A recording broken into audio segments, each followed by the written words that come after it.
Testing, testing, 1, 2, 3. Testing. 1, 2, 3. We'll start the event in 20 minutes.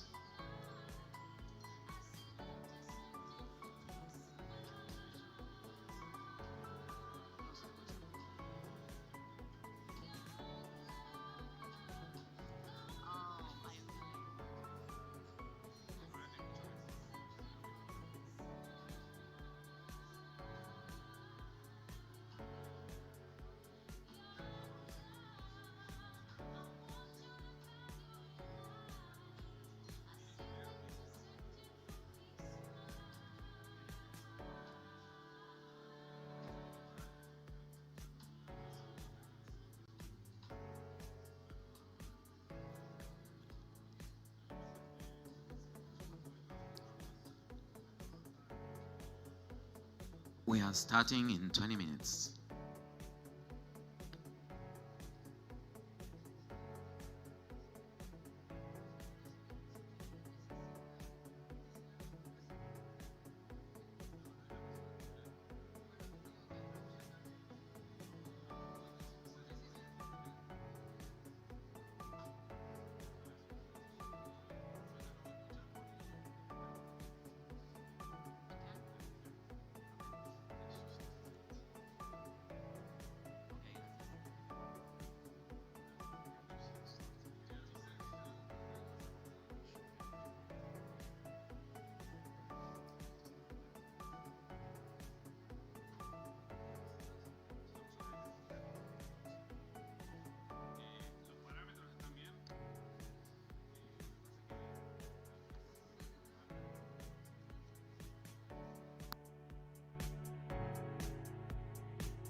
Testing, testing, 1, 2, 3. Testing, testing, 1, 2, 3.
Morning. GM, thank you so much for being here at WalletCon today. It's so amazing to see so many beautiful faces in the crowd. My name is Diana. I'm the content manager here at WalletConnect. Now, let me ask you a question. You guys paying attention? Who here has used WalletConnect? I want to say today, but it's only 10 a.m. this week. Hands up if you've used WalletConnect this week. Yes, thank you. Okay, the room is full of raised hands. We are so excited to support all of you. The WalletConnect network has been growing and expanding more than ever, especially this year. Now, you may have seen that we have so many new updates to our roadmap. TNV, total value locked, is set to hit and exceed $400 billion by the end of this year. We've also recently introduced WalletConnect Pay, which is revolutionizing on-chain finance, and we are so happy to serve as the connectivity layer of the on-chain finance. Today is going to be really fun. Let me tell you what's on the menu. We're going to have a number of keynotes, panels, and incredible speakers who are building the industry of on-chain finance right here on this stage. This will be until 4 p.m. And at 4 p.m., for those of you who love to see the ins and outs, the nuts and bolts of the tech, we're going to have our Deep Tech Hour. You're going to hear from our team, from our CEO, our CTO, our founder, from our product lead, and you're going to hear from incredible projects such as Lefi, Rootstock, and more. Now, without further ado, please welcome to the stage our very own CEO, Jess Holgrave. Thank you very much. It's 12 years since I was last in Buenos Aires. I was in my early 20s and spent most of the time partying, so very different to be back here this week. And actually just to see how exciting crypto is in this location. I think we can sometimes forget. I live in Lisbon, I grew up in the UK. We can sometimes take for granted how well our financial institutions work in some places in the world, and trying to pay for things here and seeing the complications and having conversations just with shop owners about payments, it really brings to life how important the financial systems are, and reminds me why I got into this space 10 years ago. So really, really very exciting. And as Diana said, we have a really long and exciting day planned today. So thank you very much. I want to first shout out to our sponsors, to Lefi, to Human Tech, and everybody else who has made this day possible. The WalletConnect community is already enormous and growing, and it makes me really proud to have such innovative partners who are really here trying to change things, not just put like a crypto gloss on something, but actually to change the systems that we're building from the ground up. Since we last did WalletConnect and WalletCon, and it's something that we do twice a year now, we've had a whole host of headlines. And I think that the administration change in the US at the end of last year was the catalyst for just this entire sequence that we've seen over recent months of more institutional confidence in the technology, in the space, in the regulation. And as a result, more banks, more payments companies, more sophisticated investors coming online. And I think we've really seen this pivotal moment this year where stuff is actually happening. Somebody asked me the other day, well, we saw this a couple of years ago, like we had the Starbucks press release. And I think this is the key thing. We had all of these press releases 3 or 4 years ago with big corporations saying that they were going to do something, but they were all peripheral. They were all just things that were a press release to get some excitement going. And what we're seeing now is people really looking at the core products that they're building and seeing how this technology is going to disrupt and change that. And for me, that's something that I've been waiting for a really long time, and is very exciting. So what does that mean for us at WalletConnect? Well, it means that we've really narrowed down our focus to 3 key areas. Those are payments, security, and institutional adoption. And I'll talk you through briefly what that means, but you'll hear from the team over the course of today a lot more about what that means for you as partners and as end users, hopefully, of WalletConnect as well. We really think of ourselves increasingly as the connectivity layer for the financial internet. What does that mean? It means that we have an increasing and ever-expanding number of chains, of assets, of stable coins, and we want them all to work with each other and all to work everywhere in the world. So this year, we hit over 700 different wallets using the WalletConnect network, over 70,000 different applications, and we will move $400 billion of value between apps and wallets. And I think that's a really interesting milestone.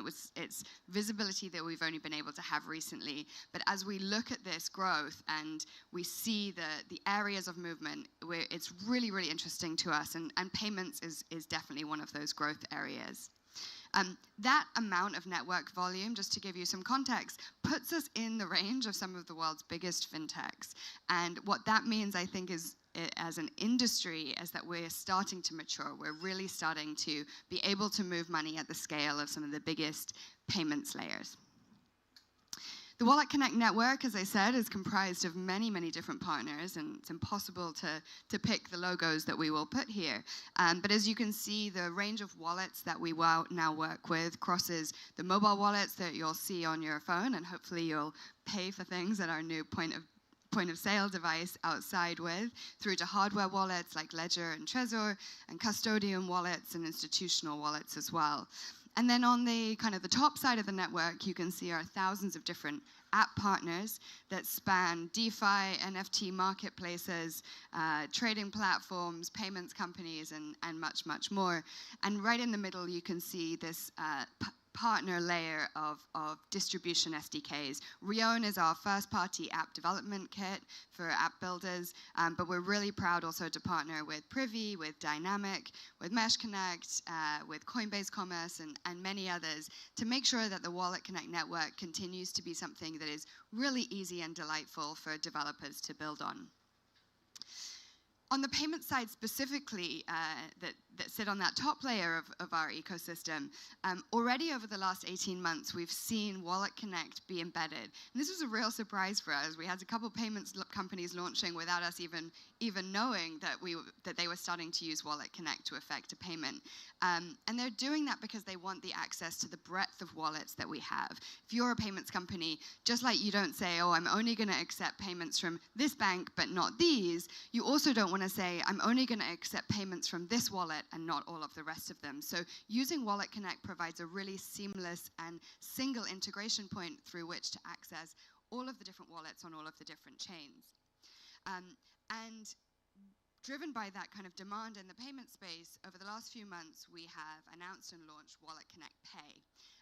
This is not a finished product yet. It's out there and it's live, but there's a lot of growth to come and a lot more features. We have a payments paper out on our website that you can read at the moment.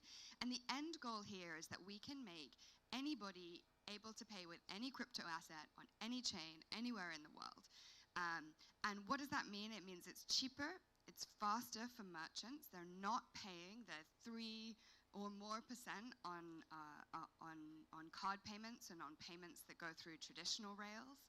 It means for the end user, there's an equivalent experience to a Web 2. We're all very used to a single tap. That's not possible in crypto today, but we're really working with wallet partners hard to get to that place where I'm just going to be able to tap to make that payment. And the goal here is to rebuild the traditional financial system. I am really excited about all the crypto cards that are out there, and I think they're great for end users to be able to spend their crypto. But I want to be really realistic that they are just a veneer on the traditional financial system. What happens with a crypto card is that it's converted straight into fiat, and then it's running over Visa and MasterCard rails. And that is not the future that we are here to build. We're here to build the one where the merchant is in control and able to get their payments cheaper and faster than ever before. And these SDKs are live, by the way, so you can test it outside. It's available in store for point-of-sale devices and for e-commerce now.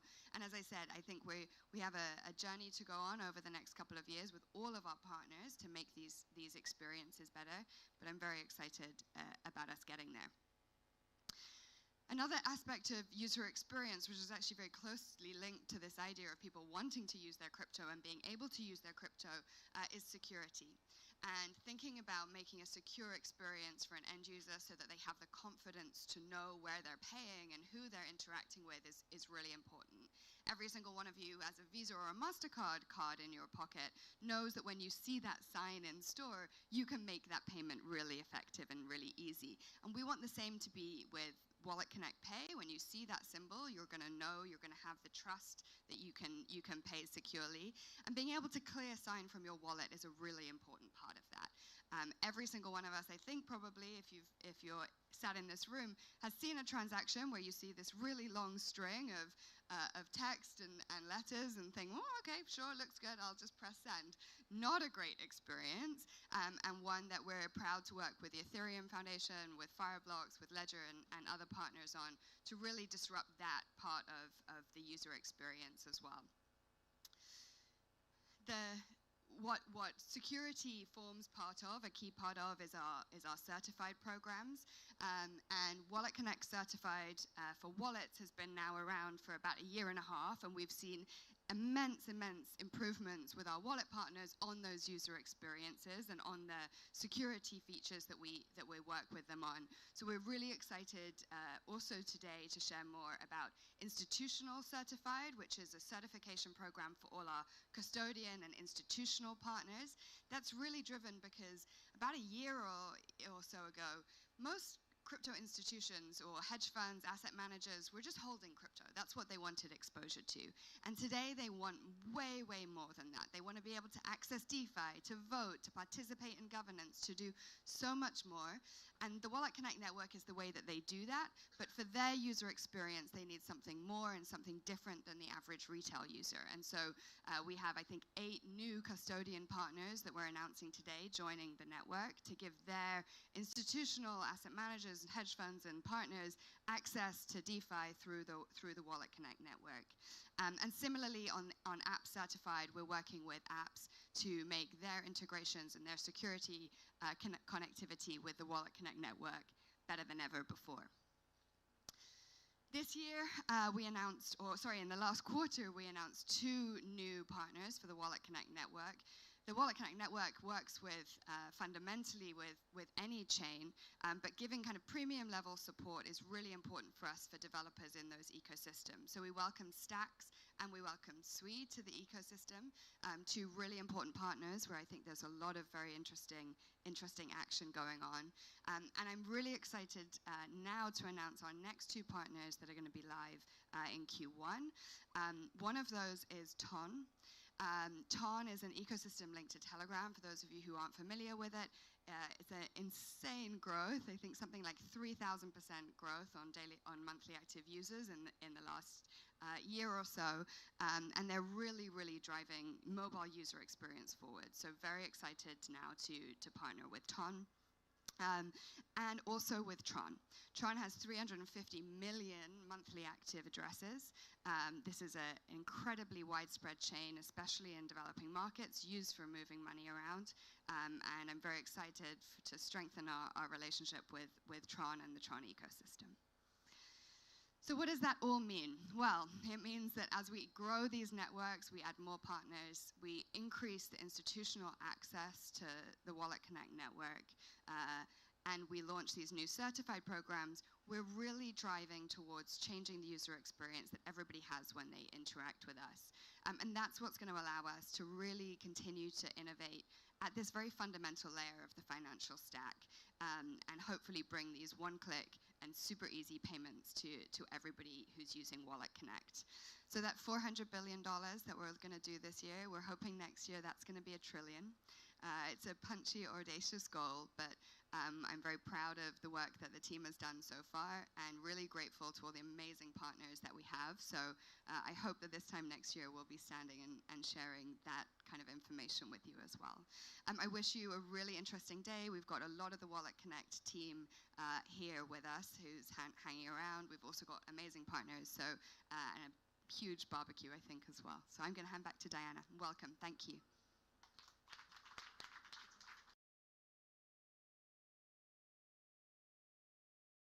Incredible. There is so much to be excited, and we're so thankful for you guys' support, for you following along.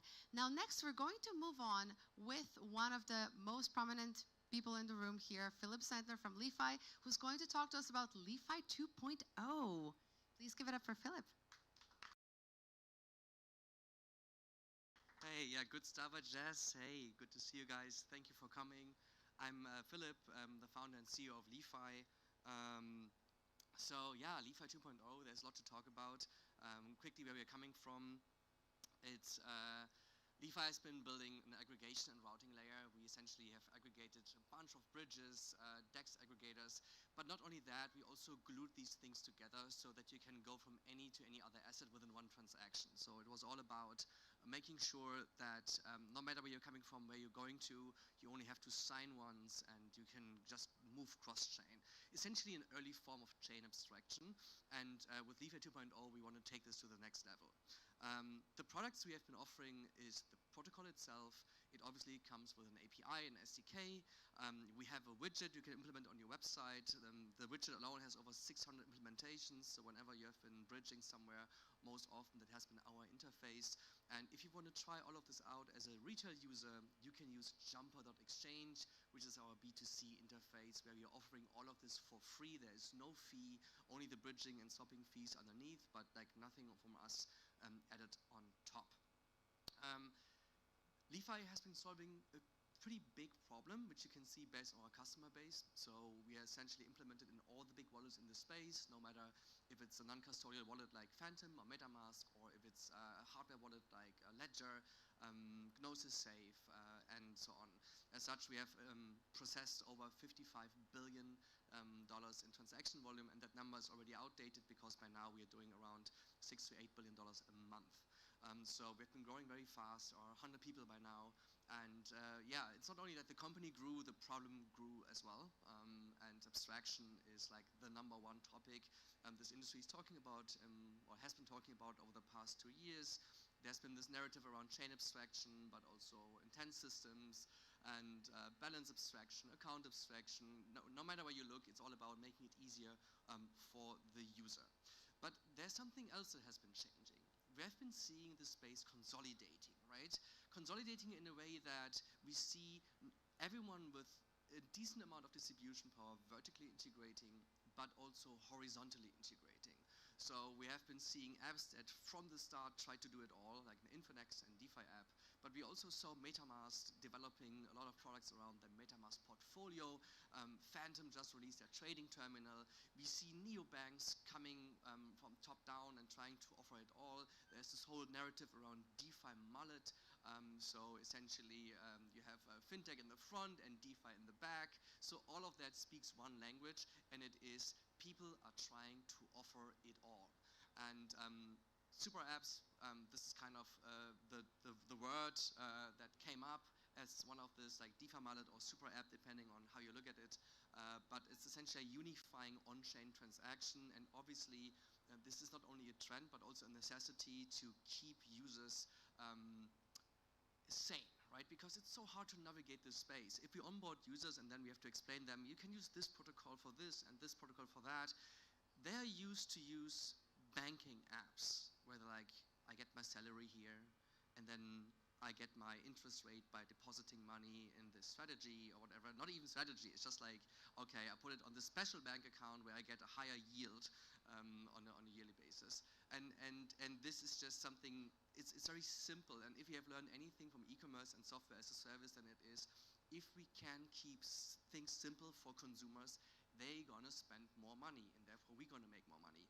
And this is just something we have to embrace, but that also means it makes it a race for everyone, and LeFi is entering this race, making it simple for everyone to enter that race. So far we've been focusing on swapping and bridging, which is tough enough. If you think about the bridging space, there are so many bridging, innovation cycles are very quick. So we have seen 3 years ago, Stargate was the #1 bridge. The year after, it was across with 7683. The year later now, Relay has been really booming, and now we see new chains coming up and therefore new players winning market share. It's incredible how much there is to do, and all of that means keeping track of transaction, providing a great user experience and transparency for users. And LeFi has been taking care of that, and we have made that accessible for enterprise companies without them having to worry about market share. They could focus on what was important to them, and we did the work underneath.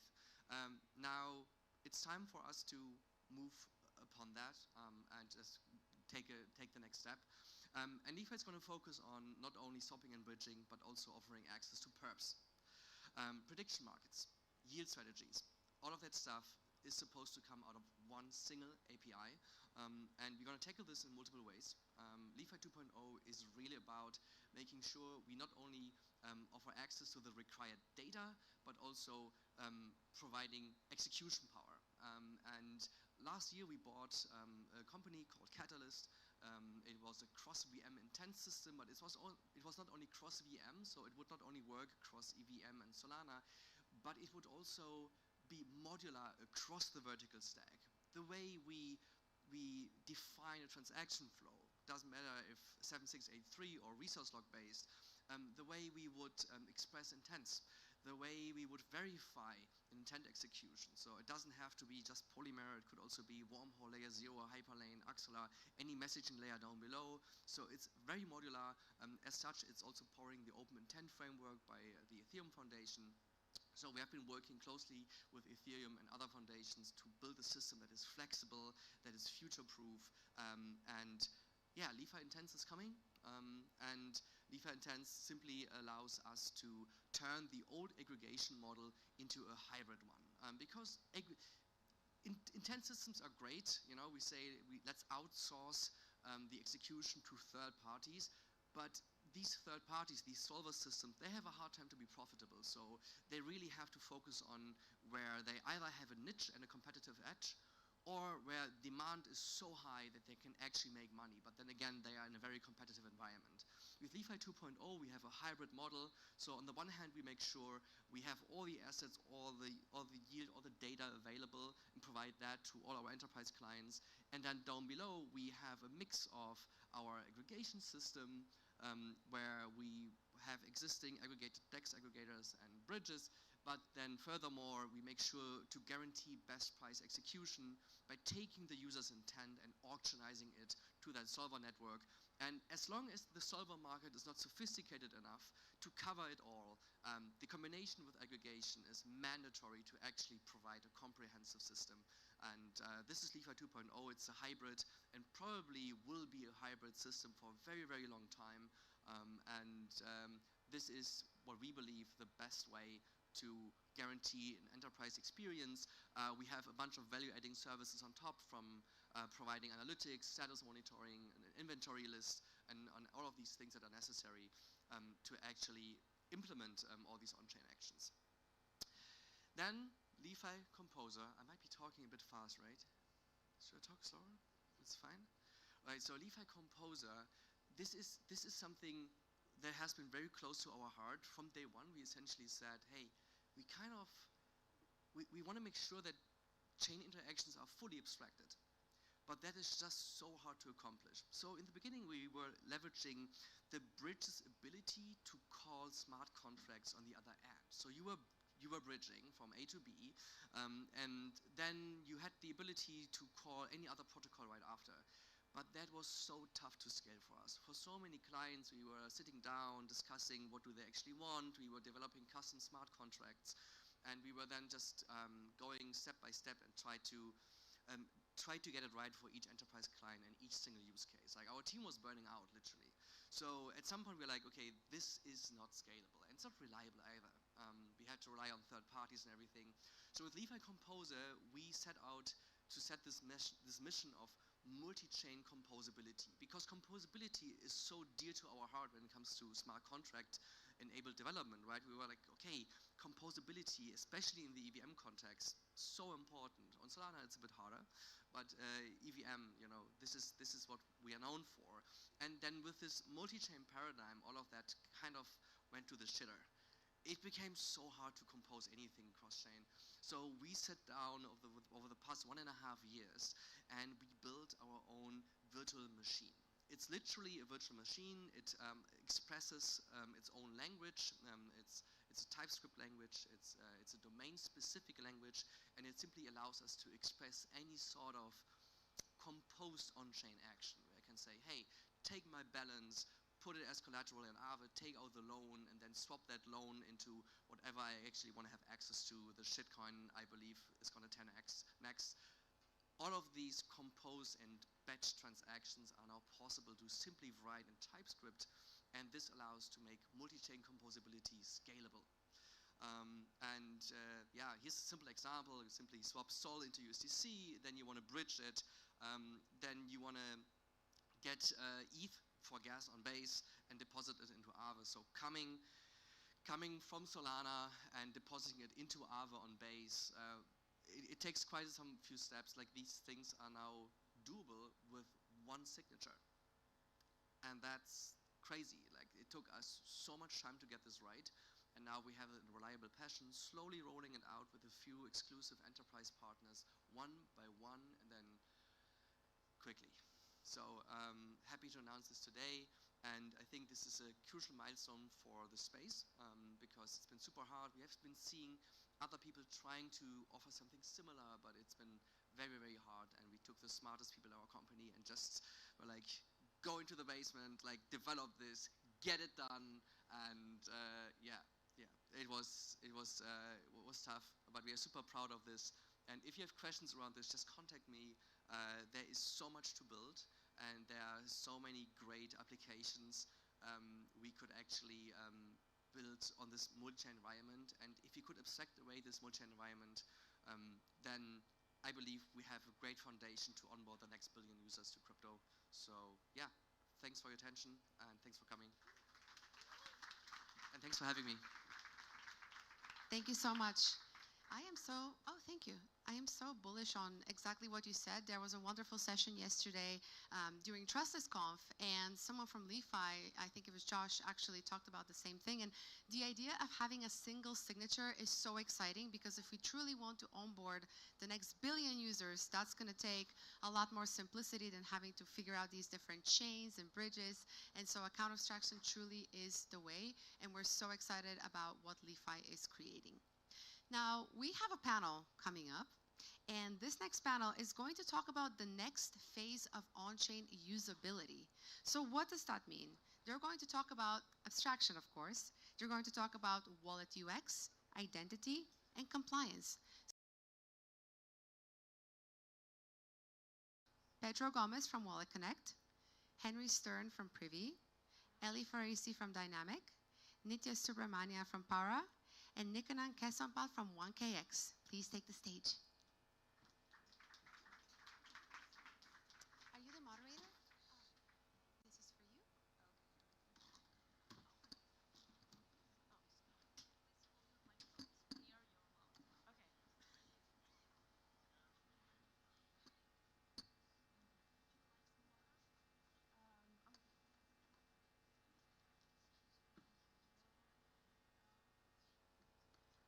Hi everyone, great to be here today. Yeah, I feel like we have some familiar faces on the panel today. I feel like at various WalletCons and conferences, I've spoken to some of you throughout the different evolutions of UX and how the wallet UX has become such a step change in how people onboard onto crypto and even who can use crypto. But first of all, would love for you guys to quickly introduce yourselves and the products you're building. Absolutely. Yes, it's lovely to be back talking about everything that's really changed and the things that still remain in the wallet space. I'm Nitya, the founder of Para. We do embedded wallet infrastructure. Hello, guys. I'm Eli Farisi. I lead the embedded wallet side of the engineering team at Dynamic, where we also work on wallet infrastructure and embedded wallets. I'm very curious how Pedro is going to introduce himself. I'm Henry. I work on embedded wallet infrastructure at Privy. Very excited to be here. Hi, I'm Pedro, founder of WalletConnect and WalletCon, I guess. And I focus on standardization and bringing all the wallets together. Nice. So yeah, I feel like we can get right into it. I think over the past few years, embedded wallets, which you guys are all working on, has been such a step change in how people interact with decentralized applications. And in the past year, we've seen a few acquisitions in the space, right? Which signals that even people from Web 2 and institutional players are really serious about looking into the space and really being proactive about their Web3 strategy with embedded wallets. So yeah, I mean, in the past, we've really captured this, driven a wedge with Web3 builders, right? But where do you guys think it goes from here in terms of customer expansion for your guys' businesses? I guess I'll start. I think what has been so fascinating and really like incredibly exciting to see happen is we've gone from many WalletConnects ago where we're talking about what is a wallet, and of course, like this is still a question with a lot of different answers to. I think outside of the crypto space, there's a broader understanding of the value that can be driven when you put value, identity information more broadly on crypto rails, and an understanding that wallets are really the conduit to that. And so thinking about wallets as the how, and then what happens on chain as the what. And so that's just been really exciting to see as that has kind of clicked across crypto, outside of crypto, the broader financial services space, just seeing all of the different use cases that leverage wallets as a way to connect users to all of the incredible value that lies in moving on chain. Yeah, I 100% echo that. I think at Dynamic, well, obviously, we continue to support Web3 developers and applications, and that's not going away. You do see this like upstream expansion into the stablecoin financial markets in the last 12 to 18 month boom that's happened. And so we're getting to now start to expand our reach into these more traditional financial institutions, as well as then actually like net new industries, such as like neobanks or something that couldn't exist more than a decade ago. And so they're able to utilize this underlying crypto rails to build upon these new industries. And then I honestly think there's industries that had worked somewhat in the past, but now are either integrating crypto or are actually new younger companies that are utilizing this technology are popping up, specifically around like remittance companies. You're seeing people able to say like everyone can have a wallet, everyone can have their own bank account by utilizing this technology, and even cross-border payments and settlements and that sort of things that couldn't exist previously without the technology that we're building. Maybe to take a step back, like a wallet is what it's at its core key management infrastructure. And then on top of it, it layers connectivity into on-chain ecosystems. So this is like indexing, transaction submission, and so on and so forth. And to both Nitya and Ellie's point, I think we're seeing a wide expansion of like where wallets go. And so I guess maximalist on-chain and wallet take is every business will have a wallet. There will be different sorts of wallets. There will be consumer wallets, which already exist and are widely used. There will be treasury wallets that companies use to manage their own assets and sort of operations cross borders. There will be sort of fintech and banking stack wallets. There will be agentic wallets and so on and so forth. And so I think we'll see as like specialization of wallet providers into various verticals. I think we'll see, as Ellie was saying, kind of a split between, in a sense, call it the startup wallet stack, which allows you to get going really, really quickly and like build out a product, build out a global neobank, even if you're a 5-person team operating globally. And on the other side, like institutional wallet stack, which will have like slightly different features, but at its core, both of them are based on key management. And then I think the big question is going to be how do we solve fragmentation issues, basically, in a world in which WalletConnect has done a ton for solving fragmentation on the consumer wallet front, where everyone has different wallets, but as builders, we want consumers to all be able to connect. How do we do that now that the wallet layer is moving into the application itself via embedded wallets? So that'll be the big question. Well, I think I resonate a lot with what you said, because when we started WalletConnect, our main proposition was to standardize at the technical level how to connect the wallets. Basically, where does the private key live and how can we actually interact with application and different services. And that essentially meant there's a mobile wallet, there's a browser wallet, there's a desktop wallet, there's a hardware wallet. Like there was kind of like the segmentation of wallets. But now, thanks to the work of a lot of these teams, like the ones on stage that are building wallets as a service, we are now not talking about where the wallet lives, but what is the purpose of this wallet. Now, we think more, is this a consumer wallet? Is this an institutional wallet? Or is this like a crypto neobank? Or is this like even a fintech bank that's actually adopting crypto? And that's actually quite fascinating because we are able to bring all of this adoption of these standards and actually connect what was previously called digital wallets. Like the digital wallet world was very fragmented, but as a crypto industry, we try to standardize and make it as interoperable as possible. And because we already done all of that homework, we can now bring that expertise to connect also the fintech world. And I think that's really exciting because teams that are helping like Para, Dynamic, and Privy, they're building these embedded wallets will then be hidden on the back end of every bank, of every application, your Amazons, your telecom company, and then WalletConnect can actually bridge that, something that would be impossible in a fintech world. So if we segment the user bases by the categories you mentioned, neobanks, fintechs, institutions, versus more crypto native dApps, what are some of the features they're looking for, like and what does a institutional wallet look like versus like a neobank wallet in terms of features? Is it privacy they're looking for? Is it self-custody? Is it more things to do with compliance? I think of the world as like a 2x2 matrix in a sense, which is how crypto native is the customer. Like, will they be able to think about, for example, transaction submission? Are they interested in setting gas fees very precisely? Are they looking at like MEV protection? Will they want to run their own swaps, or do they not know what a swap is and they're just thinking, this is FX and I want this to be taken care of for me? So a lot of it to me is about, you've got on the one side very large teams with hundreds of developers, maybe thousands of developers with a very, very clear compliance mandate. These are the fintechs, and they want low-level abstractions in terms of the stack. They're not working in React; they're working on like API-level surfaces, but they don't necessarily want to touch the guts of the blockchain, and they want high-level abstractions in terms of like chain awareness, so to speak. And then on the other side, you've got we serve Hyperliquid, for example, as a customer. This is a like 15-person team. And yet they are extraordinarily sophisticated in terms of how to interact with blockchains themselves. And so they want higher level abstractions in terms of potentially the surfaces through which key management is handled, but very, very, very close to the metal access to the actual sort of on-chain mechanics of the wallet. So that's, I think, one way in which to split at least some of the core feature segmentation before we get to the other stuff.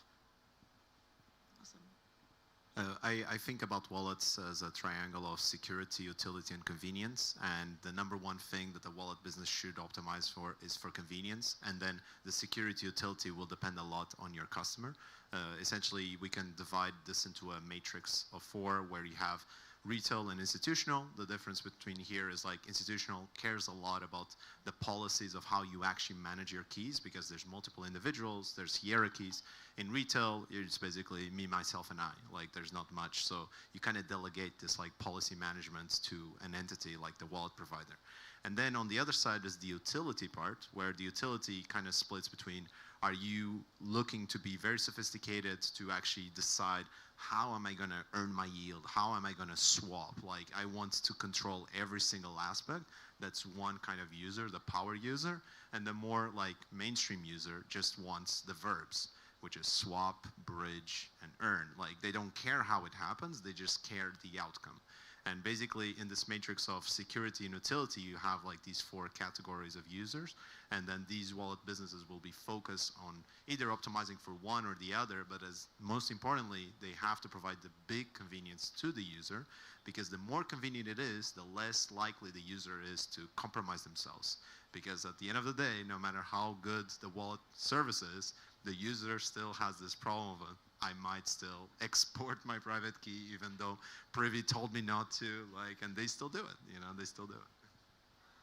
Yeah, I definitely think it's about the clientele, as I've been saying, like who you're serving, specifically in this like bigger traditional finance world that maybe are not crypto experts. Like we, as working with them, we don't necessarily need them to be, nor want them to be, or to be able to utilize the crypto rails as a developer underneath the hood, right? And so I think for us, a big part of this is like that developer experience, making it really simple and easy to use, where if you want to have all this customization, it's there for you. But if you want to spend 10 minutes to set up an application that can start using wallets, start using crypto underneath the hood, you can do that, right? I think specifically with these bigger financial institutions, they, as not being the experts necessarily in this space, is our job to not just provide the infrastructure, the technology, but also to become partners to them and say that we are the leaders of this space. We understand the nitty-gritty behind the scenes so that you don't have to, and we can be advising them for what their business goals are. And then, at the same time, still supporting these more nitty-gritty offerings, if you want to do custom gas sponsorship, that sort of stuff. But traditional finance should be able to do so easily. And then on the latter is kind of what they were saying is around this compliance and security side is so huge. And I think dynamic now, especially with Fireblocks, like security is our foremost important tenet that we're really focusing on, is protecting that end user, protecting their assets in a way that they are able to continue doing the business as they've done for some of these companies for decades, but in this secure way, utilizing crypto rails under the hood. That makes a lot of sense. I was just going to say to plus one, and then maybe offer an alternative framing of separation of concerns, is we think a lot about the evolution of products and the evolution of the users of those products. And as fundamentally a developer tool to assist people with wallets, how do we support developers along their journey in building products, as well as support users along their journey of accessing crypto? And so really what that tends to start with is what everyone before me has alluded to. There's usually a first kind of point where an application wants to just get started with some way to capture users into their app, make sure that pull-through is as high as it can be, that they're delivering value. What we fundamentally see with most products in Web 2 or Web 3 is that typically once you reach a certain point of success, you almost expand beyond the four corners of your website. I think ENS, one of our customers, is a great example of this, where many of us who've been in space a long time, maybe we went to the ENS website and registered our ENS name. Now it's really rare to go to an app built on Ethereum and not see your ENS name, where it's very typical to kind of evolve from application to protocol. And even within Web 2, we see this, where you go from google.com to sign in with Google. And thinking about the wallet and fundamentally the identity layer as something that can evolve with products as they grow and users as well, where now I have stablecoins on chain. How can I use those stablecoins somewhere else instead of starting from zero? And so really thinking about the evolution of both these stakeholders. That's a perfect jumping off point to my next question for you, which is around another user base, customer base, I think, of embedded wallets, which is chains and ecosystems. So Para has been working on a universal wallet and has been offering, a universal sort of identity layer for their users on their chain. I guess, could you talk a little bit about what was the norm before ecosystem wallets were a thing, like app-specific wallets? And more broadly for the panel, how are you thinking about Web3, a crypto-native identity, and like wallet-based identity moving forward when it comes to portability and what financial identity users are onboarding onto dApps on? I think one of the greatest successes in terms of how crypto has presented itself to the outside world is anchoring on value props. And when we talk about the benefit of universal wallets and the benefits of portability, it's really about conversion and retention. Where conversion is what I mean by, I think Jess gave a great description earlier of, if I go to a website and I want to buy something and I already have funds in my wallet, how can I spend directly from there instead of going through another kind of cash inflow or another deposit flow? How can I convert more effectively? Retention is really focused around, how do I onboard a user, but then also make sure that that user comes back the day after and the week after and the month after.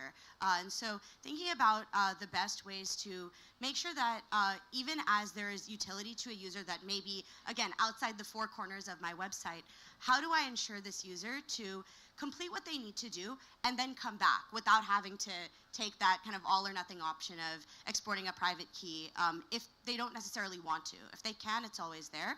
We think about things as there being three fundamental types of wallet infrastructure. There is app-specific, there is federated, and then there's global. And we think about there really being a user journey across these three modes of interacting, where app-specific is really whether it's via an API or via some kind of like guest account or some kind of mode of a user doesn't know they're using crypto yet, to something that is more federated, maybe within my financial services ecosystem, allowing a user to bring their account with them. And then third, kind of going to global, which is everywhere.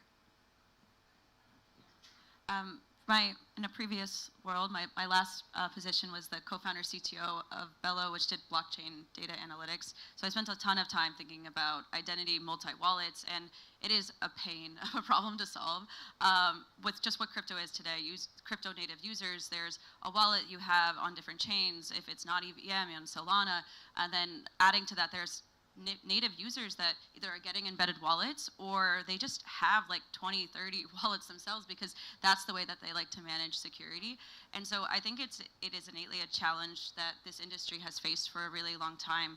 And I'm a big proponent and advocate for the idea of digital identity, and I think done correctly, it has a ton of volume or a potential that it can reach, as long as it's done in the sense that it's in the user control and it's really decentralized, meaning like this is the user's wallet, that they're able to decide that I'm going to link these different identities, these different wallets, etc. And then I am the one that gets to decide the touch points of access, right?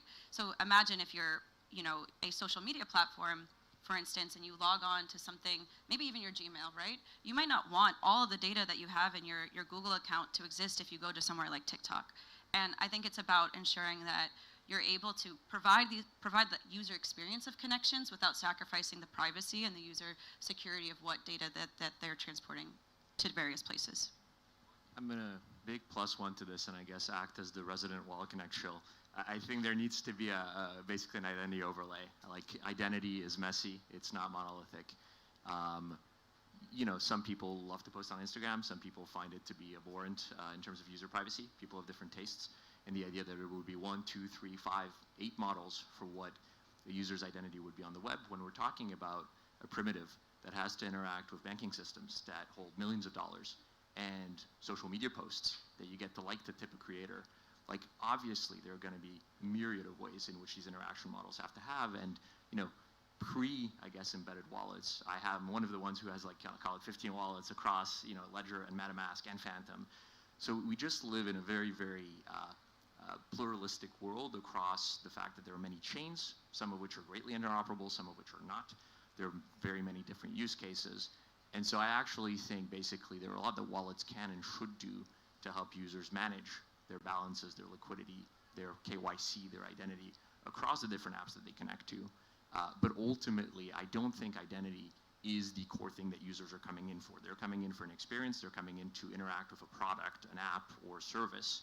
And then we need overlays and superstructures to help people make sense and sort of really be sovereign with regards to the many identities that they've put on the web.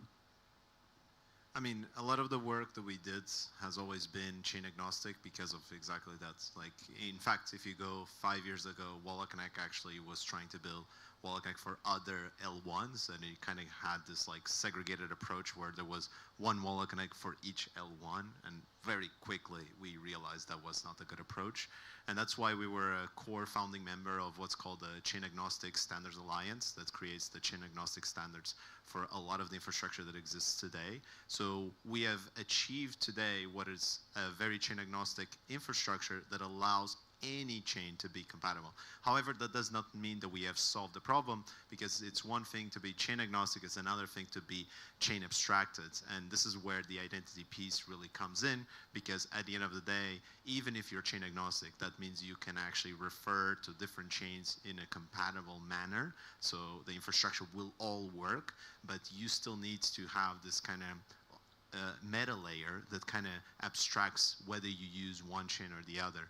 And there's a lot of problems to this, obviously, because then you touch on the privacy part where you're interacting with a bank or a social media. You don't want to interface those two things together. But there's also a lot of things that we can do today that can essentially bring these ecosystems together, and bridging what the embedded wallets have built and what WalletConnect has built is actually a great synergy, because then you can actually have specific purpose addresses for each application you interface or each product and service, and just have a standardization around this meta layer.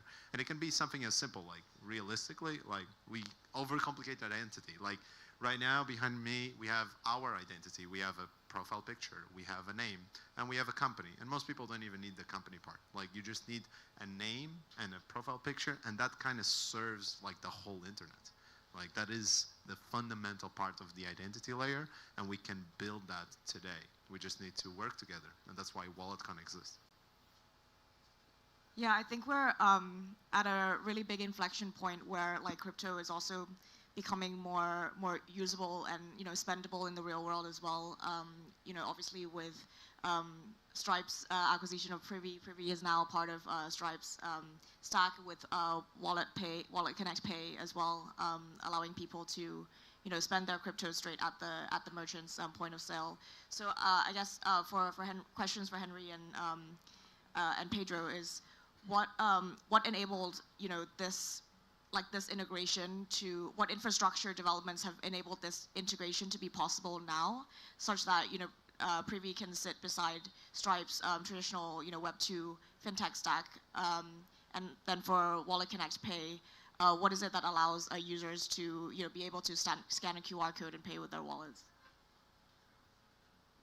I'm thinking I should have a good answer to this. No, it's a really good question.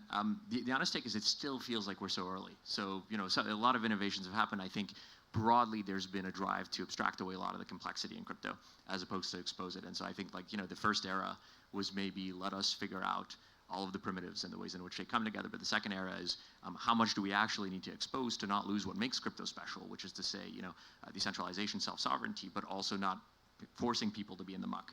And I think that mindset shift is probably the bigger unlock. So it's not a technical response to your question, but I think at least that is what drove us to think Stripe would be a good partner and good housing for Privy that would allow us to have just much bigger impact on the space. I think the very interesting sort of connective tissue areas that we look at really are around, one, the development of better bridging and swapping infrastructure. It used to be that the theory for on-ramps was, if I want to move from fiat to crypto, I need to move to the right asset on the right chain. And so it was a n factorial problem of figuring out, I am a Argentine peso holder and I want USDT on base, and you have to solve it for every permutation. There's just much better on-chain infrastructure now, where actually it's a much more binary thing. You're either fiat or you're on-chain, but as soon as you're on-chain, you can move to any other asset very, very easily. And so that's completely unlocked the design space and made things much simpler in terms of solving these problems for real-world businesses in the way that Stripe is doing and that we're helping them do. I think the second has been in many ways the explosion of obviously stable coins. Like the core use case, USDT, like Tether, is a 0-100 hedge fund. They distribute none of the yield to their end users, and the fact that it still works so well speaks to just how much stable currency matters everywhere in the world. And so there's just a realization that for the first time, fintechs can be global in a way that was not possible here too. And so that's driven, I think, a lot of convergence around how do we drive these flows. And it's where obviously the wallet stack starts to fit, I think, in very exciting ways with a broader payments and fiat stack. I'll make it short.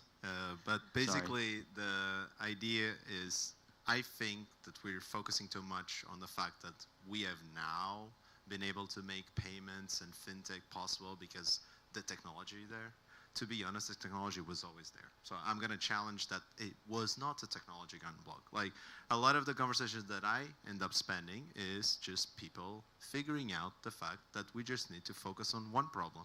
And the only reason people didn't spend time focusing it because they didn't feel like they had the permission.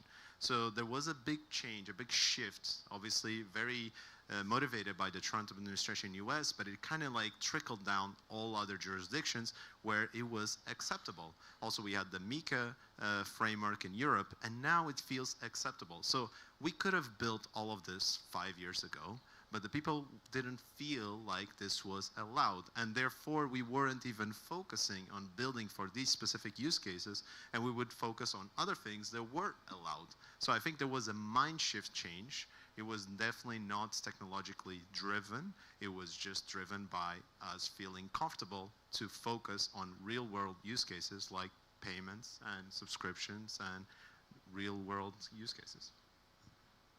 All right, with that, I think we're a little bit over time, but thank you so much for your attention, and thank you to all the panelists for really insightful answers. Thank you.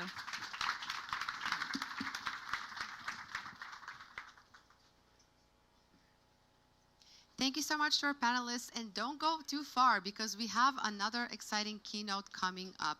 I think that this panel covered a lot of great topics, including identity, how comfortable you may feel or you may not feel to put your information online, as well as, and this is something that I definitely relate to, having 30 different wallets depending on what actions I'm going to do on chain. But I think to Pedro's final point, the fact is that when we decide to go public with the tech that we're building, we can. And that's where the real change is made. The question is, how comfortable do we feel? And that, of course, varies based on what goes on in the world. It's been a big year for crypto, and I think that things are looking brighter than ever. Now, without further ado, let me introduce to the stage the founder of Human Tech, who's going to talk to us about the Wallet as Protocol, Shady Eldamati. Please take the stage.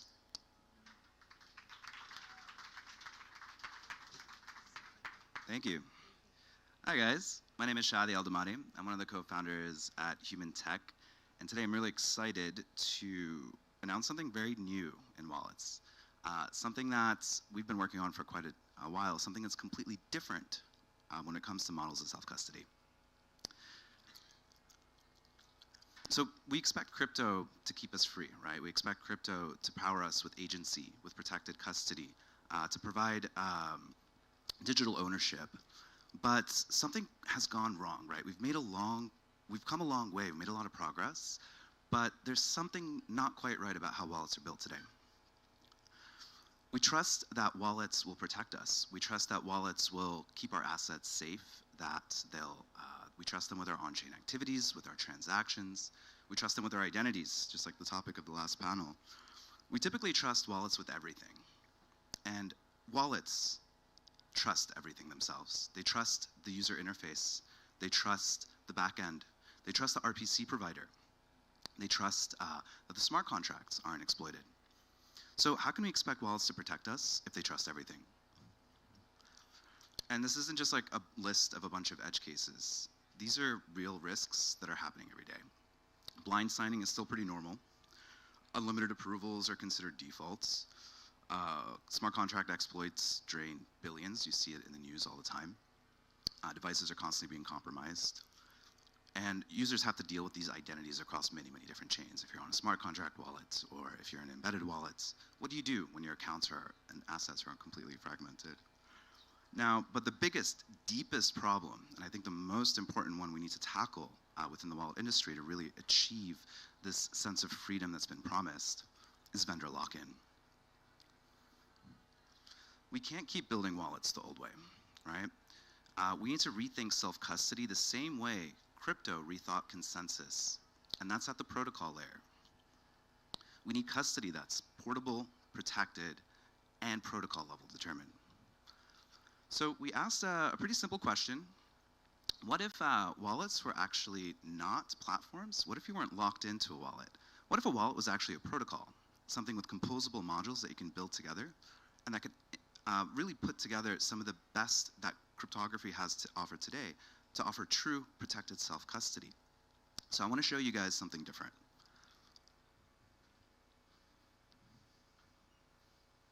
Crypto is everywhere. The cypherpunk revolution is here, or is it? Crypto was supposed to give us control, but today, over 100 million keys are rented from wallet as a service corporations. If they pull the plug, their users are locked out. Because a crypto wallet you don't control isn't freedom. It's just another login. It was never meant to be this way.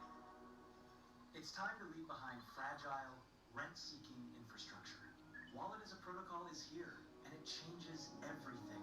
Just protected self-custody built into any app. One universal account for the web.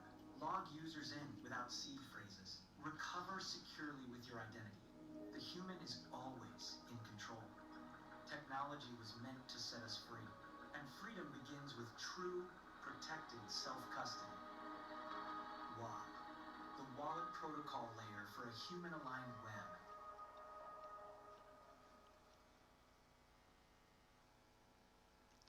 That's a preview on WAP. So WAP, why is it different? Why is it a protocol? It's not a wallet, and it's not a service. It's a universal custody layer. So what does that mean? It means that this particular implementation is built specifically for users. It's built for developers, and it has security built in mind. We have one of the tightest security models that we've approached with wallets, the most aggressive threat model. We don't trust the user, we don't trust the device, we don't trust the RPC endpoints, we don't trust the actual backend infrastructure, we don't trust the contract not to serve you an exploit. And so all of these things make us completely different. How does it work? At its core is something called 2PC MPC, which is what we derive protected self-custody from. That's our kind of more user-accessible naming of something that's very technical. But the way that 2PC MPC works is we effectively split the key share into the key into two shares. A client share that's derived from an MPC network. So this is what we call a human-bound key or a human key. And it's a key that's derived from human attributes. We use something called VOPRF in a threshold network to derive this key, its pieces, and the user reconstructs it locally. That's what they keep on their side. On the other side, we have something called the protector share. So when a user wants to submit a transaction, they're going to have to execute policies in an MPC network, and then those policies are going to be verified by each of the individual nodes before signature can be produced. So you can do some pretty nifty things, actually. You can do biometric authentication, for example, present, say, a face embedding and authenticate to the MPC network that is you when you're actually signing in. And then you can embed trustless MFA, right? So you can put it within the second MPC network for the protector share, conditions such as spend limits, automated transaction monitoring, and actually some really cool use cases open up when you expand to the world of AI, because you would never want to trust an AI with your private key. But perhaps there's a way forward with delegation this way. So we built for developer pain, trust me. We've been building this for a little while, quietly. And real kudos and like shout out to the devs that stuck with us over these past couple of years as we took the low and hard road, or the high and hard road for building out something completely different. So we've listened to devs, and we've heard what you had to say. We know that you don't want lock-in. We know that you want your users to be able to export keys and to be universal across applications. We want to solve the fragmentation problem for you, and we know that you don't need to worry about security. We know that you really care deeply about cross-chain experience, the way that crypto is moving today. And we know that you want something that works completely out of the box. So we built that. You can check it out at wap.tools. It's a low-code interface, not too different from the ones that you see out there, but a really simple, easy-to-use wrapper for a pretty complex architecture. So that's it, guys. I mean, that's all I got. If you want to learn more about it, or check out the demo, come to our booth. There's a bunch of things you can build with WAP. There's a couple different recipes in our docs you can check out. Everything from payment apps to perps, yields, or different types of social onboarding, and even things like delegation to AI agents. That's something, if you caught my DevConnect talk, that I dived more into. If you'd like to talk about that, come by the booth. So we have an opportunity, really, I think, to advance where wallets are going in the future. We can solve the main problems of vendor lock-in, right? It should be permissionless to get started with an application. You shouldn't rent your key for your user to another company. You should be able to provide users with true self-custody. And to do that, we need to start thinking differently.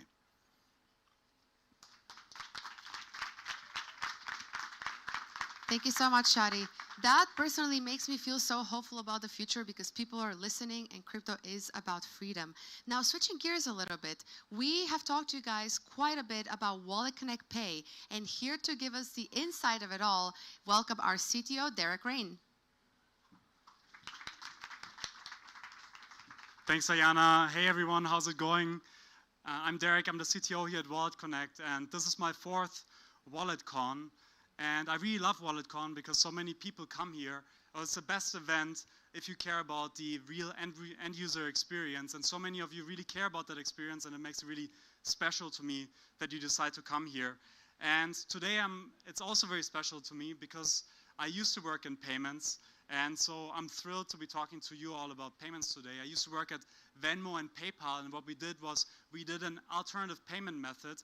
We did an integration into Amazon for e-commerce and CVS in the United States for point of sale. For Venmo, it was always clear that it could never go international, and back then I joined WalletConnect and I went to crypto because it was clear that crypto rails by default are international. And maybe to set the stage and to set some context, all these payment service providers here on the slide, they already support checkout using WalletConnect. And I want to share some anecdotes of what the merchants and payment service providers tell us of why they want to accept crypto now. And let's also reflect on the fact that Satoshi's P2P cash payment system paper is 15 years old by now, but only now do we see actual payments taking off. So why does this prophecy take so long? So what we hear from the payment service providers is that they want to accept crypto payments because the adoption is here. And the adoption is here not just with coins like Bitcoin, Ethereum, Solana, and so on that you want to hold as an investment, but stable coins are coins that you actually want to spend. And we see that, Jess mentioned that in her introduction, we see that with these crypto cards that are still card-based networks, so they're basically a shim or a thin layer on top of crypto. It's not the final solution that we want, but they're basically proving out that end users really want to spend crypto. And maybe an interesting anecdote from some of the merchants that are using WalletConnect today is that they want to offer, or some want to offer crypto today because it's the only way that their customers actually can pay. So for instance, there's one payment service provider that serves a lot of football stadiums in the United States. And there they have customers that buy lounges, and it's 5-digit amounts that need to be paid, and the cards often have spending limits, so you're just not able to actually check out. And a similar payment service provider serves a lot of nightclubs in the United States, and it's the same thing there, that often the foreign or even domestic customers, they have card limits and they're not even able to pay, so crypto solves that problem for them, at least now, is the only way to pay. For me, that's very interesting because I would have assumed that merchants want to accept crypto because it's cheaper and the cost structure is better. And that is also the case, but the main use case for them right now are other use cases because crypto is the only way to pay. I want to introduce WalletConnect Pay. And WalletConnect Pay is a new alternative payment method. That's a fintech term, and it basically means a way for payment service providers to enable any type of crypto wallet to check out. So that's both WalletConnect wallet as well as browser extension wallets, 100% of funding sources to be able to check out for a PSP. And it means making it easy for PSPs to enable crypto payments without having Solana engineers, without having EVM engineers, without having to have smart contracts, basically a plug-and-play solution. And what comes with WalletConnect Pay is also an obsession over the user experience and basically guiding the way of the future crypto end user experience. And one example of that is if you walk through the current experience of today, for instance, if you use Stripe, there's 5 steps if you want to check out. The first step is you need to disclose your shipping address.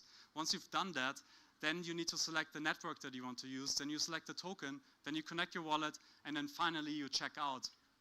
And all of those 5 steps should just be one step.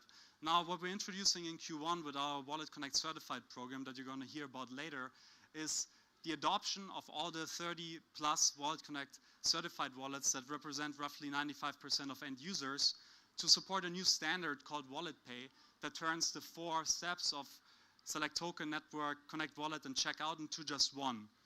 So this is reflected on this slide, where basically when you use the point of sale device or an e-commerce, you reduce these 4 steps into just one. And today here at the event, we have a couple of point of sale devices that use the WalletConnect point of sale SDK. And we launched that recently with one of Asia's biggest payment service providers, DTC Pay. And the SDK is an Kotlin and Flutter SDK, and also for the web, that makes it really easy and plug and play for such point of sale payment service providers to over-the-air update their fleet of devices to start accepting crypto. So we announced that it's in Asia with one of the biggest Asian point of sale providers, and soon we're going to have some announcement in other regions. So this is happening, it's exciting, and please go outside and try one of those devices. Next, I want to focus on express checkout. So I said that today you still need to disclose the shipping address in e-commerce experiences. And what Express Checkout is going to enable is move WalletConnect Pay into the section of just very few Express Checkout options that end users see when they're on e-commerce. And what Express Checkout means is that you can disclose your shipping address from a wallet.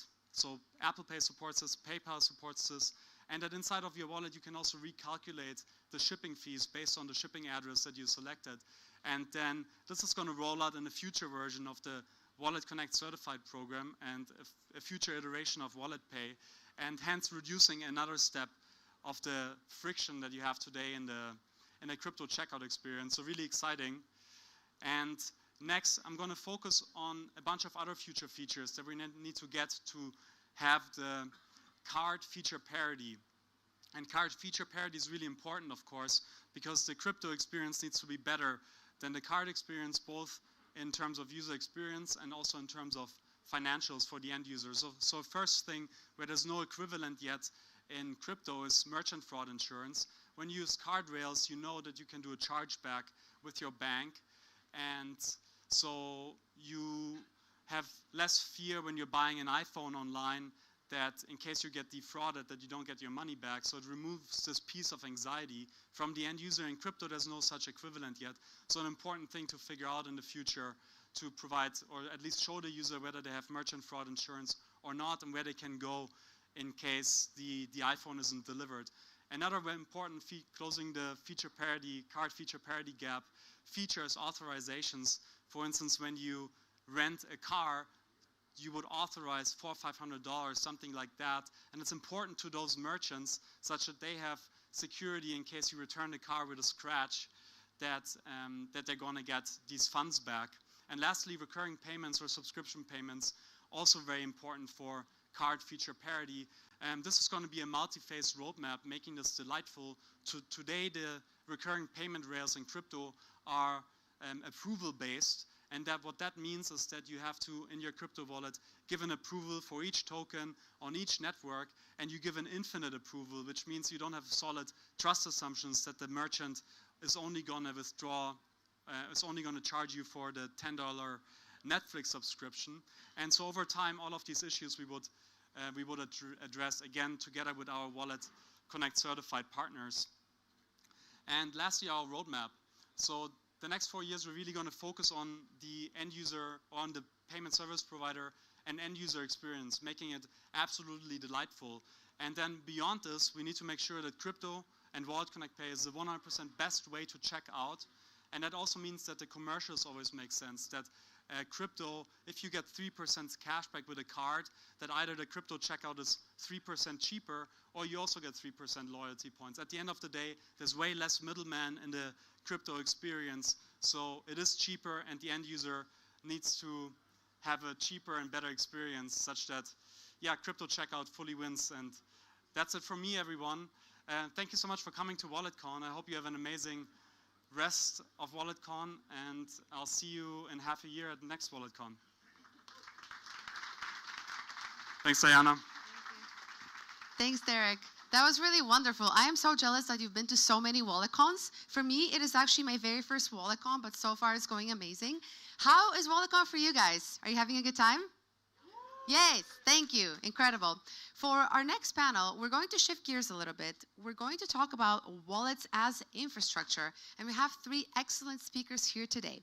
We have our CEO, Jess Holgrave, Marissa Posner from the Ethereum Foundation, and Cami Russo, founder of The Defiant. You will hear on how we can make everything easier, more usable, and simply smoother for users as crypto continues to mature and as we start improving wallets. Okay, welcome our speakers to the stage.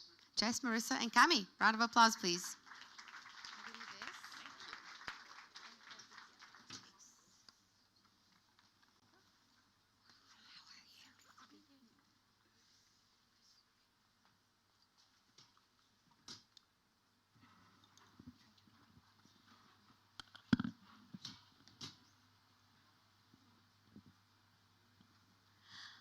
All right. Thanks so much, WalletCon, for having us. Excited to be moderating this panel with these fabulous women. So we let's talk about wallets as infrastructure in this interoperability future.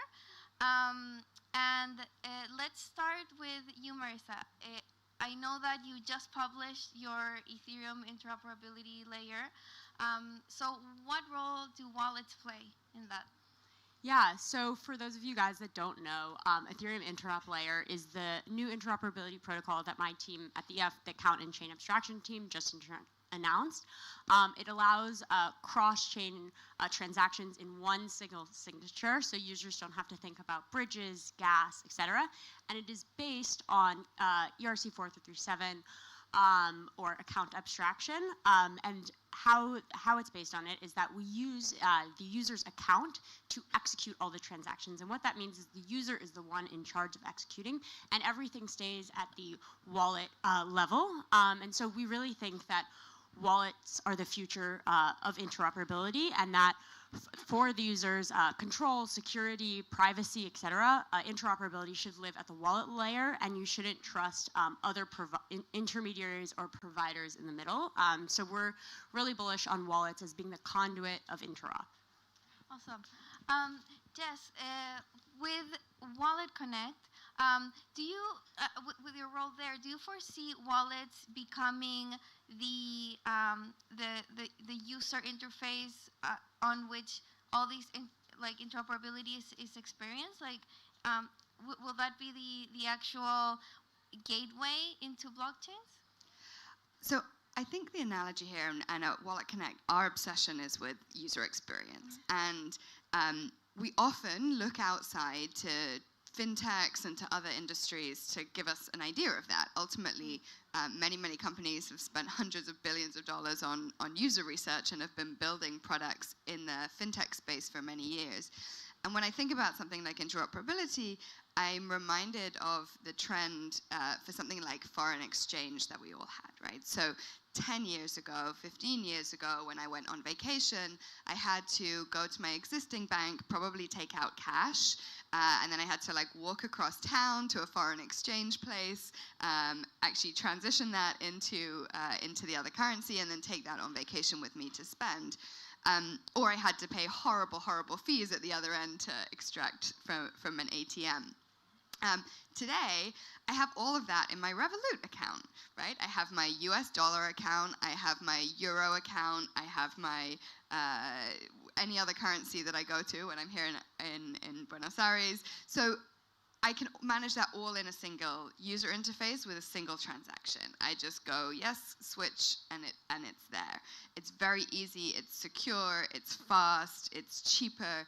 And I think if you apply that analogy to what interop is all about, is really giving that user the same level of control, the same ease. And so for me, it's really natural that in a crypto wallet interface, you're going to be able to do all of that seamlessly, not having to go externally to manage that. And the plethora of L2s and everything that we have is making that more complicated, and simplifying that for the end user is really important. Yeah, I completely agree with that. Actually, we're kind of thinking about it as the wallet is the browser. So just like, back in the 90s when you had separate HTTP servers, when you had to go and boot up one to interact with one single client online, and then after, now our usage of the web is we can go and we can go and use different websites however we want, and we have browsers, and it's super easy. We're thinking about interoperability. And what EIL is doing is basically taking the wallet and becoming the browser. It is enabling the user to interact across all of these different types of applications seamlessly without having to worry about bridges or gas and having to do all those manual things. So yeah, I think we're completely aligned there. So the idea is that with this interoperability layer on Ethereum, in principle, on the base layer, every L2 is supposed to feel like part of Ethereum itself, and then wallets sit kind of on top of that and are the user interfacing part of this stack, where all the users see is the wallet, and they don't need to care about which L2 they're on, if they're on mainnet, and everything seems seamless. Is kind of the future we're working towards, right? Yeah, and I think there's a lot of things within that. So what that means is that puts all of the control, or I guess the trust in the wallet. And so also simultaneously we're working on things at the EF such as Wallet Beat, which is standards for wallets or rankings for wallets on different features like privacy, security, etc. And also at the EF we're working on other types of standards like clear signing, or basically informing the user of the risk that they're taking by interacting with certain applications, or in the case of Wallet Beat, like certain wallets. And I think like combining those and creating this like one single place of user interaction at the wallet level is kind of how we achieve that future. So I think account abstraction plays a big role in all of this new interop infrastructure. How does that work at the base layer? And then, Jess, I'd love to hear about how WalletConnect is integrating account abstraction into your wallet. But let's start with Marissa. Yeah, so at the base layer, so account abstraction is basically creates an account for the user and lets you abstract primitives cross-chain. Like you can have session keys, or you can give permissions time limited, or for specific applications to do things. You can abstract gas and pay like gas in a non-native gas token, so I could pay my gas in USDC, for example. And I can do all these things. And what EIL does is it takes that abstracted account and it makes it a multi-chain abstracted account. So I can then do all of these things cross-chain at the account level. So I think for us, we partner with the EF on a lot of things like the clear signing initiative we mentioned earlier. That is a really crucial part, but for WalletConnect, we also sit one layer out from that in the sense that we're multi-chain. The chain agnostic improvement proposal process and CASA, which is the standards organization that's associated, that is something that we've been participating in for a very long time. And a lot of that is about us taking these best practices and making sure that for the end user, they still don't even need to care, not just when it's within an Ethereum environment, but actually being able to have the same user experience everywhere. And so I think account abstraction we're obsessed with from a payments experience perspective. Derek mentioned things like recurring payments. It's going to open up an awful lot, but we want to make sure also that we can work with all the other chains and create that seamless interoperability across them all. And I think it's that like a connectivity layer that we can sit on top of the work that the EF is doing and on top of EIL to make sure that then all of this becomes seamless across chain, not just within EVM. Yeah, that's so true. There's a whole other part of interoperability standards cross-chain that we're also working on. So things like chain-specific addresses. Like if I paste in an address, like I don't want to have to paste in a 0x address. I want to paste in bob@base.eth. And I want my wallet to be able to resolve that, to send to the correct person on the correct chain. And so things like, chain-specific addresses. We have a vision for an on-chain config contract that is basically updated by each chain, which says like which RPC to point to, their like ENS domain, etc. Things like this to have like one standardized place for chains to put like also their bridge contract, because I don't know if you've ever seen like the wrappers of bridges, but they're all very different. So we want to create like a wrapper around it. But so all of these standards I think work together alongside interoperability, because so the standards let you know like how to get things to different places and how to resolve different addresses, and then interop lets you pass the assets between them. So I think they really like work together that way. If so much emphasis and trust is being put on the wallet layer, from how users interact with blockchains to where they store obviously their keys, what are the risks there? How can that be minimized? Let's talk about risk, but also on the UX front, just like having everything concentrated in a wallet, it might make things easier, but also obviously increase a central point of failure, concentrate trust in one place. Talk about kind of that trade-off there. Yeah, I think this is a really interesting area, and we see this with WalletConnect with like the plethora of wallets that we now partner with, some 700 different wallets. And one of the joys of crypto is, of course, you have control and you have that choice, and it's really important that users make the right choice when they're thinking about the wallet that is right for them. It's why we believe and are really passionate in a multi-wallet world, because I think that what one wallet can provide for an end user may be right for them, but may not be right for somebody else. The wallet that I want to use every day to buy my coffee with needs to be really seamless and secure. The wallet that but also really easy to use. The wallet that I store my 401k in, I want some better user experience and user friction actually there, so that when I'm transferring very large amounts of money, I want to have a second signer, or I want some other process that makes it more complicated, because that also gives me more security. So even as an individual user, I want to have different wallets for different purposes. What then is really important, and I think you mentioned WalletBeat as being one of the indicators of this. We have Wallet Guide and our wallet certification process as well, where we really work with wallets to help them to have best standards and best practices when it comes to user experience, but also when it comes to security. So about a year and a half ago, we introduced something called the domain verification, for example. So apps on the WalletConnect network verify their domain. Then on your wallet, when you're interacting with that domain, it's going to tell you if that's a flagged or a malicious domain, or it's going to say, yes, this is a verified domain. And so we are really thinking about those interactions when a wallet is going out into the world and doing things. How do we make sure that that user feels safe? And how do we work with wallets to create those user experiences? Makes sense. Yeah, I think it comes down to who are you putting your trust in, and how much can they hurt you? And how can you surface that to the user? I think like that is the role of the wallet, is like to surface all of those trust points or those things to the user. Yeah. So if, as all of this plays out, will wallets make bridges obsolete? Is that kind of a good outcome of all this? I mean, we've seen how many hacks have happened because of bridges. Like, they have been a kind of a risk, a place where there's sort of concentrated risk. So is that kind of an outcome?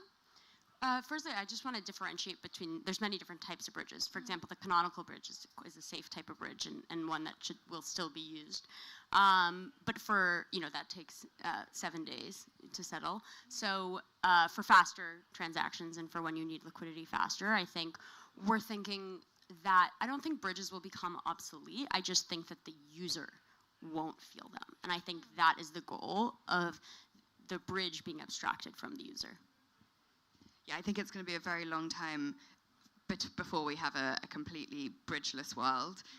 To believe that, you'd have to believe that we'd reached kind of the end state in terms of the number of chains that we had, so that we could build a solution that was like truly able to work with everything.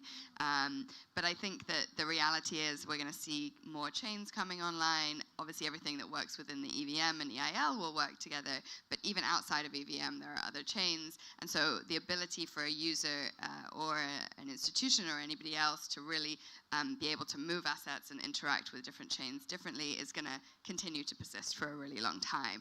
I think Maria's completely right, though. It's like the experience that we have today and that we know as an end user is a bridge, is going to a bridge.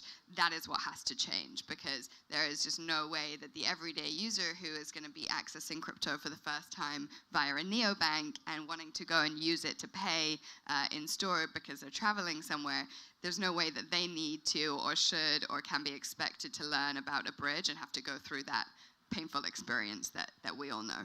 Yeah. So, okay, we've talked about different pieces in this panel, from EIL to account abstraction to wallets being the main interface for users, so they don't even have to see bridges. And so interacting with a blockchain feels a lot more seamless.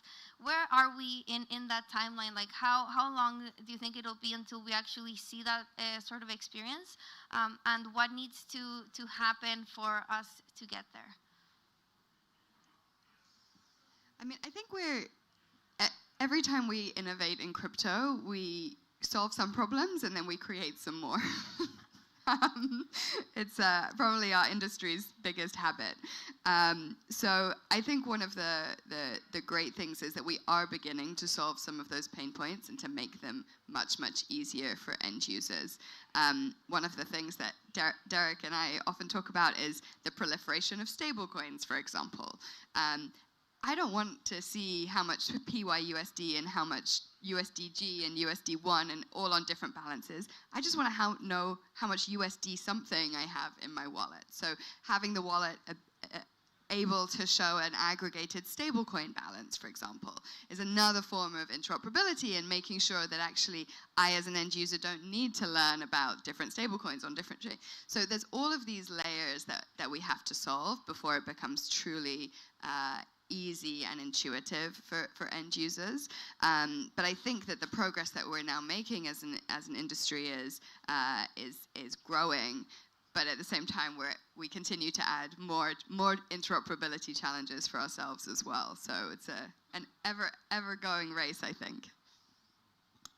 Yeah, I still think we are a bit of ways away from that full kind of ideal end UX. I would say like one of the things that we've been seeing is we were looking at a lot of interoperability protocols that exist today, and we were just seeing crazy trust assumptions from just sending money to an EOA and praying that it gets to you on the other side in cases to trusting intermediaries like a solver. And so last week, I don't know if you saw, but we came out with the Trustless Manifesto, my team together with Vitalik. And one of the things that we were thinking about in writing this document was to kind of caution users as we build and as we scale to just check like where are we putting our trust and to build systems that can scale trustlessly. So I think like that's one of our focuses now as well, is to make sure that we're building this great UX, but with good trust assumptions that we aren't putting our trust in intermediaries. Yeah, I think it's great that we have the EF and researchers worrying about those issues. Maintaining a permissionless, trustless, censorship-resistant base layer and maintaining those values. And then we have wallets who can make sure that the user doesn't even have to think about that. And so that it's just easy. Because in the end, like, let's face it, like users aren't gonna care or really think about whether the base layer that they're using is actually trustless or not.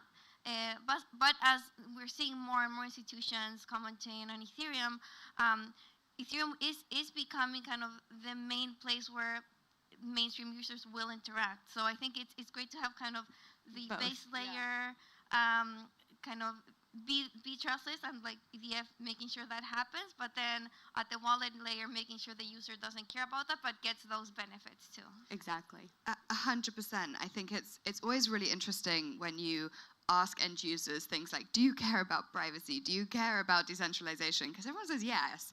And then they actually make decisions in their real life that are completely different. And so the revealed and expressed preferences in this space tend to be miles and miles apart from each other. And so what we really need to cater for is the express preference, right? Like, how do people actually interact, and how do we build a product where we don't need to educate them and to help them understand that, but also how do we do that and keep them really safe? Because nobody cares about decentralization until they're censored and until they have an issue, and then it's a really big problem for them. But when they're making those early decisions about where they want to go, which wallets they want to use, which chains they want to interact on, that's the last thing on their mind.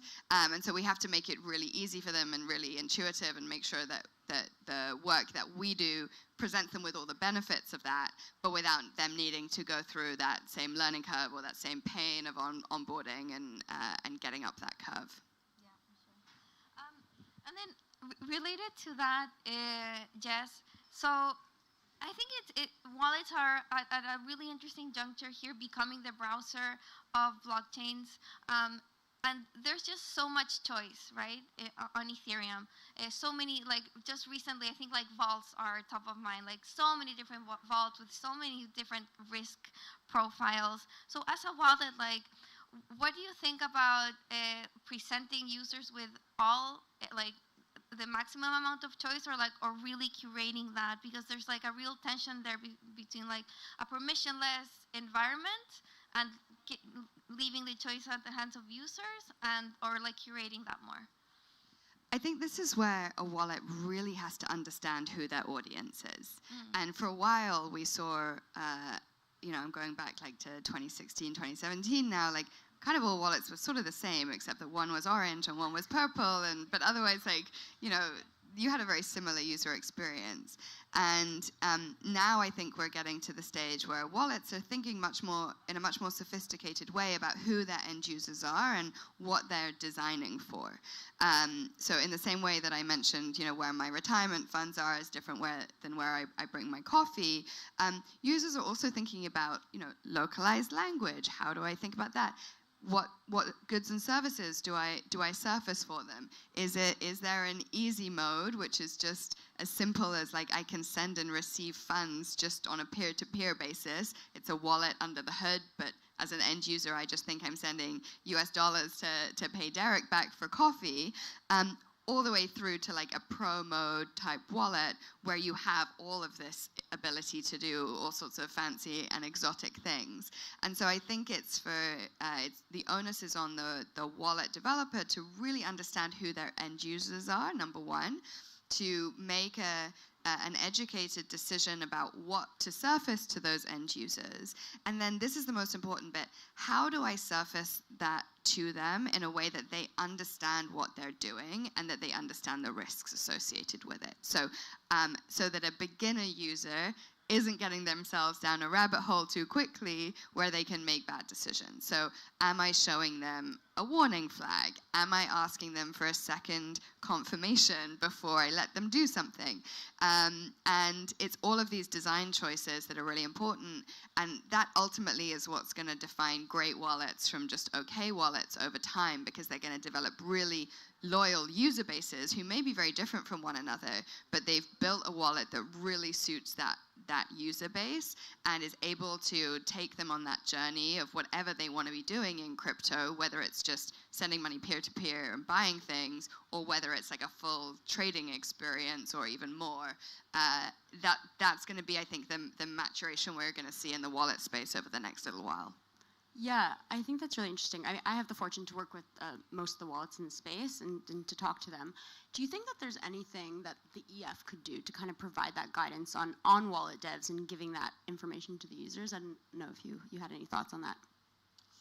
I think that there's a couple things. Like one, there's just a set of like best practices that we have as part of the WalletConnect certified program. Things like using the Verify API to surface whether you're interacting with a malicious domain. We just think should be table stakes for the industry. And as part of some of the app certified work that we're doing that we mentioned earlier, or will be talked about more later, also we'll include things like smart contract verification. So like, do I know that I'm interacting with a bad smart contract? That should be something that a wallet is really able to communicate with a user on a very easy basis. So there's a whole bunch of like very simple, I think, best practices. And then I really think that this is about user experience. We have to go from a place as an industry, from thinking that we are engineers and we're building for technical people, to a product mindset where we actually go and talk to those people, and we A/B test stuff, and we do user research. We bring everybody into a room and we say, hey, this half should use this wallet and this half should use this wallet, and we see how many of you make mistakes on either side of the room and what that user journey is, and then we iterate and we build a better user journey for you. And that isn't going to be the same for every single wallet, because they're going to have a different user base. And so I think it's also about evolving this mindset into being a real consumer product as a wallet, not just as a technical implementation, but as understanding what offering you have for your wallet as well. But we should partner on a workshop for that. Yeah. Nice. All right. Okay, well, that wraps the end of the panel. Thanks so much, Marissa and Jess. I think it's a really exciting future where wallets do become the browser of blockchains, and here we talked about like so much work that goes into actually making that happen. So thanks everyone for joining us. Thanks, guys.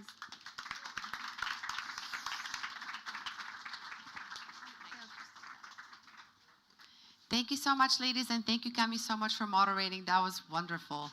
Now, we're about to continue with a keynote, so don't go too far away. Something that I found really interesting in this panel was the conversation about what users say that they want and what users truly want.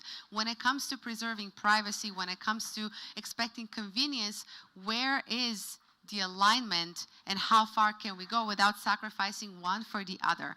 Now, our next topic is a bit of a switch in gears. Here to talk to us about Gnosis Pay, we have the LATAM Director for Gnosis Pay, Ariel Iberman.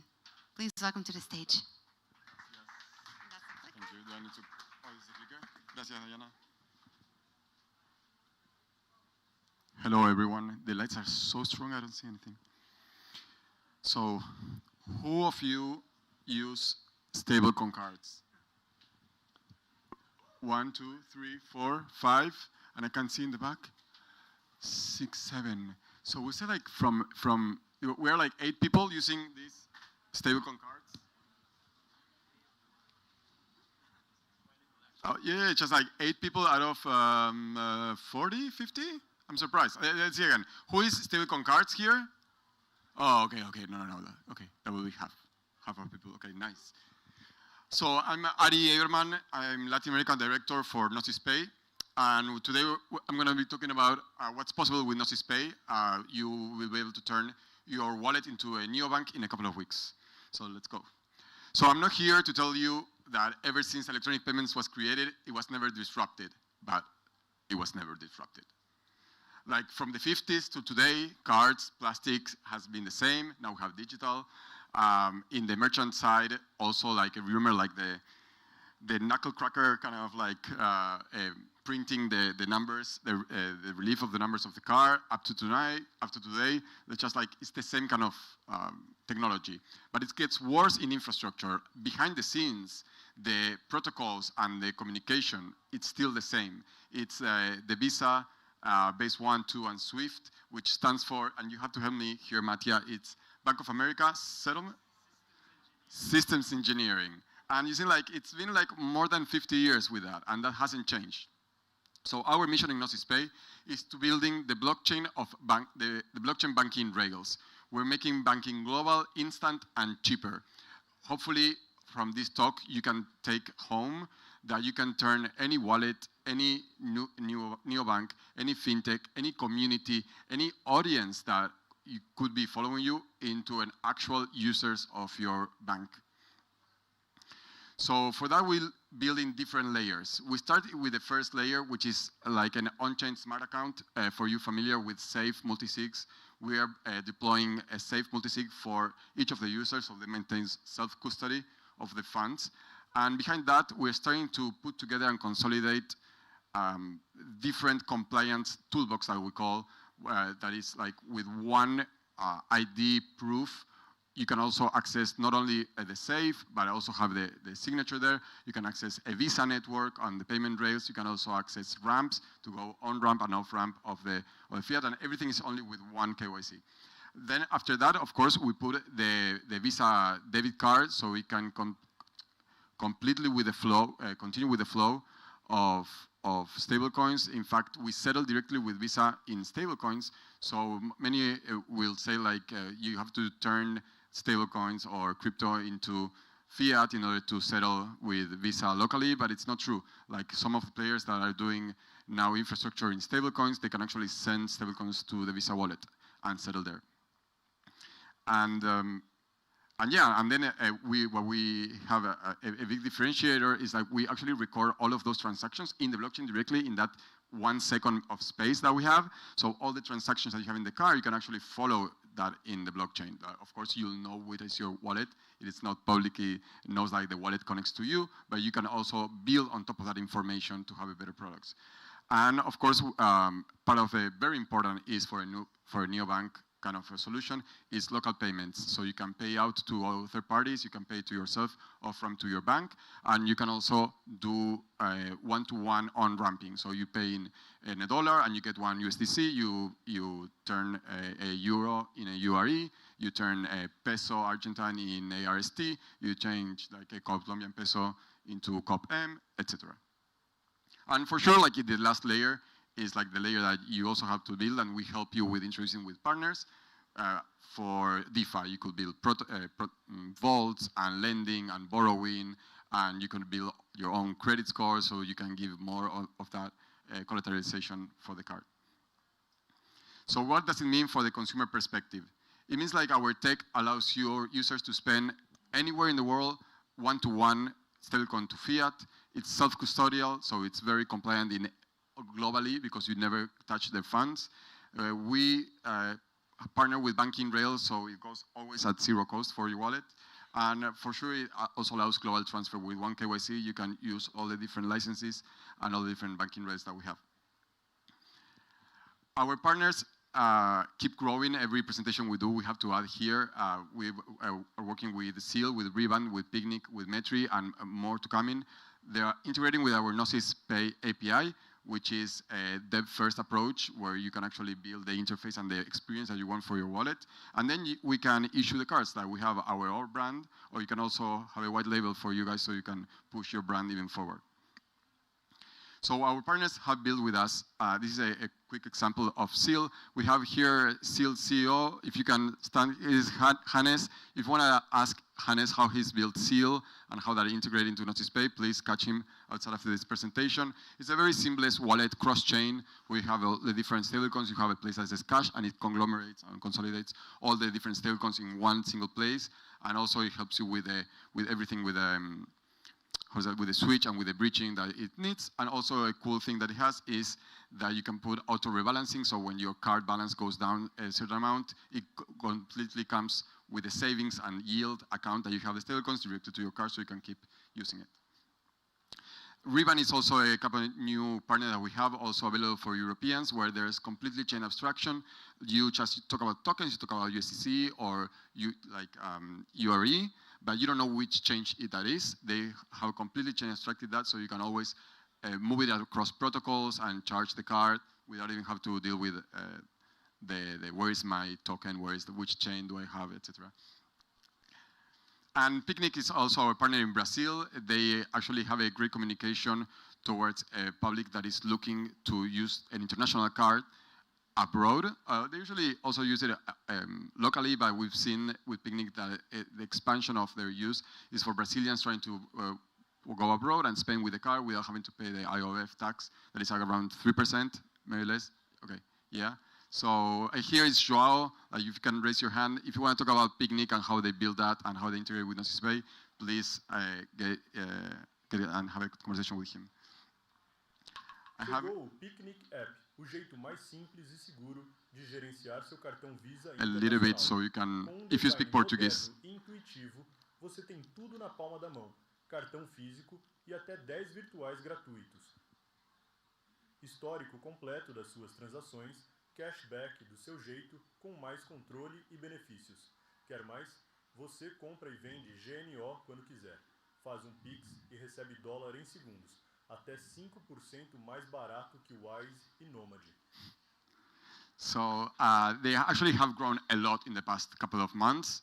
And you see in the Dune metrics how they launch, and by integrating with Gnosis Pay, they not only can cater to Brazilians, but also through the same API, they can start reaching new audiences as our license keeps growing. So now they could be launching for Argentina, for Colombia, soon to Mexico, and for the European Union as well.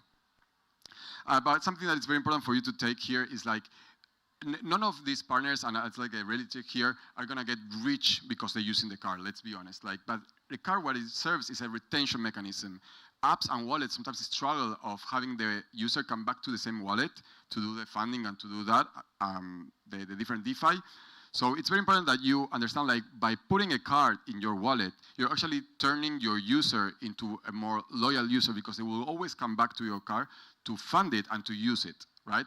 And we've seen like they come between 1 and 3 times a week, depending on how heavy user they are. I will put some here, some trends, but it goes from very like low spenders, going like to like 1 every 10 days transactions, to very high spenders that go 3 times a day transacting and checking the wallet. So in this last year, we processed 1 million payments. We have been accepted in more than 100,000 merchants across the globe. And that's all using on-chain self-custodial smart accounts. So we're not here to be the neobank. I know some people have confused, like, how do I get the Gnosis Pay card, the Gnosis Pay card? And the thing is, like, you don't have to get the Gnosis Pay card. You have to get the card of your wallet, right? And we're building the infrastructure to power thousands of them. So now you can ship stablecoin cards programs in minutes. Go to our API docs. It's very clear. It has even an AI chatbot that you can chat, and it gives you all the information. And please find us outside to discuss these 3 plans that we can integrate. One is free, very for small wallets that can help, and the other one more for white labeling and more markets accepts. So thank you very much. This is our license in the countries, and we'll continue to expand in the next couple of months. Okay. Thank you. Thank you so much. Gracias a ti. Thank you so much, Ariel. That was amazing, and congratulations on your growth. I think that neobanks are the hottest topic right now, but what Gnosis is building is much, much bigger. Now, as you know, WalletConnect is multi-chain. We operate within Ethereum, we operate within Solana, and we also cater to Bitcoin. Our next speaker is going to talk to us about the evolution of Bitcoin and how DAOs are adapting to Bitcoin. Please welcome to the stage, Sasha Gotts. Thanks, everyone. All right, hi, everyone. My name is Sasha. I'm the founder of the Rootstock Collective, which is the first real DAO built on Bitcoin. And I'm here today to talk about a very common topic during this event. It's about UX and how UX,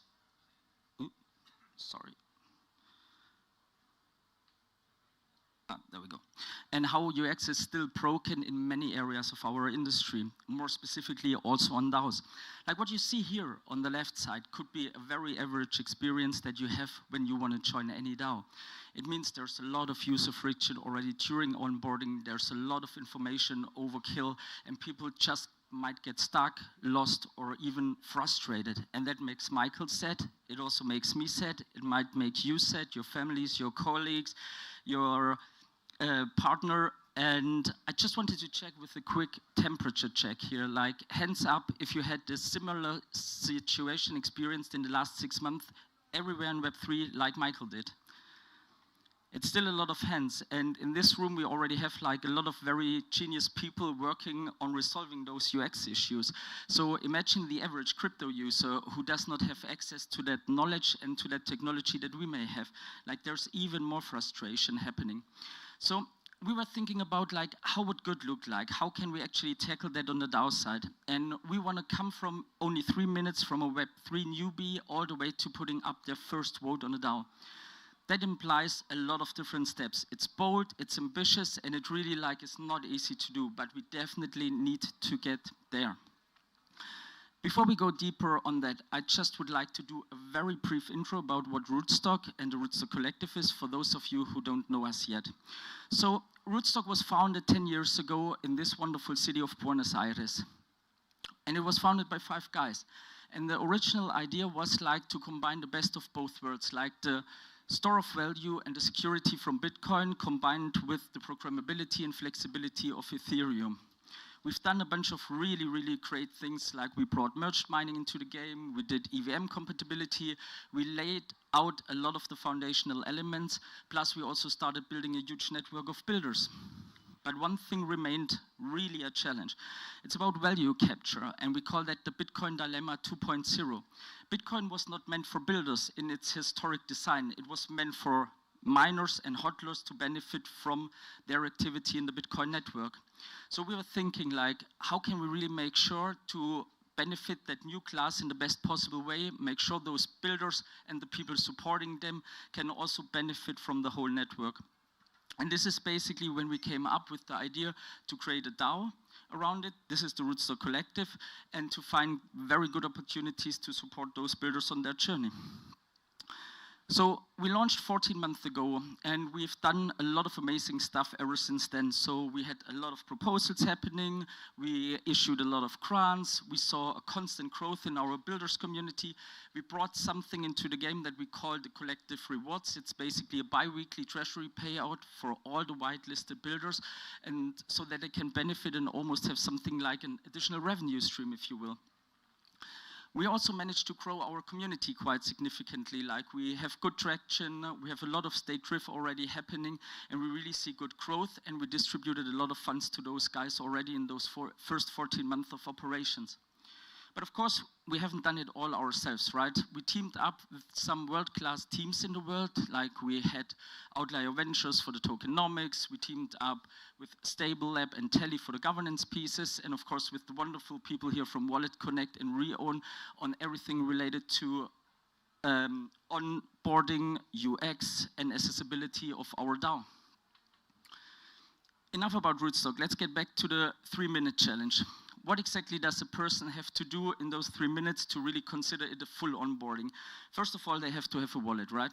A wallet can be easy, it can be a bit tougher, but there's huge availability. So that first step should work more or less okay. Then we have like the buying crypto part. It means like they need to have the tokens to access your ecosystem and play around. Again, can be very easy, can be a bit more a challenge, maybe depending on where you're based, maybe depending on what original fiat or other asset you're coming from. But then you also have to get into a DAO in our case. You have to understand, hey, what's actually happening here? What kind of builders do you have? What kind of proposals do they have? What do they want to get money for, etc., etc. That can already be a bit harder. And then you also need to stake your RIF, in our case, and you need to vote for those proposals. So there's still a huge challenge happening on that side.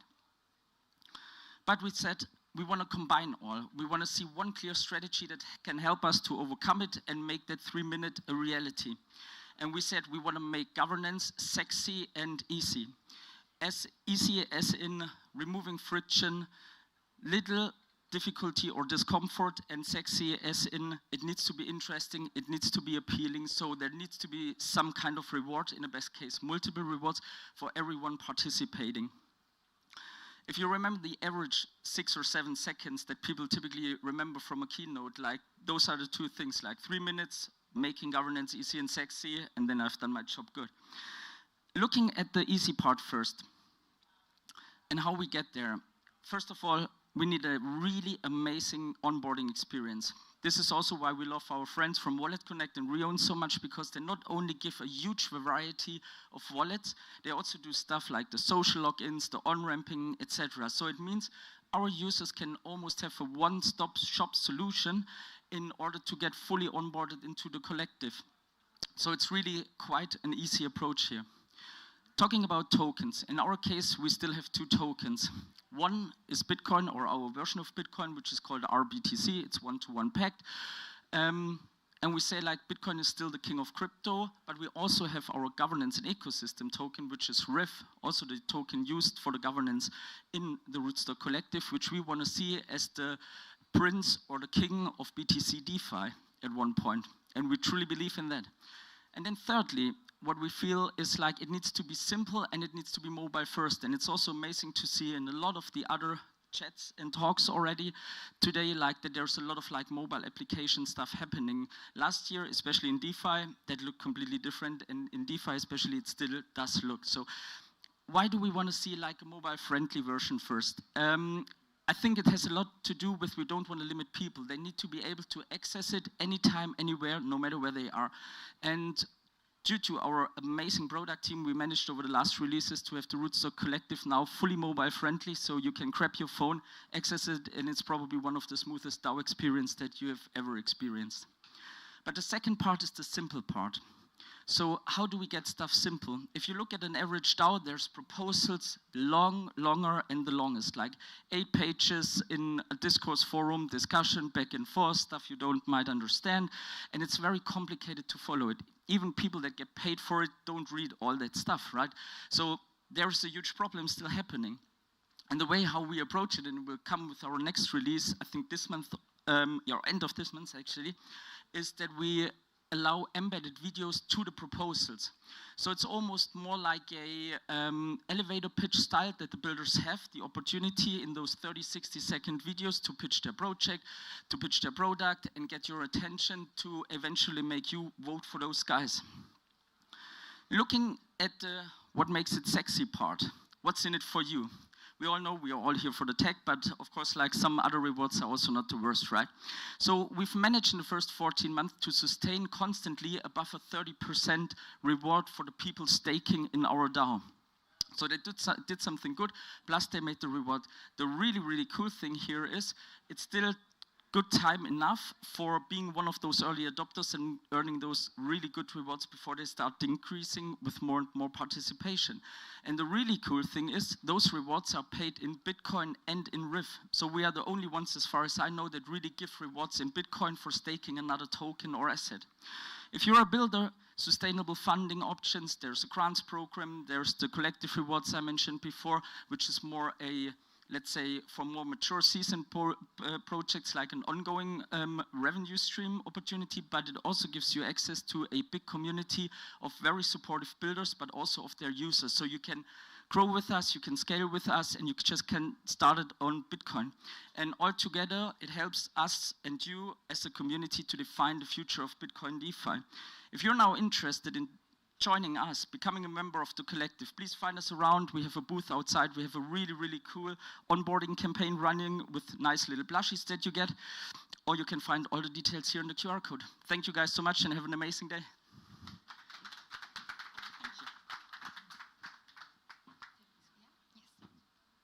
Thank you, Sasha. That was amazing. And you know what? I feel like we don't hear about Bitcoin all that much, so I am very excited any chance I get to hear about Bitcoin because it's kind of an OG. We're switching gears a little bit. Next up, we're going to hear from Rhinestone. We're going to hear from Kurt Larson. Please take the stage. Stage is yours.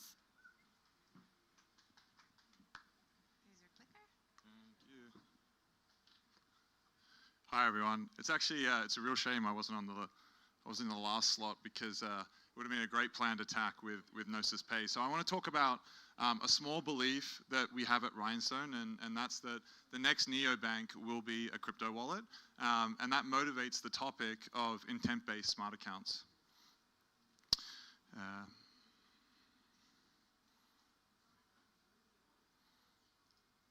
Here we go. Okay, so I think we've all realized that the tokenization of markets and finance is really starting to take off. All you have to do is read the headlines to know that this is happening. You have Stripe building Tempo. You have NASDAQ announcing the support of tokenized stocks. You have the Genius Act legitimizing stable coins. And of course, we had ICE investing $2 billion into prediction markets. Stable coins have really emerged as like the killer use case. We now have over 300 billion total supply. It's growing at 12 billion per month with Circle and Tether issuing a large chunk of that. And we have over 30 million users sending stablecoin transactions per month. And so this has really motivated a new concept that is hitting the market, and that's neobanks emerging as essentially neo-wallets. And I've got a few examples here, a few examples that Gnosis Pay is supporting and showed in that prior talk. And so a lot of these neobanks or neo-wallets carry the same mantra, and that's that the best crypto UX is no crypto UX. And they all follow a very similar framework, and I like to call that the stablecoin DeFi mullet. So it's fintech in the front, and it's DeFi in the back. Sorry, this slide's not updated. So that's clean UI. It's you know, a single digital dollar in the front. It's familiar setup and recovery processes. And then in the back, you have stable coins. You have many blockchains for settlement, depending on the DeFi protocols that they're using to offer trading and different earn type products. But in order to make this happen, these developers need a bridge between a familiar UX that the user wants and the blockchain technology that you need to support to offer this experience to the user. And so this is where I want to introduce these stable accounts backed with intents. And so stable accounts really form the foundation of the user experience. You have very familiar features like passkeys for familiar onboarding. You have simple recovery flows with guardians. You have fees that users expect through gas abstraction, so paying with USDC or even just sponsoring. And then obviously we have invisible signing with session keys to remove that kind of crypto experience when it's not necessary. But smart accounts aren't enough to solve the UX problems that these developers face and that would inevitably be passed on to the user. And that's that smart accounts can't solve the multi-chain mess without intents. And that's what I want to talk about for the rest of this keynote. So cross-chain intents are the solution when combined with smart accounts. And that's because they bring simplicity, speed, and of course they're cheap. So today I want to focus on the simplicity side rather than getting into the nitty-gritty of why they're faster and cheaper than traditional message bridges. And I want to emphasize that this simplicity angle is really amplified when you combine intents with smart accounts. So first of all, let's define what intents are. And it's very simple. Intents are expressions of desired outcomes that sophisticated third-party actors fulfill. And that fulfill component is really important. So the simplest way to emphasize what an intent is to compare a message bridge with an intent bridge. So in the case of message bridging, essentially this kind of operates under the assumption that in order to move tokens from one chain to another, you need to send data from one chain to another chain. In the case of intents, that assumption goes away, and instead you realize that actually tokens and value are fungible.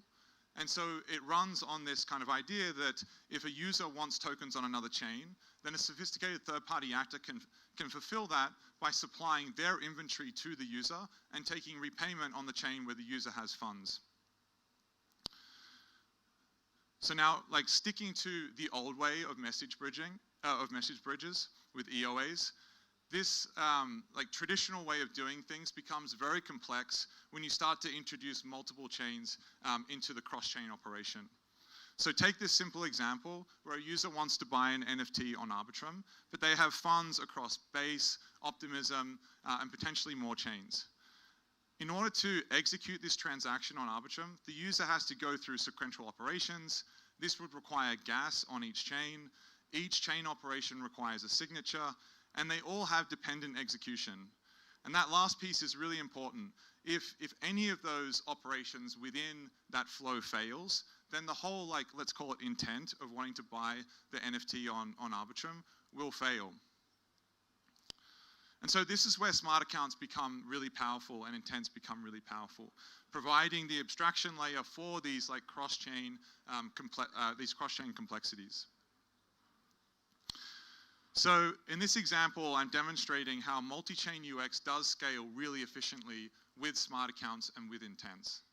So in the case of an intent, sticking to the prior example, the user would still have the same intent. They want to purchase an NFT on Arbitrum. And instead, you have a sophisticated actor or you have a sophisticated system that can interpret that intent and say, well, this user has funds on Base, Optimism, whatever it might be, and then kind of construct the transactions, the call data required to execute that transaction across the relevant blockchain, and then execute it on Arbitrum and the other relevant chains. And so for the user, with the power of smart accounts and intents, you have a single-click experience. You have gasless transactions. The user can repay the gas to the solver all on one chain and repay it in any token. The action for this user is atomic. So it's one click, solver fills, they have the NFT on Arbitrum, and it's deterministic. So there's no slippage through the bridge that could lead to failure or anything like that.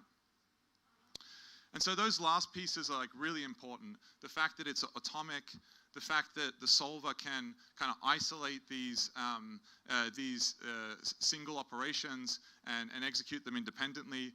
So essentially, this solver can be sophisticated and consume the complexity of having to do this cross-chain action. If one of the transactions fails, they are able to retry or reroute. This can lead to improved pricing, much higher success rates, and fulfillment. Okay, so let's quickly talk about the tech stack that makes this possible, and then I'll talk about where Rhinestone comes in. So the tech stack is quite simple. At the application layer, you have wallets and dApps who provide an interface to the user for them to create intents. So this could be like OpenSea, or it could be a wallet, like Rebind, and a few of the examples that were shown earlier today. You then have the orchestration layer, which you can think of as like the intent engine. It's the thing that is like interpreting the intent, doing the routing, building the transaction data, and then having those transactions executed by the solver network. And then the final piece is the settlement layer. So how do you ensure that the solver will be repaid by the user? And this is where the settlement layer comes in. So at Rhinestone, we're focused on the orchestration layer. We provide a smart wallet service for developers to embed smart wallets within their wallet or within their application. And then we're also working on a system we call Warp, and this is our intent system. And so Warp, quite simply, it's an intent routing and execution engine.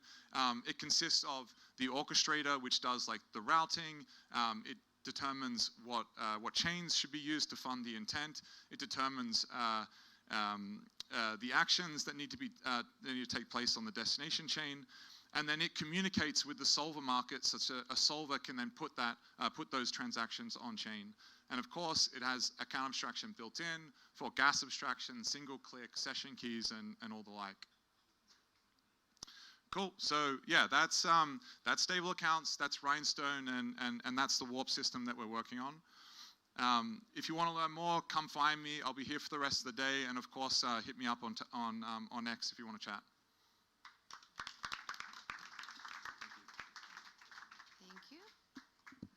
Thank you, Kurt. Definitely take advantage of his offer because there's so much to pick his brain on. And continuing the conversation on stablecoins adoption, how many of you guys here are really bullish on stablecoins? Hands up. Stablecoins? Yes. I realized, and I used to work in TradFi, I realized that stablecoins are such a smart decision because if you leave your money in fiat, what happens to it? It devalues, there's inflation, not a good plan. If you invest all of your money and you need liquidity, but it's locked into different protocols, different liquidity pools, you can't take it out right away, right? So what is a good intermediary solution? I think that stablecoins is just that.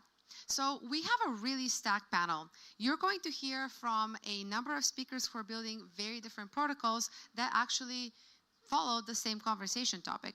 You're going to hear from Rick Krieger from Trust Wallet, Duke Song from Solaire, Raghulam Pathy from Cast. By the way, great party last night.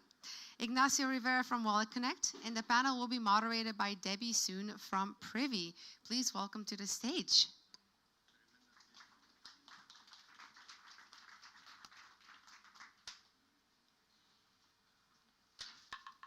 This is for you. You look amazing.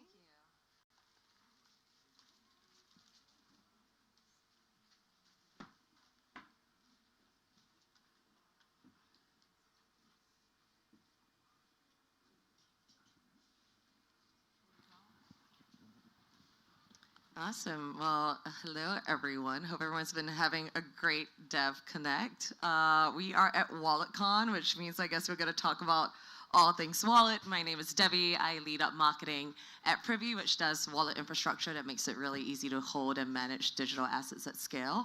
And I have on stage with me 4 incredible gentlemen who are also building in the wallet space in kind of like different ways. And I think we have done a lot of work together. So maybe we'll just kick it off by some quick intros of who you are, what you're working on, and then we'll get into a really exciting topic on what the new payment rails look like with the new definition of wallets, not the leather ones in your pockets. But yeah, go ahead. For sure. Welcome, everybody. My name is Nacho. I'm head of product here at WalletConnect, so happy to have you all here. Hi, guys. My name is Raghulam Pathy. I'm the founder and CEO of Cast. If you haven't heard of Cast, Cast is the, as I like to say, the OG crypto neobank. We're building basically a global bank available to 160 countries with stablecoins, crypto, and fiat rails through over 600 routes around the world. And yeah, partners of Privy as well as WalletConnect. And also very glad to have made it because we had an outrageous party till like 6 a.m. last night. So. Hey guys, I'm Duke from Solaire, and we are building like the hardware acceleration chain, targeting at 1 million TPS. So we are trying to building like the particle stack, but like including the stable coin and payment rail. So I'm love to share like what my thought about the infrastructure for the stable coin layer. Hi, my name is Rick. I'm taking care of global operations at Trust Wallet, the biggest mobile crypto wallet out there with over 15 million monthly active users. Awesome. Well, so, I guess for all of us, we've all experienced traditional payment rails. I think we still use it every day. For those of you who don't know, especially transferring money from one country to another, it goes through a whole bunch of intermediaries. That's how the existing payment rails work. And I think now we're in a really exciting stage where we are really building new parallel payment rails, and I think obviously kind of starting with wallets on the front end. So I think that's been at least kind of the first interaction of somebody when they're kind of getting into crypto, getting on chain for the first time. So maybe I'll go over to you, Rick. Like, how has the experience been in terms of customer adoption from your standpoint, in terms of just getting somebody set up with a wallet? Easy. Everyone has one. Everyone has a Trust Wallet. Yeah.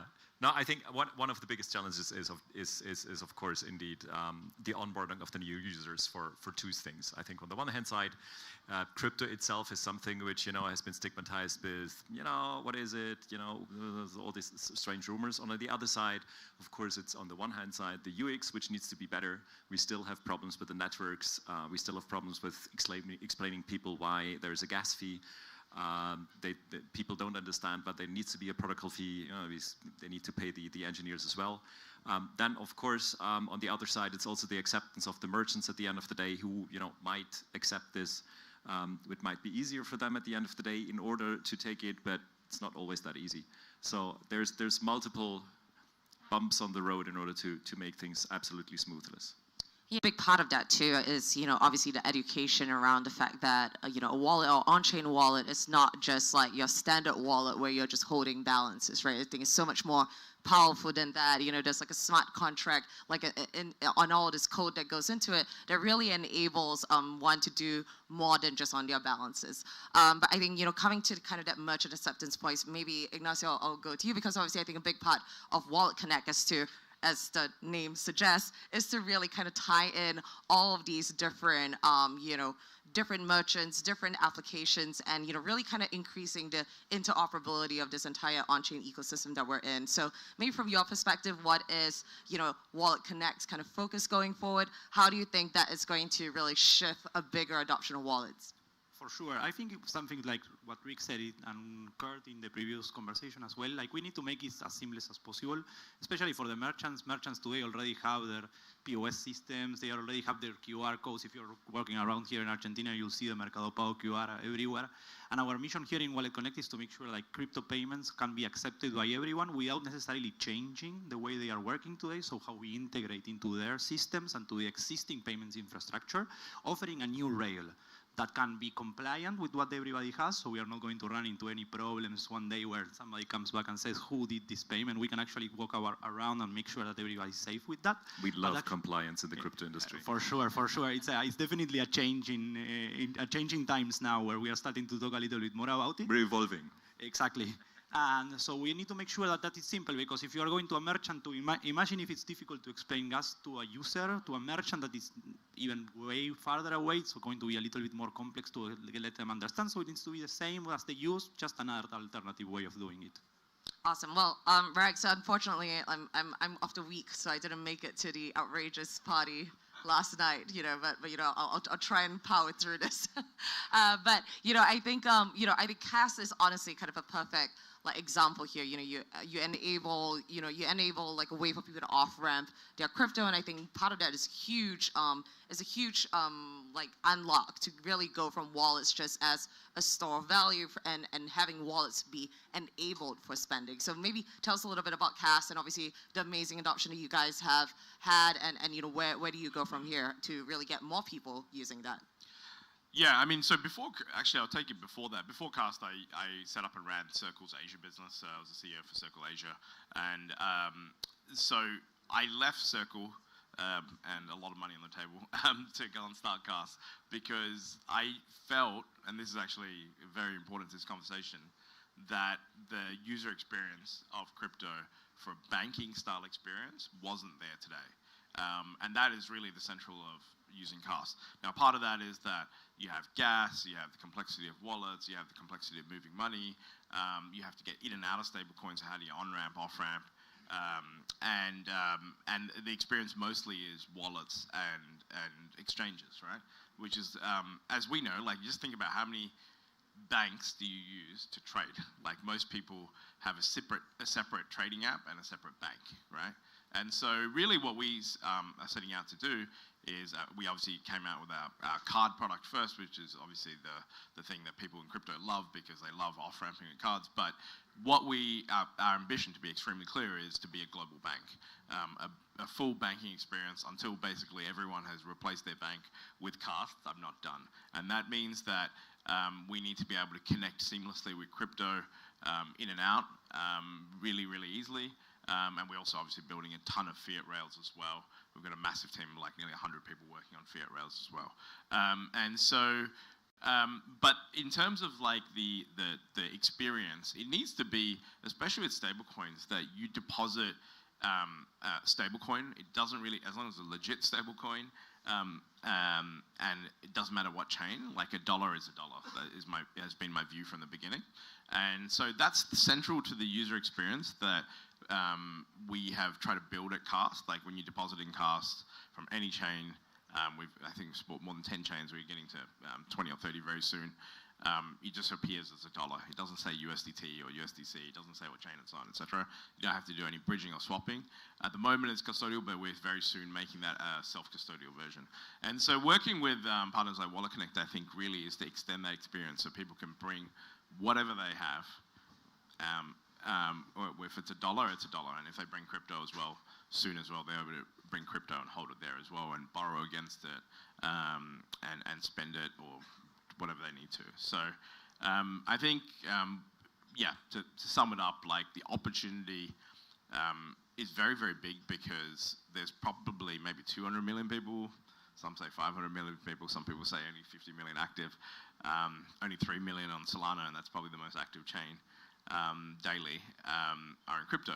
But more than 2 billion people use dollars, right? And so the opportunity with stablecoins and dollars and a banking experience is way, way bigger than crypto. And I think to achieve that, you need to have a banking style experience. Yeah, no, and I love that aspiration about becoming a bank, and I've no doubt that you achieve it because I think, I think even at Privy, what I like to say is that wallets are really the new global bank account, right? It's like how easy it is to have a wallet, and then I can now take that essentially bank account and now take it across borders and spend it anywhere and everywhere. So I think we talked a lot about wallets, obviously. That's kind of the first thing consumers interact with. There's a lot that goes on behind the scenes. So Duke, I'm going to come to you. Tell us a little bit about what's required on the infrastructure side. And I think like just off the top of my head, the very first thing is latency is one of the biggest things that no one is going to want to sit around and wait like 5 minutes for a transaction to clear. So maybe share what are some of the must-haves that we need from an infrastructure standpoint to actually make on-chain payments feasible and adopted by the mainstream. Yeah, so nowadays, like most of like the crypto payment, they leverage like the Visa Master like the infrastructure. So they're using like the stable coin, but it is like the on-off ramp.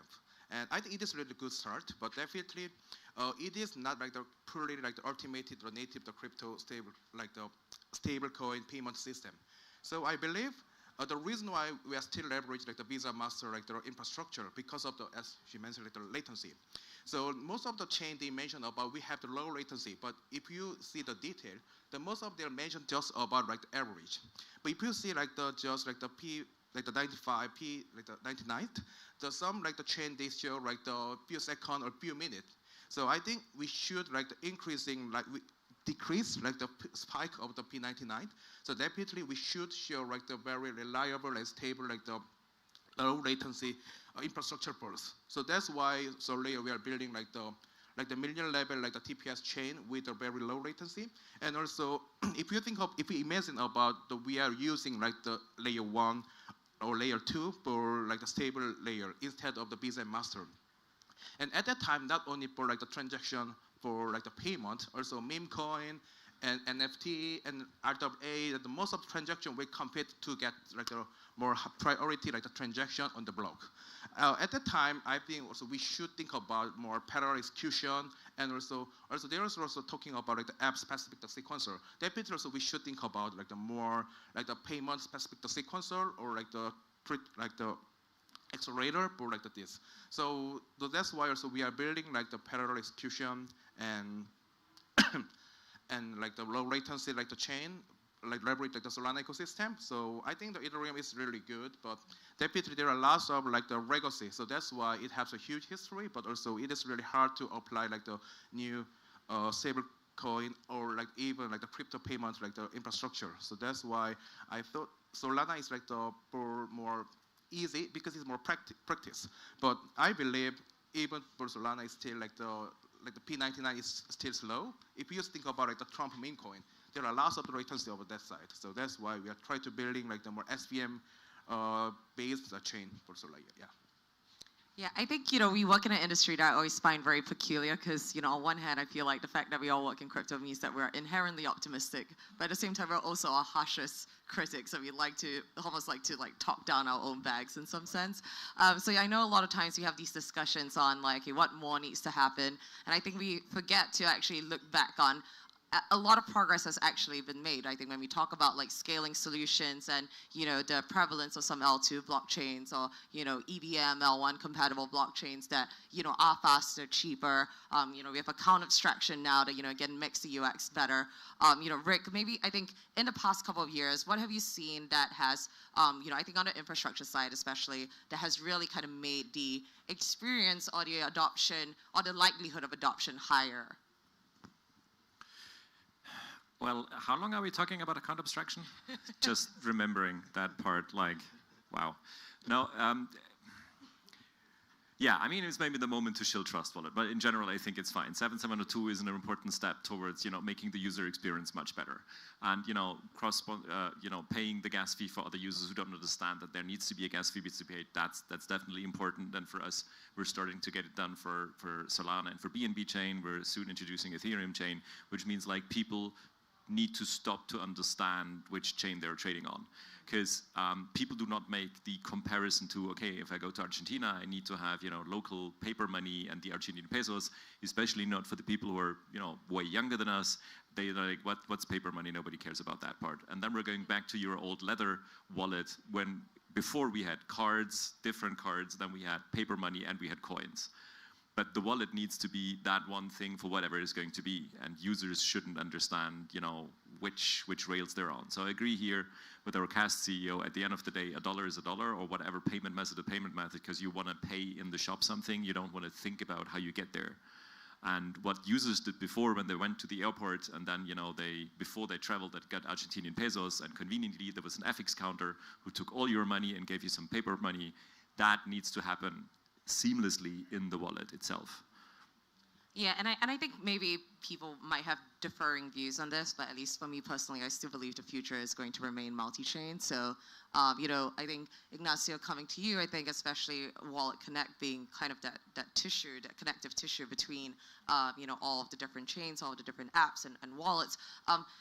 Where do you feel we sit today in terms of interoperability, and I guess like how much more, like what more do we need to, how much further do we need to go to really give a true consumer moment unlock? So if we look back, definitely we are much better than a couple of years ago. Chain fragmentation has been good. It's given us a lot of opportunities to grow, and I think now it's about like how we can make it simpler for the biggest players that are coming into the space, the Revoluts, the Stripes of the world that need to onboard everyone and need to be a way of them to just do it. I think we have a lot of talks today of people trying to solve this via smart accounts, intent-based smart accounts, like we were shilling a little bit before. And I think it's like how we can put everything behind a simple API, the same APIs that everybody understands today from the bigger companies, and make it simpler so we can, like, there's a term that I like a lot, which is called like stealth boarding. You're going to use crypto, you're going to have your wallet without even noticing it, and that wallet will work on every chain, every token, whatever is going to be. It's $1, a peso, a peso.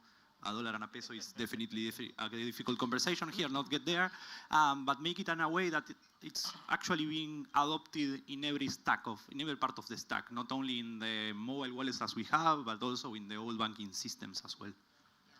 I love that this year's DevConnect is in Buenos Aires because I think a lot of us, at least myself included, has experienced stablecoins actually being used. You know, I've paid a bunch of vendors. I know, it's crazy.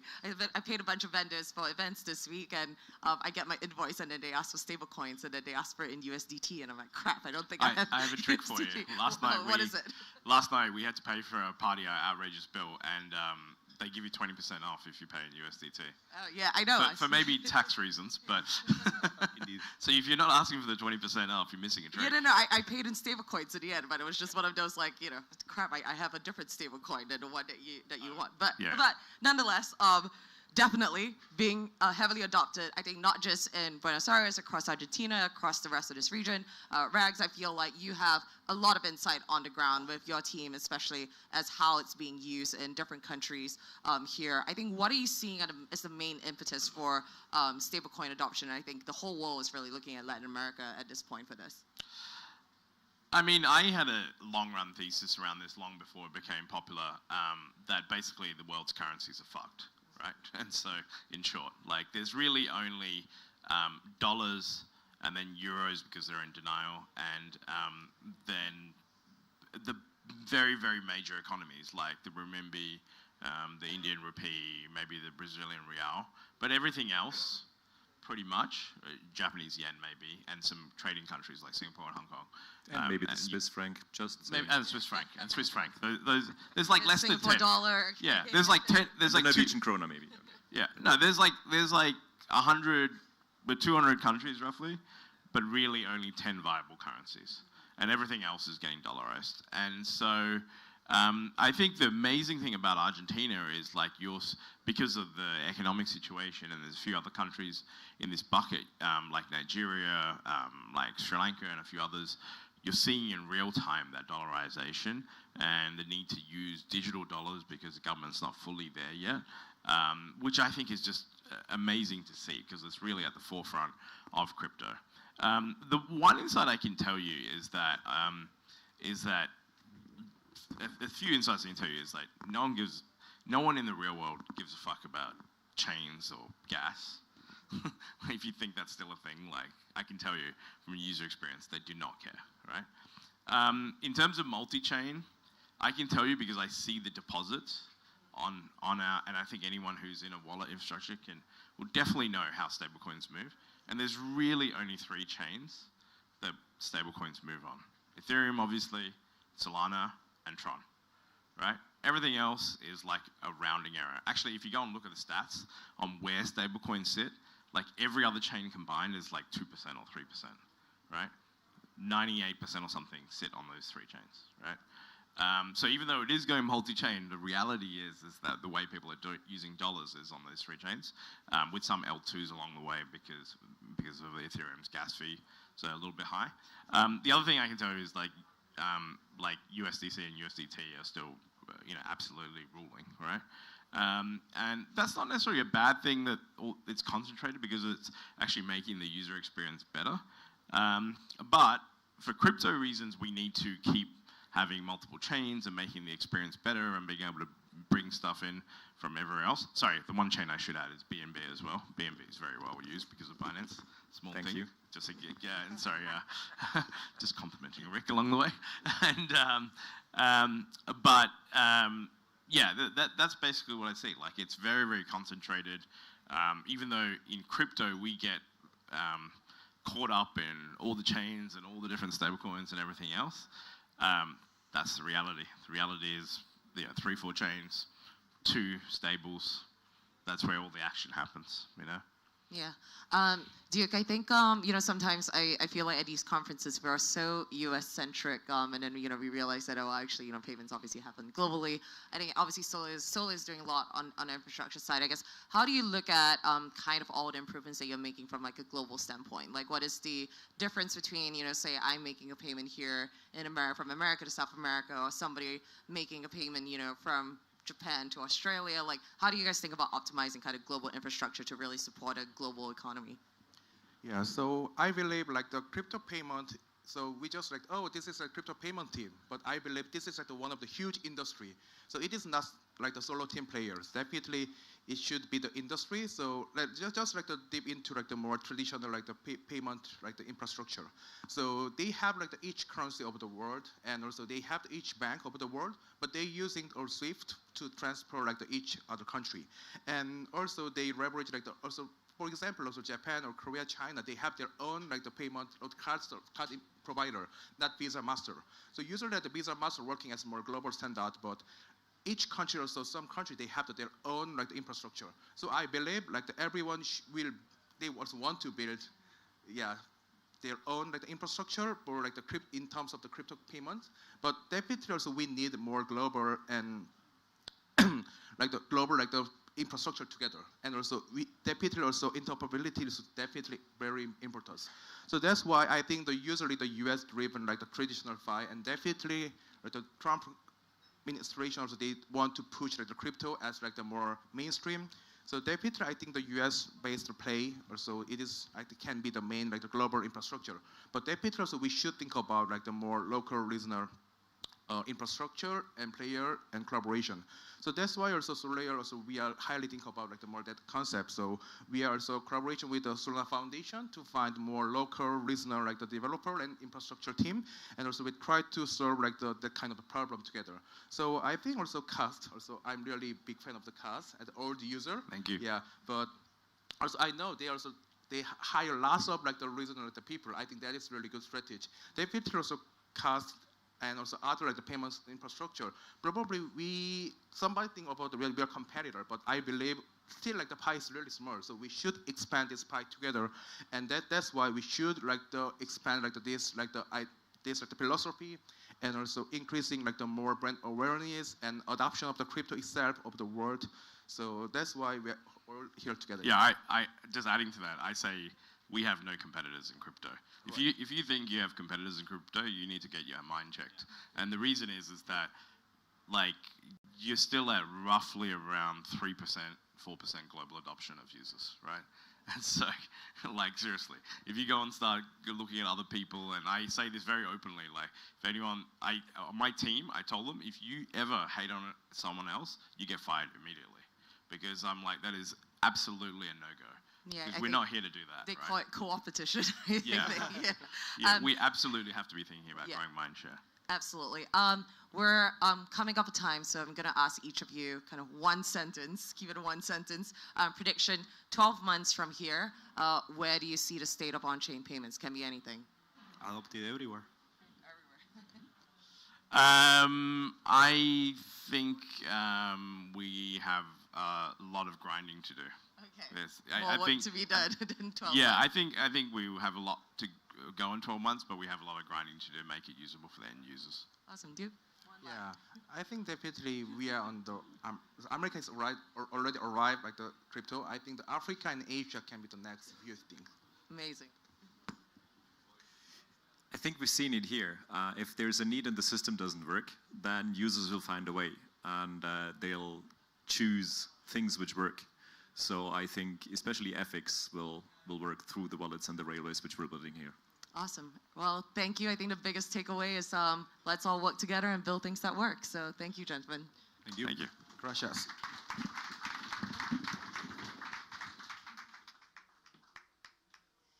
Thank you so much to our panel, and thank you, Debbie, for moderating. You're absolutely amazing as always. Now, we did hear quite a few different takeaways. My favorite takeaway is actually Debbie's as well. It is all cooperation. We don't have to compete. We don't have to hate on people. But if I could shill cast for 1 second, not because they pay me or anything, I just use them. They picked me up from the airport the other day. And I'm a card user, and I post about them on X here and there, and they were like, hey, here's a VIP service. We'll just pick you up from the airport. And they sent me this like nice Mercedes van, and it was great, and it was air conditioned. And then they were like, do you want to come to Don Julio for steak? I was like, whoa, this is cool. This is an experience that I would expect to have with American Express in the higher tiers, but with an actual, stablecoin neobank. So I thought that was pretty cool. Next up, we're going to hear all about the future of WalletConnect. We're going to get snippets of our roadmap. We're going to hear about monetization and staking. Please welcome to the stage our founder, Pedro Gomez.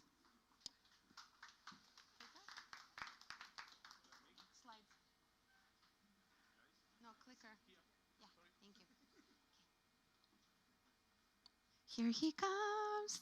Hustle.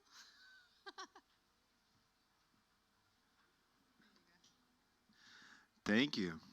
Well, we had so much stuff happening today, and I'm glad that we shared a lot about not just from a product, but also from an ecosystem perspective.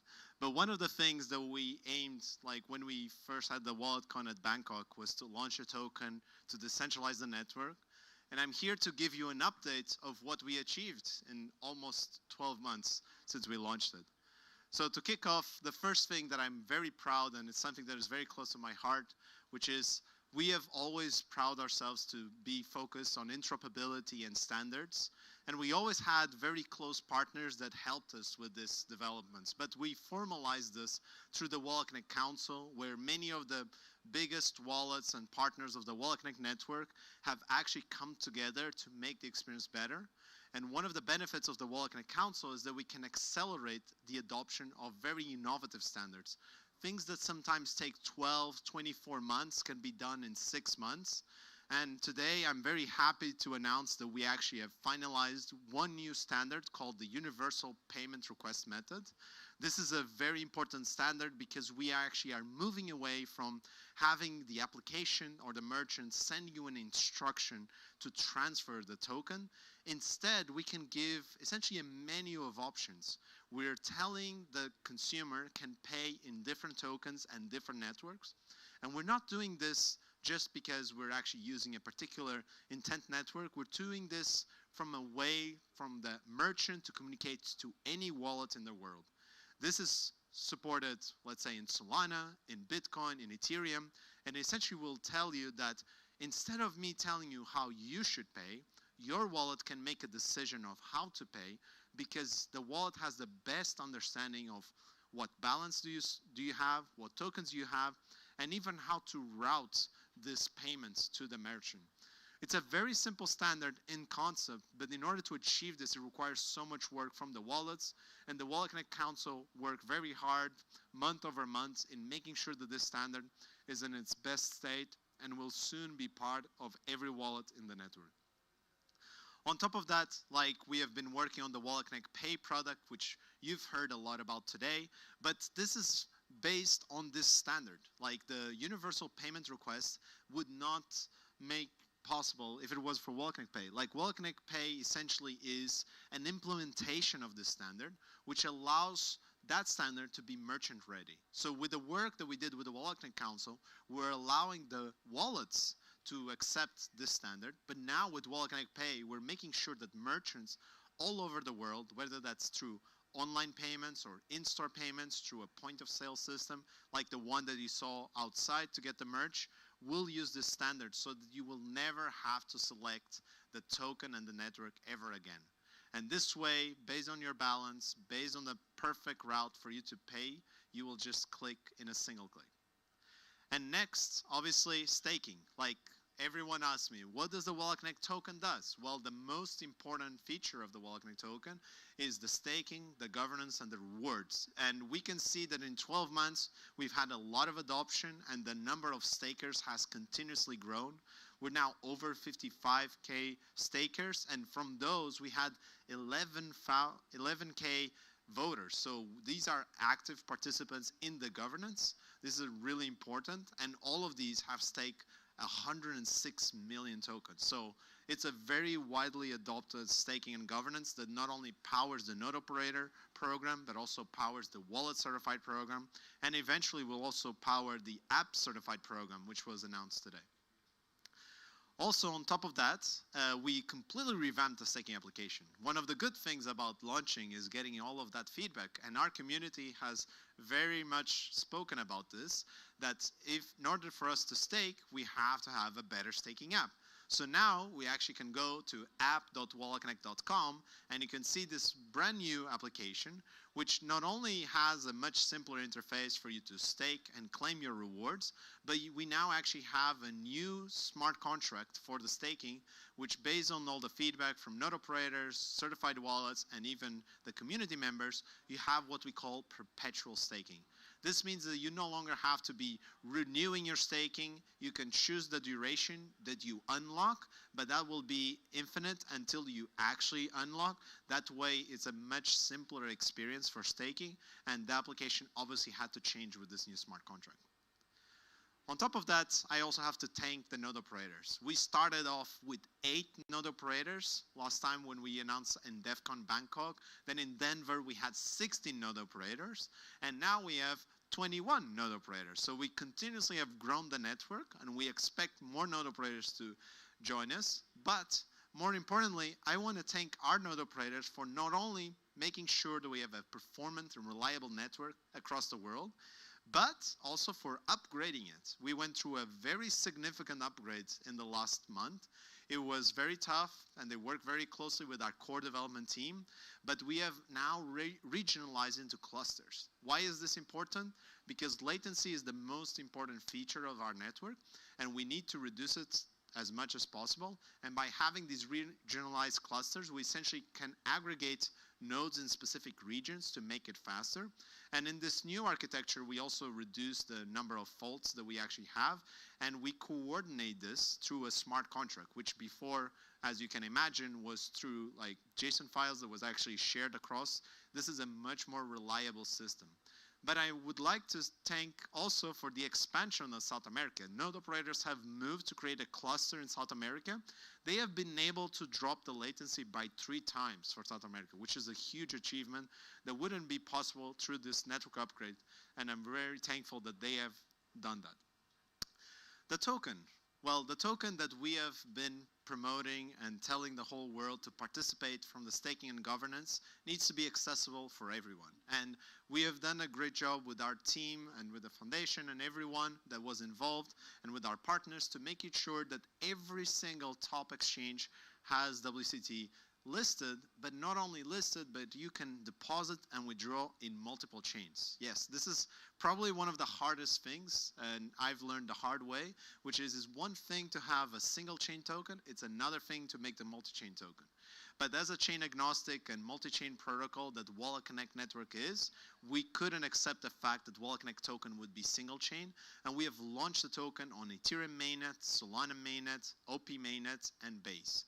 So now this token is not only tradable on decentralized exchanges, but also centralized exchanges in all of these platforms. But we also identified that our community is very regional. Beyond these global exchanges, we expanded to smaller specific exchanges that have denominated in local currency and sometimes even in local language. We have been able to actually educate a lot of people into the WalletConnect network by having programs where they can actually participate and earn these tokens across India, Thailand, Philippines, and Brazil. Finally, monetization. I think this is something that has been requested the most. Anyone that has read the white paper was attentively seen our tweets. The token is supposed to do staking, governance, rewards, and fees. And this is probably one of the most exciting announcements, which is we shared recently our paper around the monetization, and we now have a concrete plan to how we're actually going to generate demand for the token in order to bring value back to all of the stakers that have been participating in the network. The monetization is quite simple. Similarly to how you can imagine in a two-sided market like the Visa, you actually have in the Visa network the merchants paying for services, and there's a commission for that, which then pays the Visa network and all of these partners, and then it pays the actual issuer of the credit card, which is usually a bank. And in the WalletConnect network, it's quite similar, where you actually have applications driving transactions from wallet users, and wallet users are incentivized by the wallet rewards, which the wallets receive, and the node operators will then be paid. We had to go a little bit more into detail, and we tried to kind of simplify it in a single diagram where you can see the applications actually buying WalletConnect tokens to pay for WalletConnect access, and for every user that brings value to them, then they would actually pay for this on a recurring basis, and this would actually drive the revenue vault. This is important because when we launched the token, we set a set amount of tokens to distribute as essentially unlocked supply over time for rewards. But in order to make this sustainable, we needed to create demand for this revenue vault to be distributed to node operators and wallets. And through this monetization, we can actually achieve that and essentially have constant recurring demand for the token that then can fulfill the revenue vault, which will then fulfill the actual rewards. Most of these rewards will go, obviously, as you can imagine, to node operators and wallets, but it also will go to the stakers. Obviously, the stakers should expect to get compensated. A lot of them have staked for 6 months, 1 year, and even 2 years. And we want to make sure that this is directly related to the activity and the value that the WalletConnect network has driven. So please take a look at monetization.walletconnect.com, learn more about it, and thanks so much for listening. Thanks, Pedro. That was amazing. We do get that question requested quite a lot. It's so exciting to have worked on all of this and see it come to fruition. Now, next up, this is for you. We have Lasha and Tatsi speaking about identity with Unforgettable. Hi, everyone. Yes, I'm a sponsor, but I'm not going to shield the product and like persuade you to use it and click this stuff, but I'm going to blow your mind by the technology. Because actually, like, and the name is great, Unforgettable. So actually, what excites us as a team and what we do is like, we work on an identity, which is kind of boring, but if done right and in a privacy-preserving way, we do all this crazy stuff, like anonymous elections, like overthrowing the authoritarian regimes and crazy stuff that you can enable through the technology and the use of the blockchains. And we've done all that. But then I looked at you guys, the wallet builders, and all these like self-custody advocates, and then I looked at the seed traces that were like, do you know, like last time it was updated? In 2013. Like, that's it. We gave people the ability to write down 12, 24 words, store at home, and that's how the self-custody gonna win? Of course not. So basically what we're working on is this new great upgrade to this system, but without sacrificing the very core fundamental value of ownership.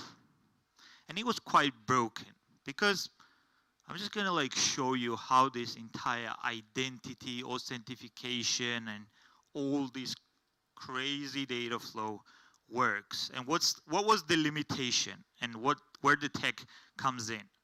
So today, in today's world, if we take an input, it could be a face, a scan of an object, or a voice, right? Like voice authorization stuff, or anything we use as an input, as an identifier within the system.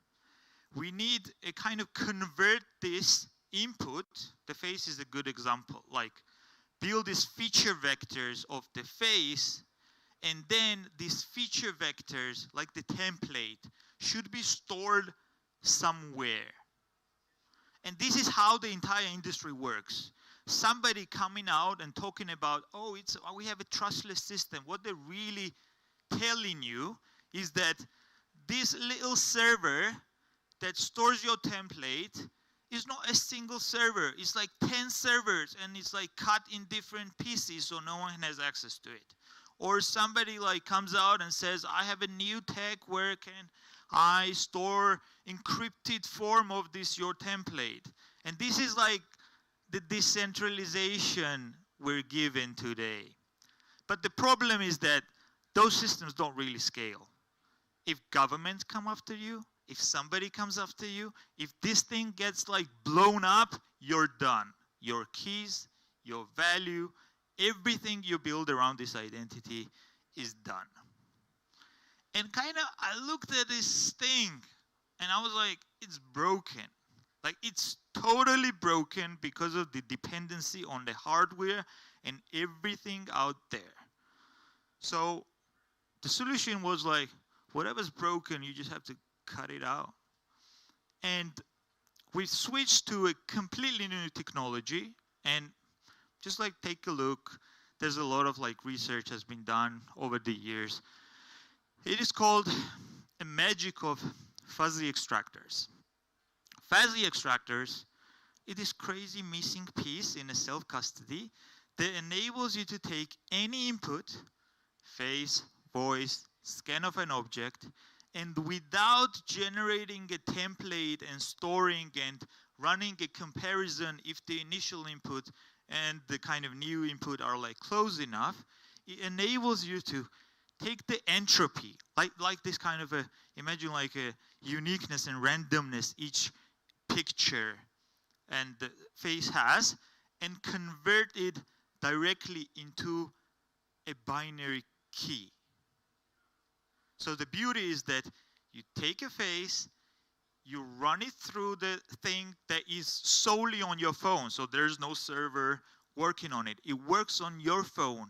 And on your own device, client side, you're kind of forging the cryptographic keys that can be used to access your wallet, could use to like recover account, or anything, anywhere that has to do stuff with the keys.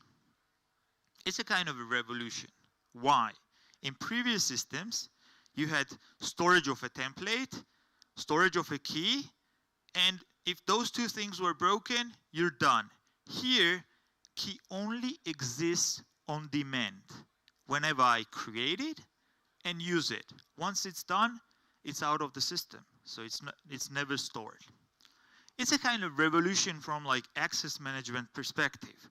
How today's data flow runs this kind of reference template encryption, runs comparison, provides access, and has this kind of risks of the template versus the keys on demand. Fuzzy encryption, decryption, a key, it either opens up or not. It's a kind of a disintermediation we've been always talking about and kind of preaching, right? So self-custody at a next upgraded level should look like this. There's not my company, no server, no dependency, but a beauty of mathematics that works on your phone and directly can communicate to on-chain or like off-chain systems for key usage. UX is pretty simple. You just like open the like the web. There does not even have to be a special app, so it works on the web browser app. You open it up, you input whatever you want to use, like an image or a face as a key, and off you go. You generate the keys like that. So in a way, we call it that's access on your terms without any dependency. And from a productization perspective, yeah, we're pushing it as separately as an unforgettable brand. And it could be used as a waltz, like a brain wallet. Imagine like a Harry Potter experience where you don't have to have a hardware wallet, or you don't have to have like the paper written with words at home, but you can pick a page in a book that you can, I don't know, go in any library of the world and like rescan it and get back and store your entire crypto there. So like somebody brushes in your home, like, I don't know, they look for something, there's no way they'll find out what my keys are because it's all in my head. I don't have to write it down or do anything with it. We will be rolling out an SDK for wallets because I think like self-custody needs this type of upgrade, and it's super useful for anything non-custodial and self-sovereign. And it can work as the kind of a passkey, like kind of root key that you can, once again, associate whatever physical item or a sequence of factors you want in the world, and you can derive session keys, you can derive device-bound keys, anything with it. It's a kind of magic of cryptography. That's it. Like, actually, you can test it yourself if you scan the QR code or go to Unforgettable app or just connect with me because it's fresh out of the lab and it just, once again, does not sacrifice the custody and the values that this industry was built for. Thank you.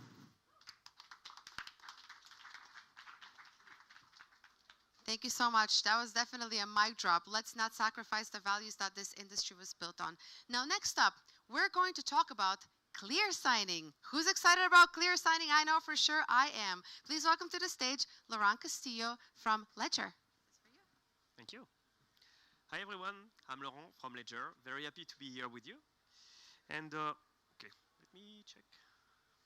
Whoops. Sorry, yeah.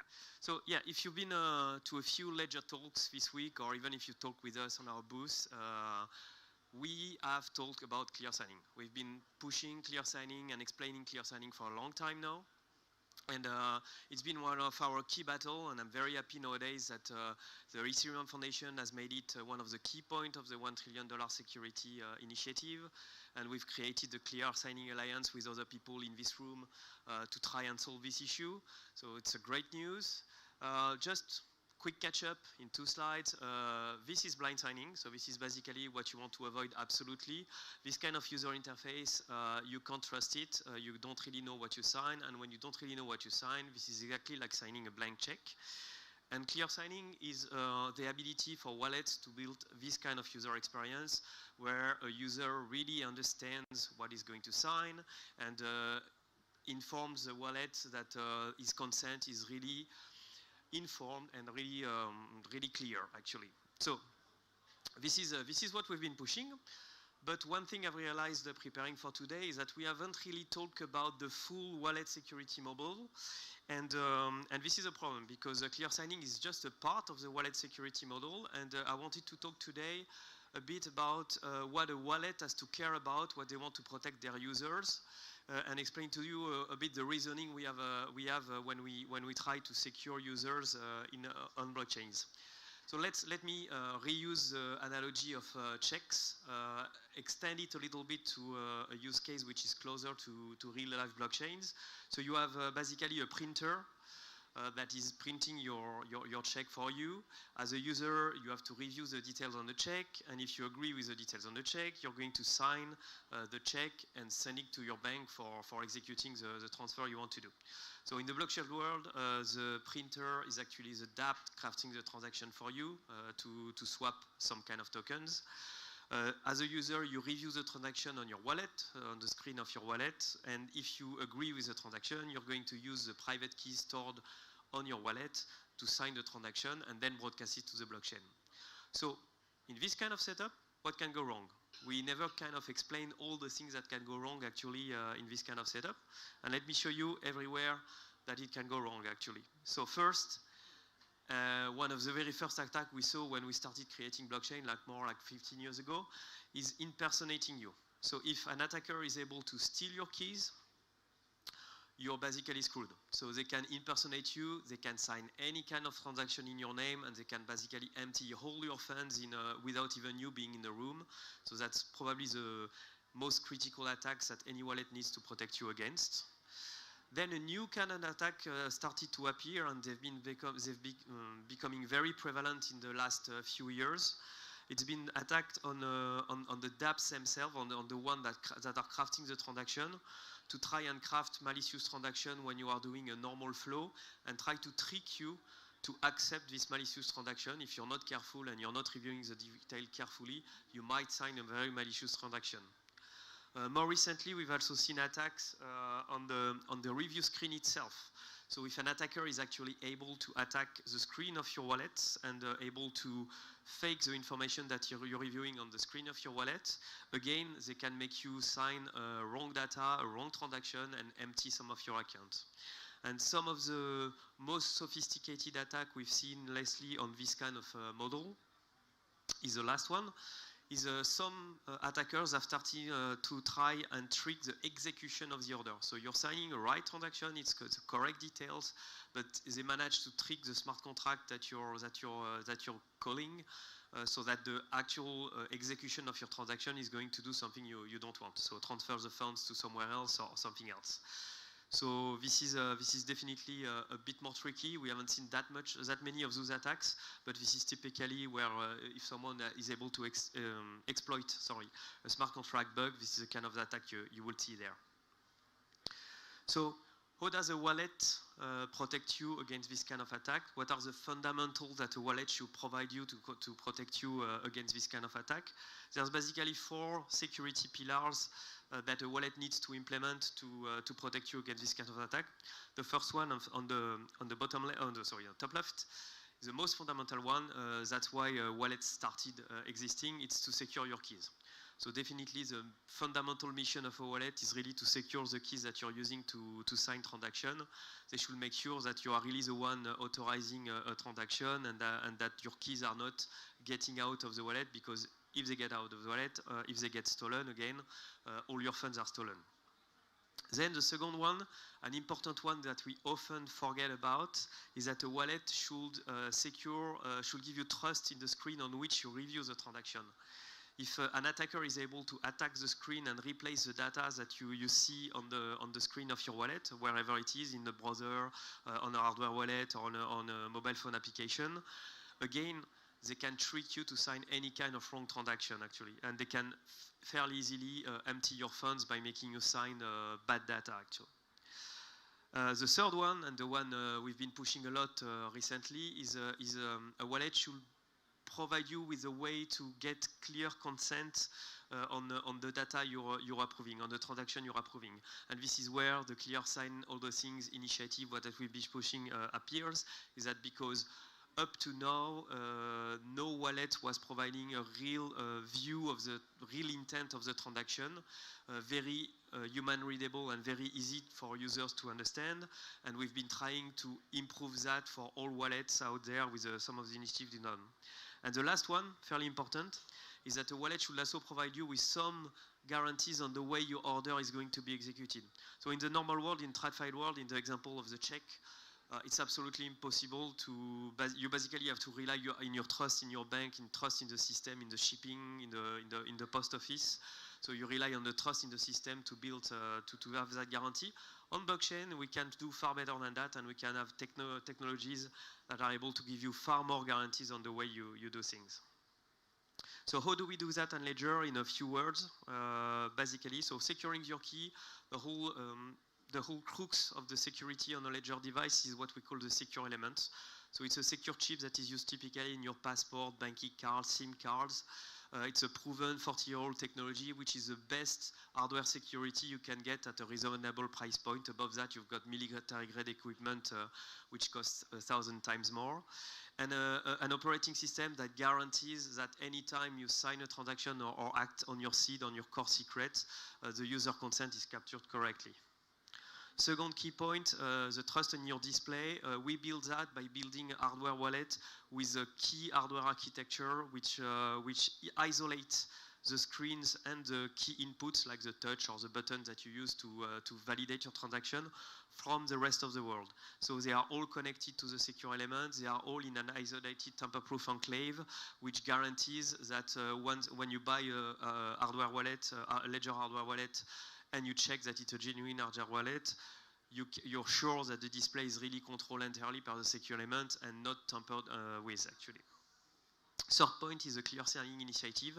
This is the initiative by which we hope that in the future we'll be able to clear sign 100% of the user interaction on the blockchain and be able to display human readable content on everything. And this is mostly done by a standard we've been spearheading for the last 2 years, the ERC 7730, which enables dApps to control the way their user interaction are going to be displayed on the wallet they interact with. And the last point is audio verify execution. This is by basically having a transaction simulation displayed on your wallet. So for that, at Ledger, we actually integrate with various partners who provide us various ways to do transaction simulation, and we display it directly on the screen of the device, which enables us to give some more guarantees to the user on the way the transaction is going to be executed.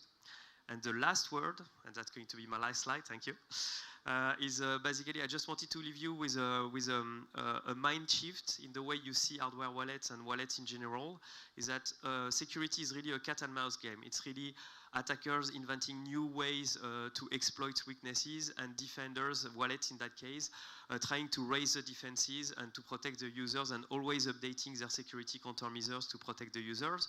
So when you buy a wallet, or hardware wallet especially, you're not really buying a shield, you're not buying an object that will protect you forever. You're actually hiring a bodyguard that will be constantly vigilant and try to protect you against new threats and new that are coming your way. So if there's one thing you need to remember, is this one. When you buy a wallet, don't buy the object, buy the team that gets behind the object and protects you in this in the blockchain world. Thank you. That was my last word.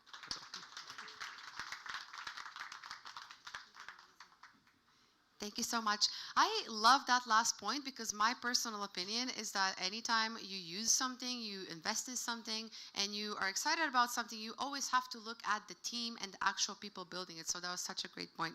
Now we're going to continue the wallet conversation. Here to tell us about WalletBeat, I am not going to pronounce your name right. Is it Nicolas? Nicolas. Okay, please welcome Nicolas from the Ethereum Foundation.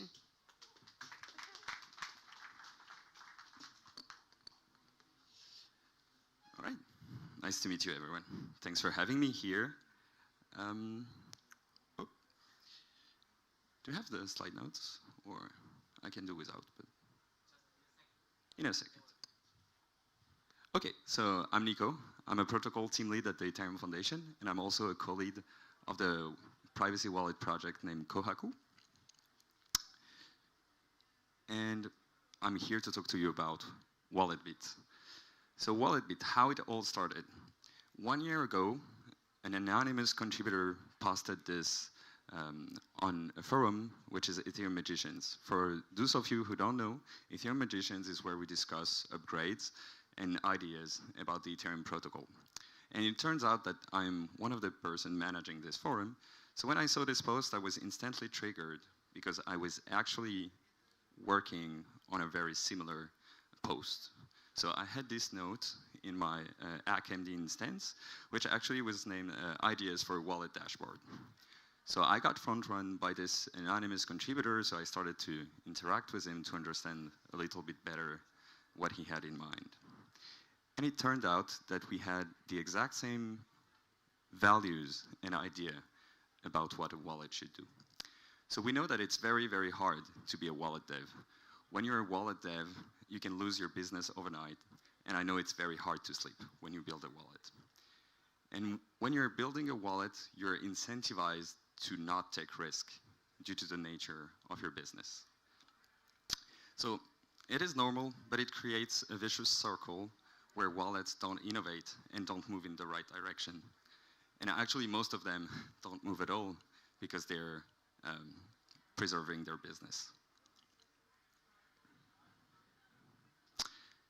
So this is why we created WalletBeat. You can actually go check the page right now. It has been redesigned yesterday, and it is a wallet dashboard a la L2Bit. So through this dashboard, we are pushing some values that are security, privacy, self-sovereignty, transparency, and ecosystem alignment. So you can go and check your favorite wallet rating. Whoop. Yep. Exactly. So you can see how it scores against observable metrics that we are collecting. So this one is transaction inclusion, and it's the Empire wallet, and you can see how it is rated. So what do you see when you check? You see a stage, so similar to L2Bit, stage 0, stage 1, stage 2. You see a pass or a fail. So this example was taken randomly. I think actually no wallet is passing this criteria. And you can see a reason about why you should care about this specific criteria. So I'm going to go through quickly. So the philosophy behind it. So we want criteria that are aligned with Ethereum values that are based on verifiable behaviors. So it's not taken randomly. Everything needs to be verifiable.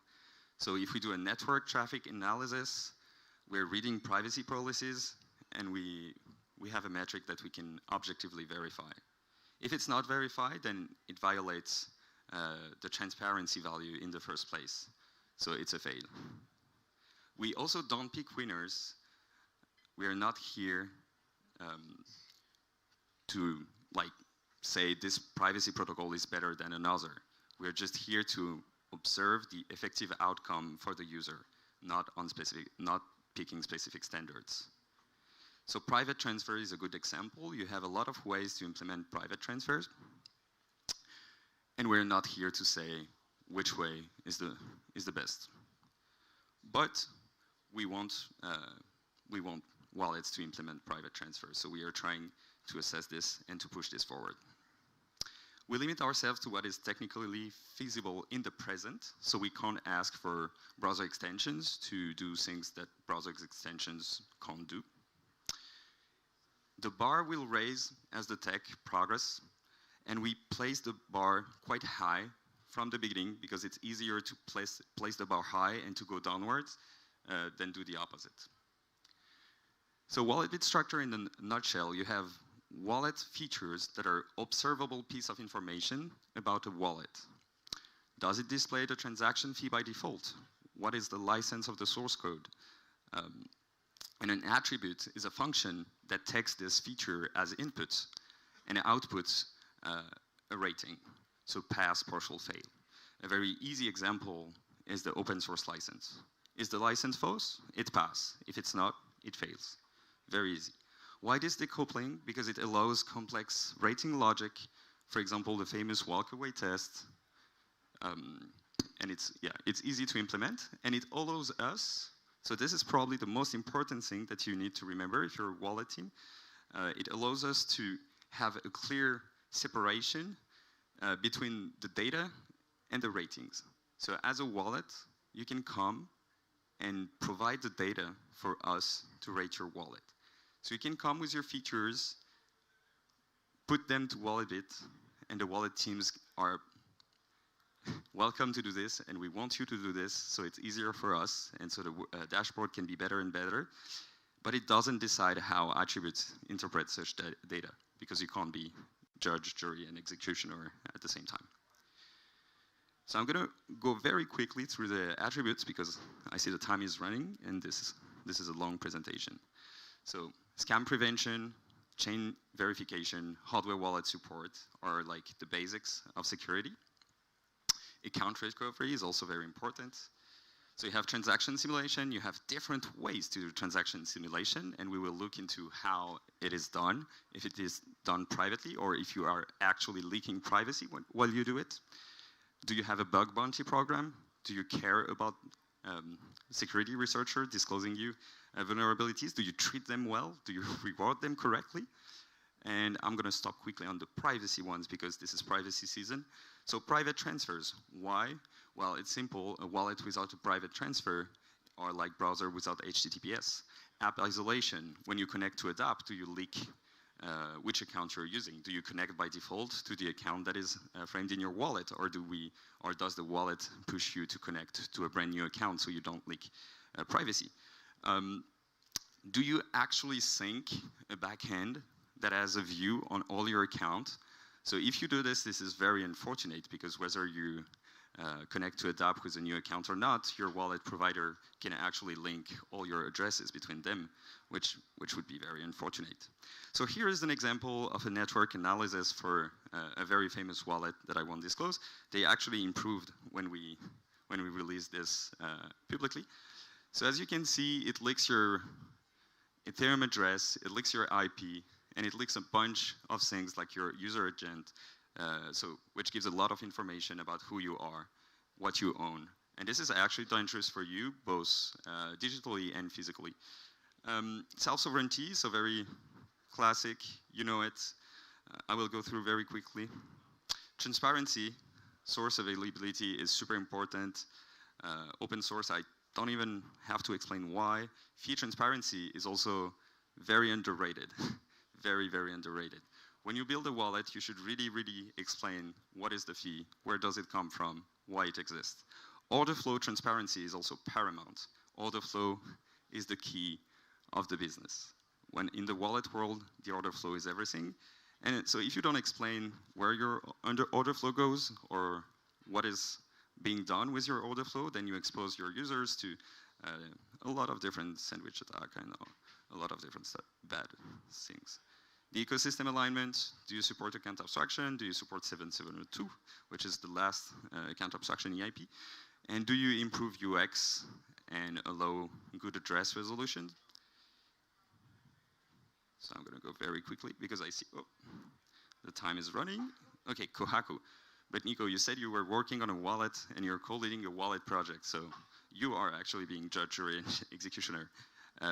We are not, with Kohaku, creating a user wallet, so we will never be rated on WalletBit. But Kohaku is a wallet SDK that you, as a wallet team, can integrate to actually improve your scores on WalletBit. So if you integrate Kohaku, you will have private transfers, you will have app isolation, and a lot of cool features that will allow you to become a stage 2 wallet. And we're at time, so I'm going to go through very quickly. Whoop. And yep. Okay, that's it. Can you replay the last slide so just people can take the QR code? Well, anyway, it's GitHub/WalletBit. It's not very hard to miss. You can go on the GitHub and contribute. And please, if you're building a wallet, go there, input your data, and this will improve the entire wallet ecosystem as a whole. Thank you for your attention. See you soon.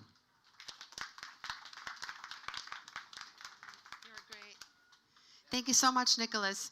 I will probably not be able to sleep tonight because I'll be like, what was that wallet that he showed that he wouldn't tell us? You have to tell me after which wallet that was.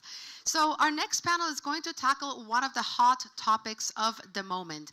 Crypto has been changing, and that is to a large degree due to institutions, their interest in DeFi, in crypto, the investment that is coming in, and many questions remain. How will the space change? What will remain the same? Can we preserve our values? And if we want to work with institutions, how do we go about that? So let me introduce our next panel. Eleanor Gaywood from Rootstock Collective, Nikki Sanders from Anchorage Digital, Eric Galansky from Fireblocks, Derek Rain, CTO of WalletConnect, moderated by Rika from the Boundless Network. Please take the stage. I will give you this. Packed room.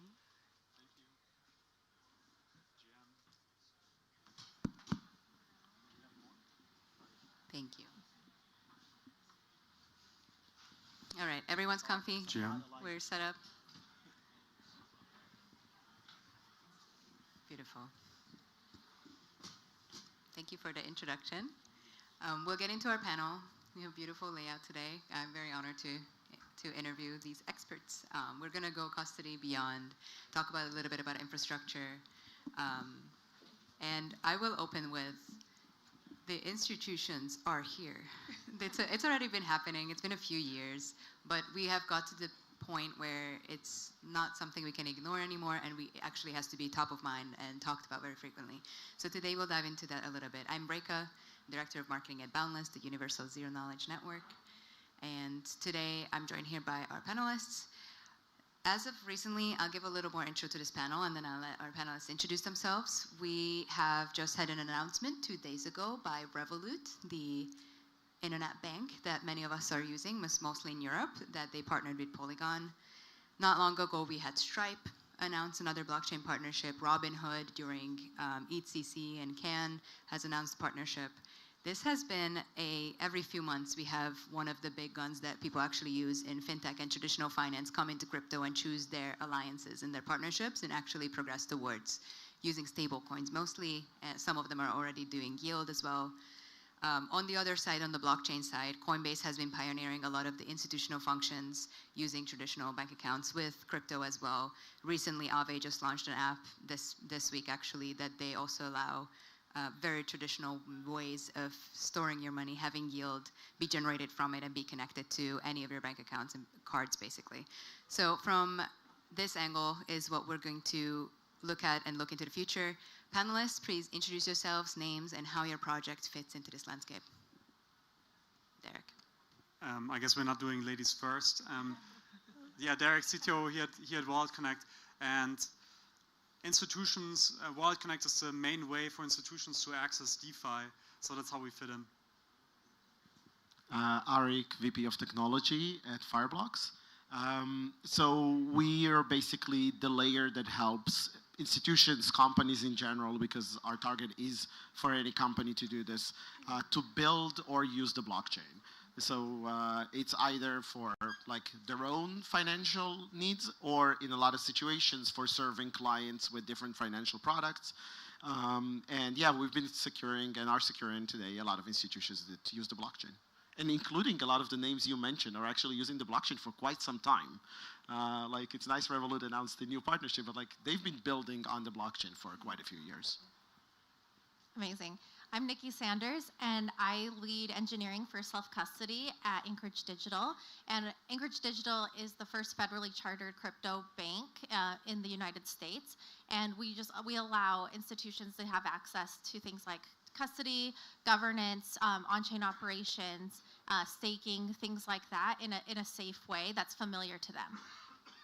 Awesome, and I'm Eleanor. I'm the Ecosystem Director at Rootstock Collective. So we're a DAO built on Bitcoin. So what we do is we fund BTC-fi projects, so things like yield, lending, and other institutional tools to increase Bitcoin adoption.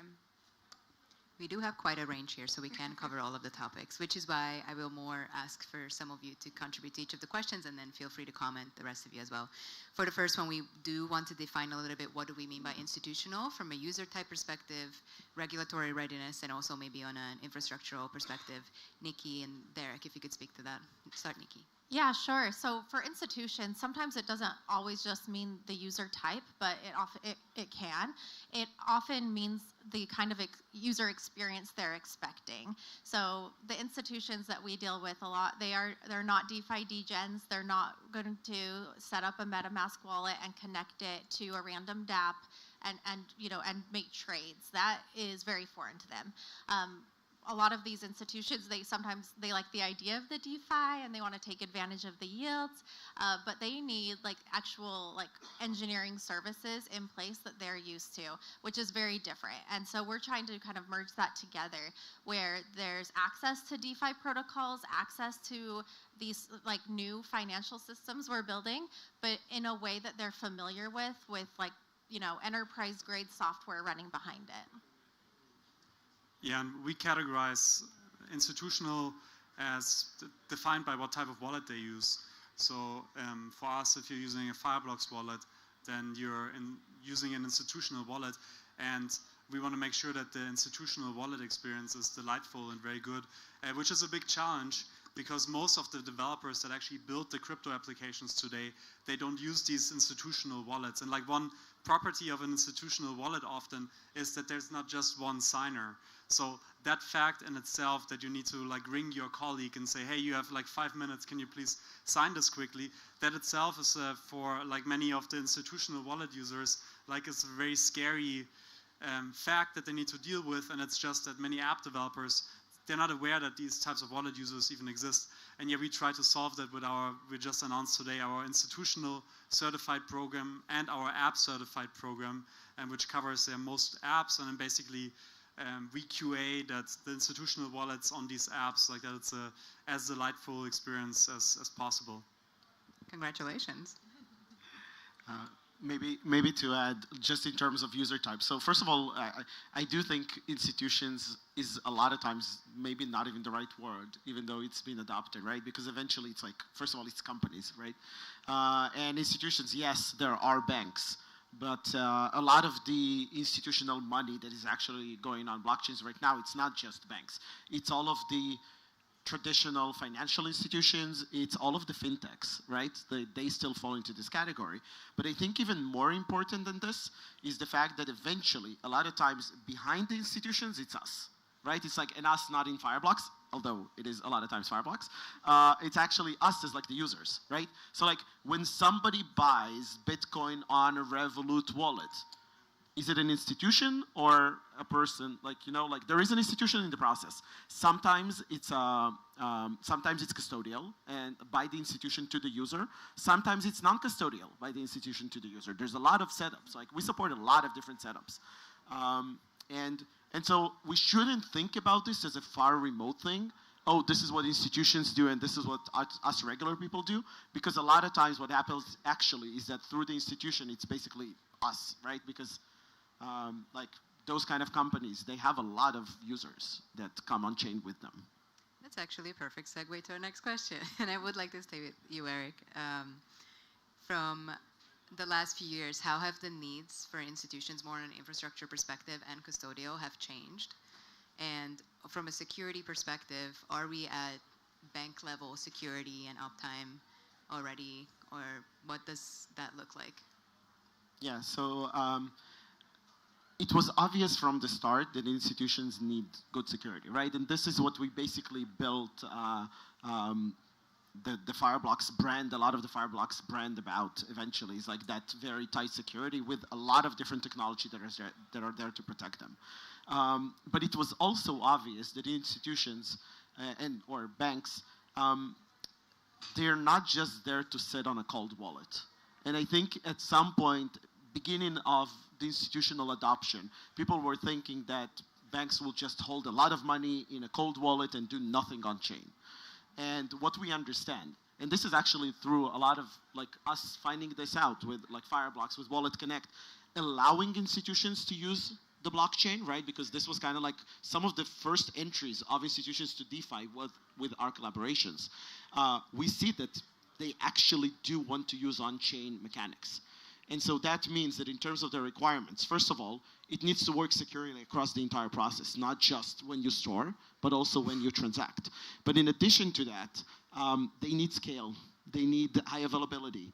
They cannot just wait like they do in the traditional world. I'll do a transaction once a day, settle, and everything goes then. Like they actually need the scale, and I'm kind of happy that the big institutional adoption didn't happen 4 years ago because this ecosystem was not ready for this. Are we ready and now? I think we are. I think we are because there's been a lot of mileage that a lot of companies went through to improve, you know, their systems, their processes, everything. Nikki, what do you think? Yeah, I think you hit a lot of great points. That's what we see a lot of this at Anchorage Digital with the qualified custody that goes through, like in the US, we know there's a lot of regulations in place, and there are a lot of things that some of these big institutions have to go through, like policy-wise for transactions to happen, which honestly makes it really hard for them to participate in DeFi, which is why there's kind of a shift now towards allowing like self-custody, but in a safe way where one person can't run away with a hedge fund's whole treasury, because that would be good for no one. And so that's really the push that we're seeing now. And it's been really interesting to see and experiment with ways to do that in a way with like enterprise grade software. Things aren't going to break.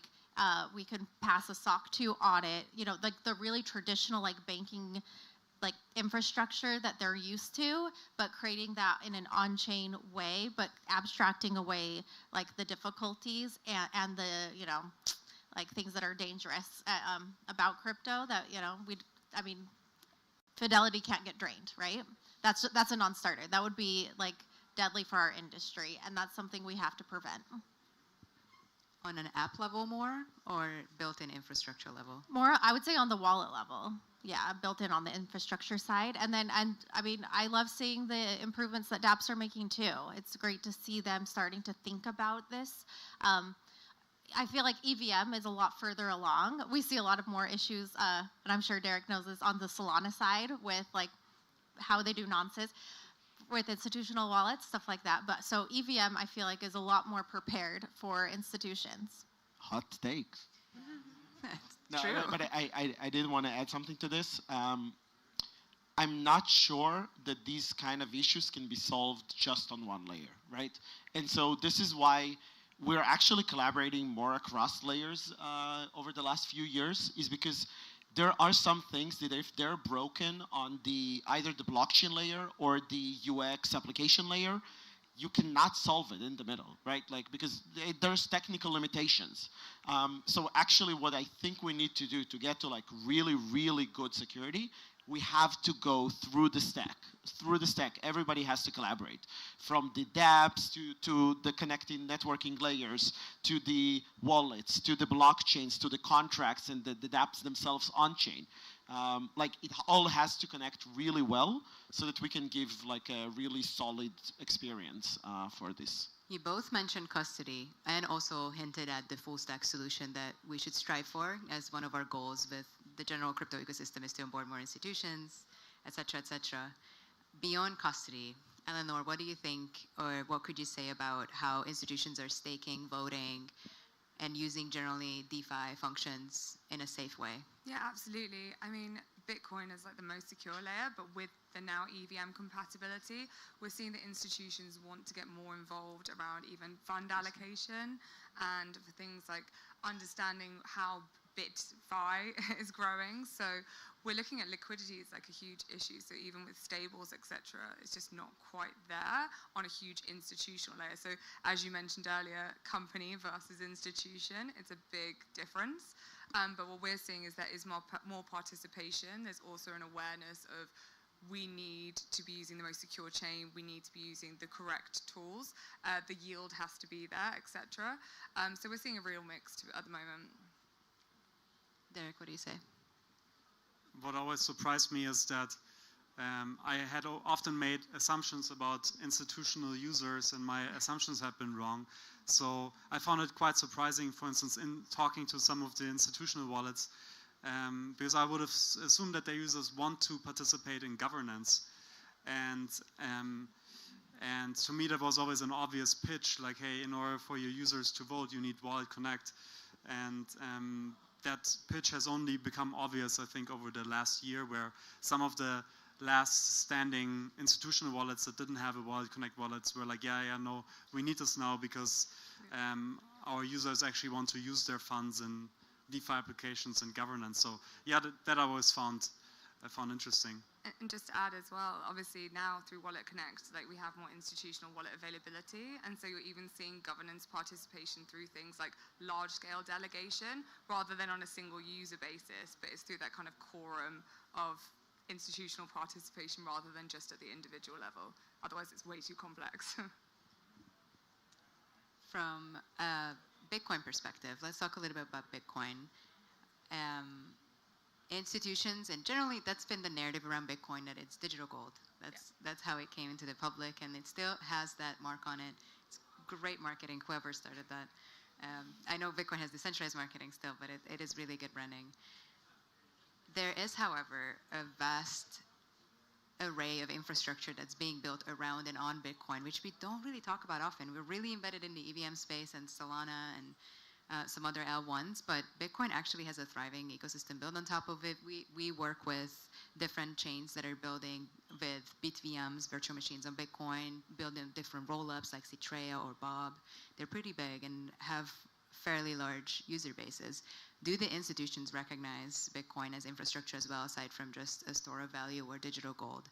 Eleanor, what do you think of this? And if you could hold the mic a little closer. Okay, yeah, so thanks.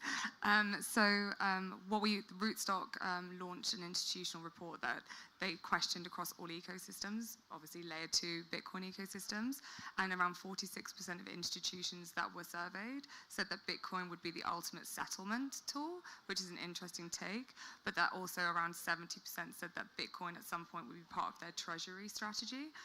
So we're really seeing that it's kind of, whilst it's digital gold, there are more tools being built on Bitcoin as a more stable, I'm not going to be chain agnostic, but as a more stable kind of return, and just as a more, I guess, less volatile, so not the markets today.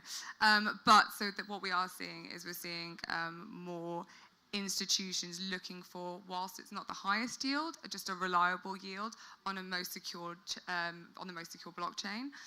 So it's again focusing on those kind of old traditional tools we saw with things like foreign exchange, where it's not necessarily about the upside, it's about protecting against downside and ensuring that treasuries are well managed across the board. Because at the moment, institutions are never going to be 100% DeFi. So it's just about diversifying portfolios beyond stables. When you're talking with institutional partners, does interoperability ever come up as an issue? Eric, if you can speak to that a little. Yes. Say more. No, obviously, like if we, again, as users suffer from this, institutions suffer from this as well. I will say that the patterns. What's the main pain point around interoperability specifically? I think utilization of funds, right? Like eventually there's again, first of all, like depends on what kind of institution you are, what the things you do, but eventually this need to constantly move your money to a different infrastructure and actually being aware of the fact it's a different infrastructure, the amount of time it takes to move money obviously hurts a lot of the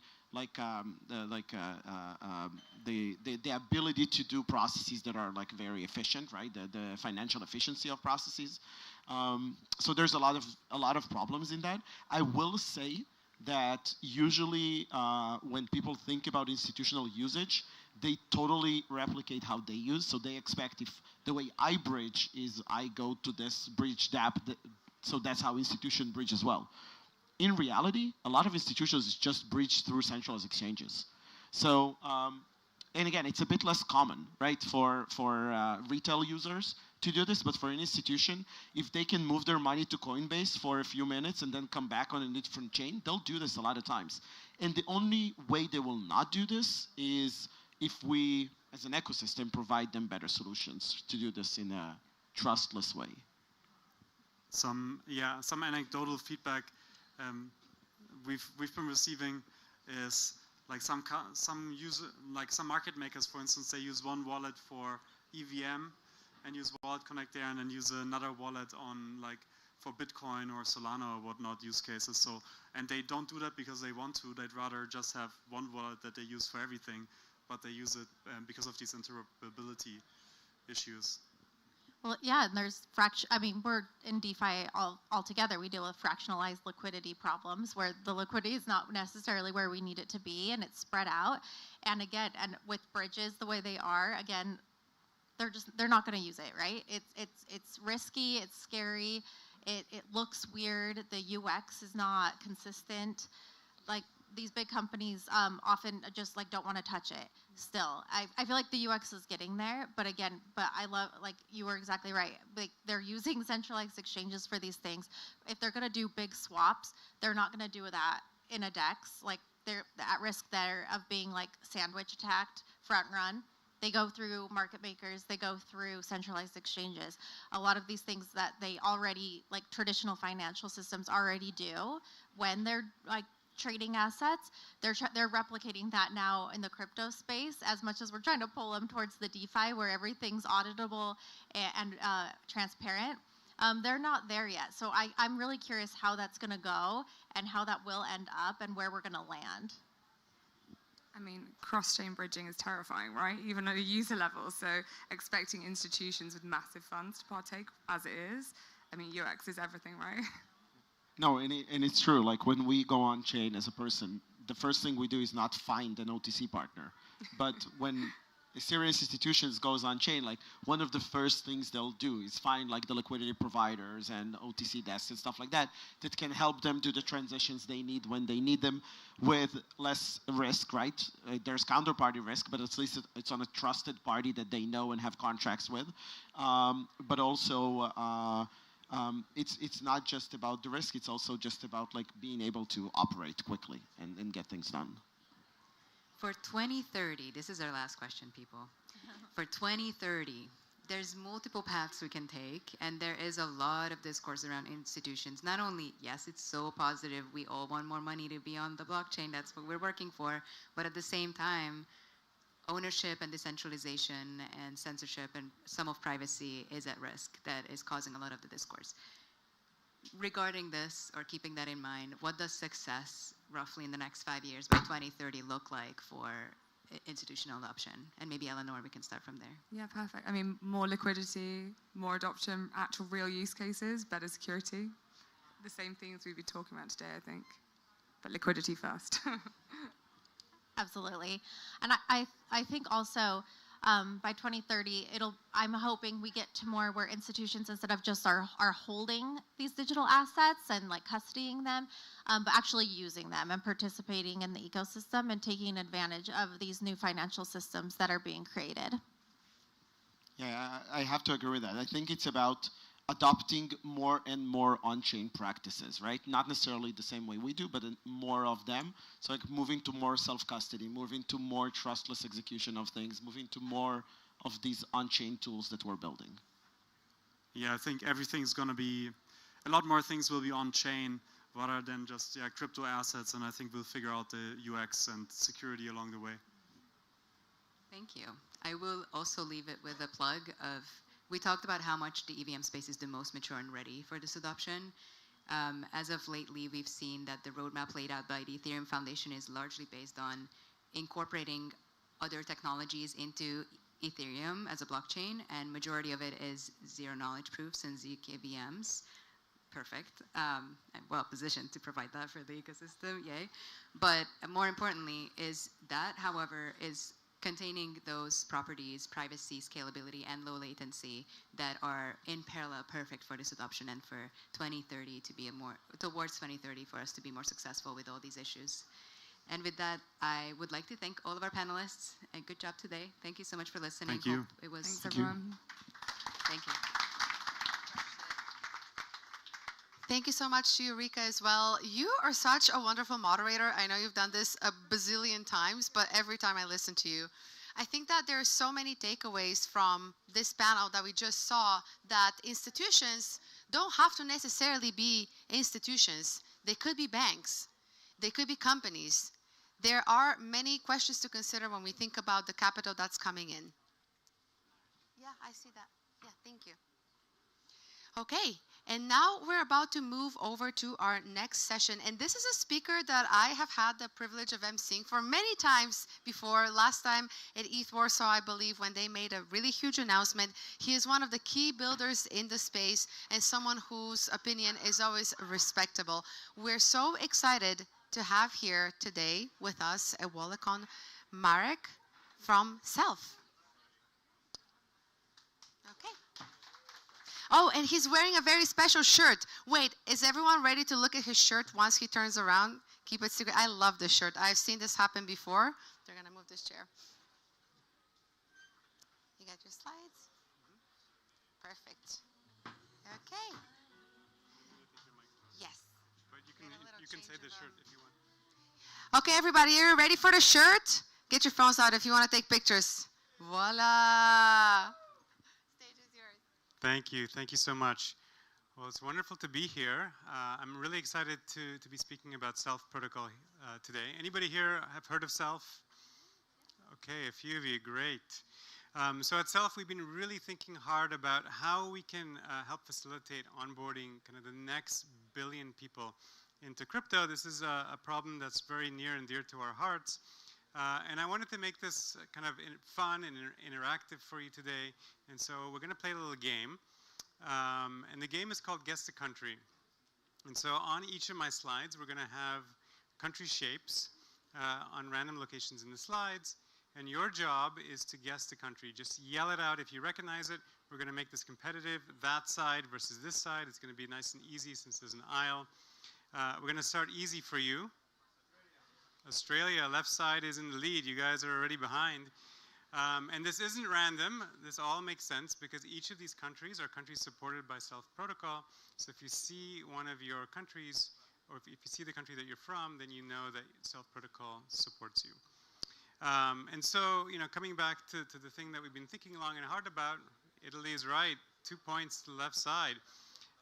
We've been thinking really hard about how we are going to onboard the next billion people into crypto. And we feel pretty certain that the next billion are not going to be degens. They're probably going to be normies. Okay, this one's easy.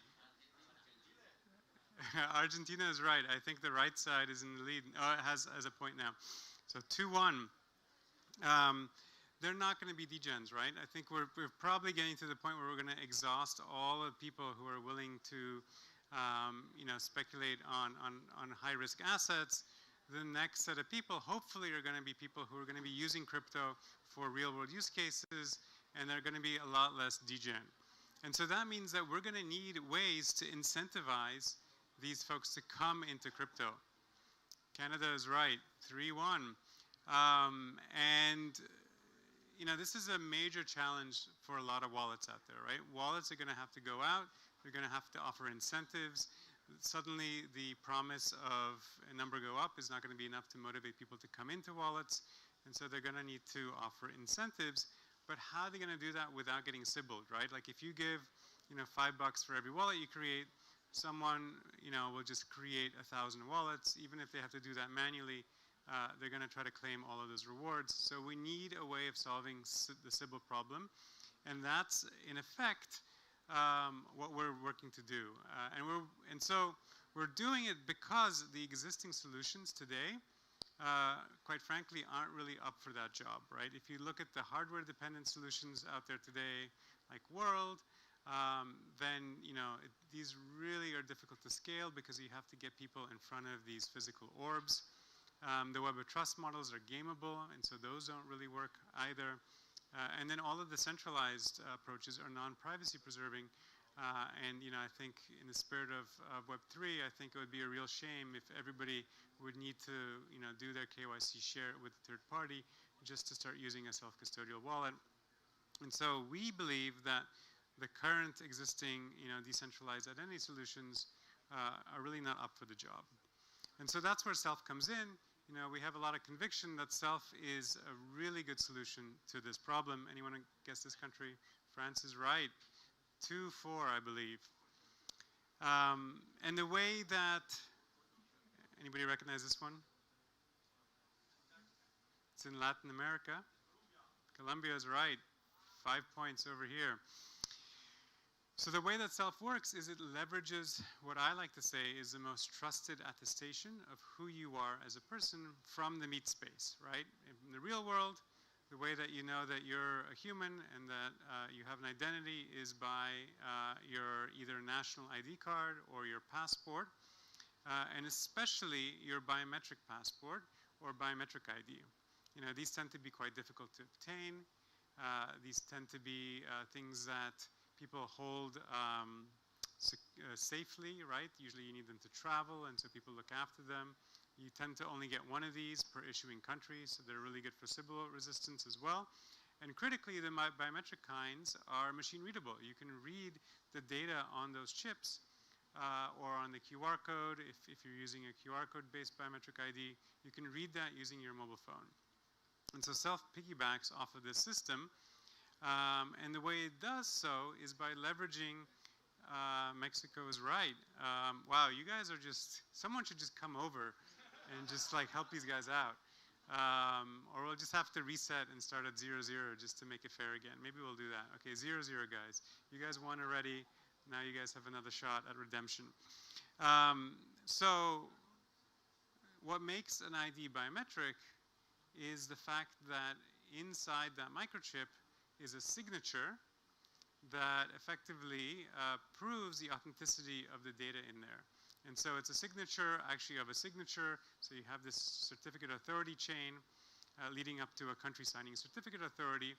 And you can verify the authenticity of your passport data by just checking these signatures and assuming that you have the certificates or the public keys of every country in the world. It's roughly like 200 countries, so on the order of 200 public keys. If you have those, you can verify the authenticity of anyone's biometric ID in the world.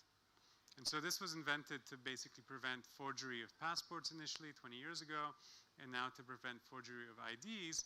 And what's cool about this is you can actually use this to prove that you are a unique individual without a counterparty by simply verifying these signatures on chain. And so much, much better than giving your ID to a third party. You can actually prove it simply by verifying the signatures on chain.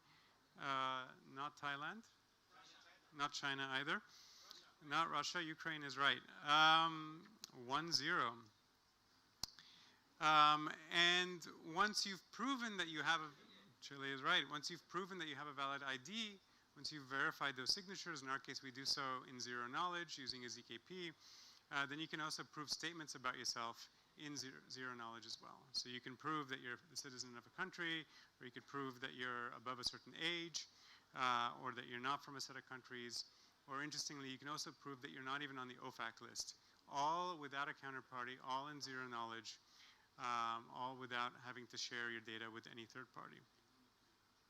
So what does all of this look like? This is kind of what the onboarding flow looks like. So we first, that's right, 1-1.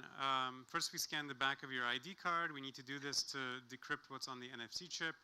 Then we read what's on the NFT chip using your NFC reader on your phone. Then we generate the ZKP.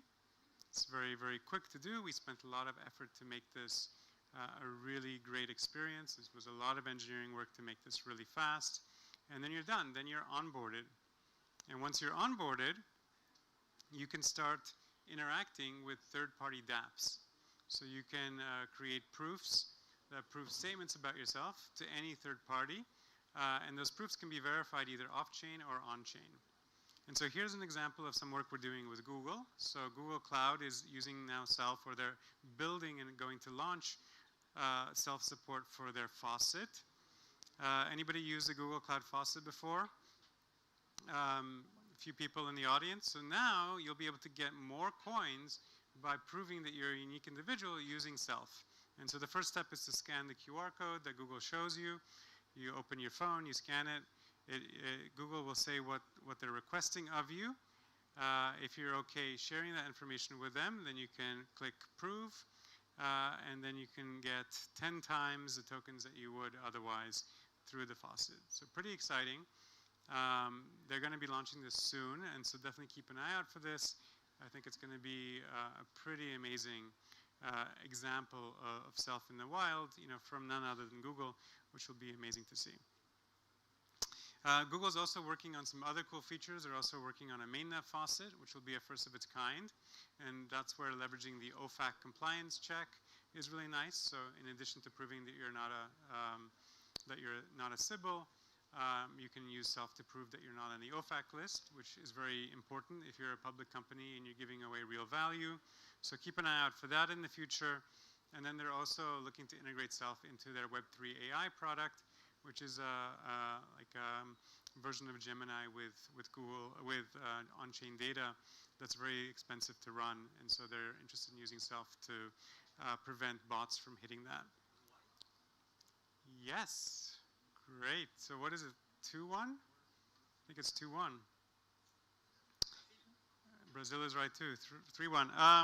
Aave is also using Self, as is Velodrome for boosted rewards.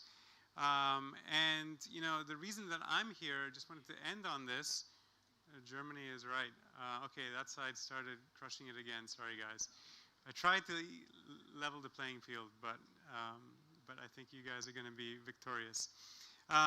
Yeah, so my job here today at WalletCon is to get wallet developers excited about something that we're working on. It's called the Self Mobile Wallet SDK.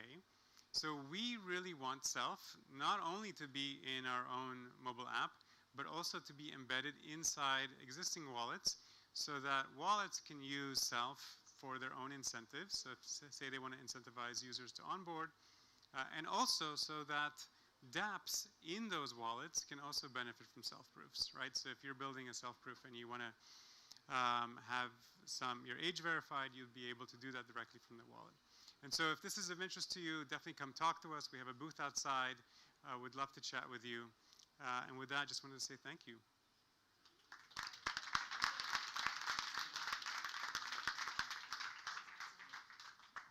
Thank you, Marek.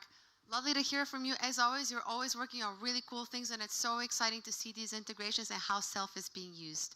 Now, for our next topic, we have Simão Nogueira from Talent Protocol, who's going to talk to us about attracting and retaining amazing builders. Give it up for Simão, please. All right, thank you guys. It's good to piggyback on Marek's talk because we're going to essentially touch exactly the same topics in terms of attribution and finding the top people to reward for any ecosystem, any chain, any tool. And we're going to do it through a few examples and use cases that we've been addressing with Talent Protocol. So one of the most valuable assets for on-chain companies, and this means tools, chains, ecosystems, are the builders, the people behind the technology. And by a raise of hands, who in this room identifies as a builder, as a developer? Right, I do as well.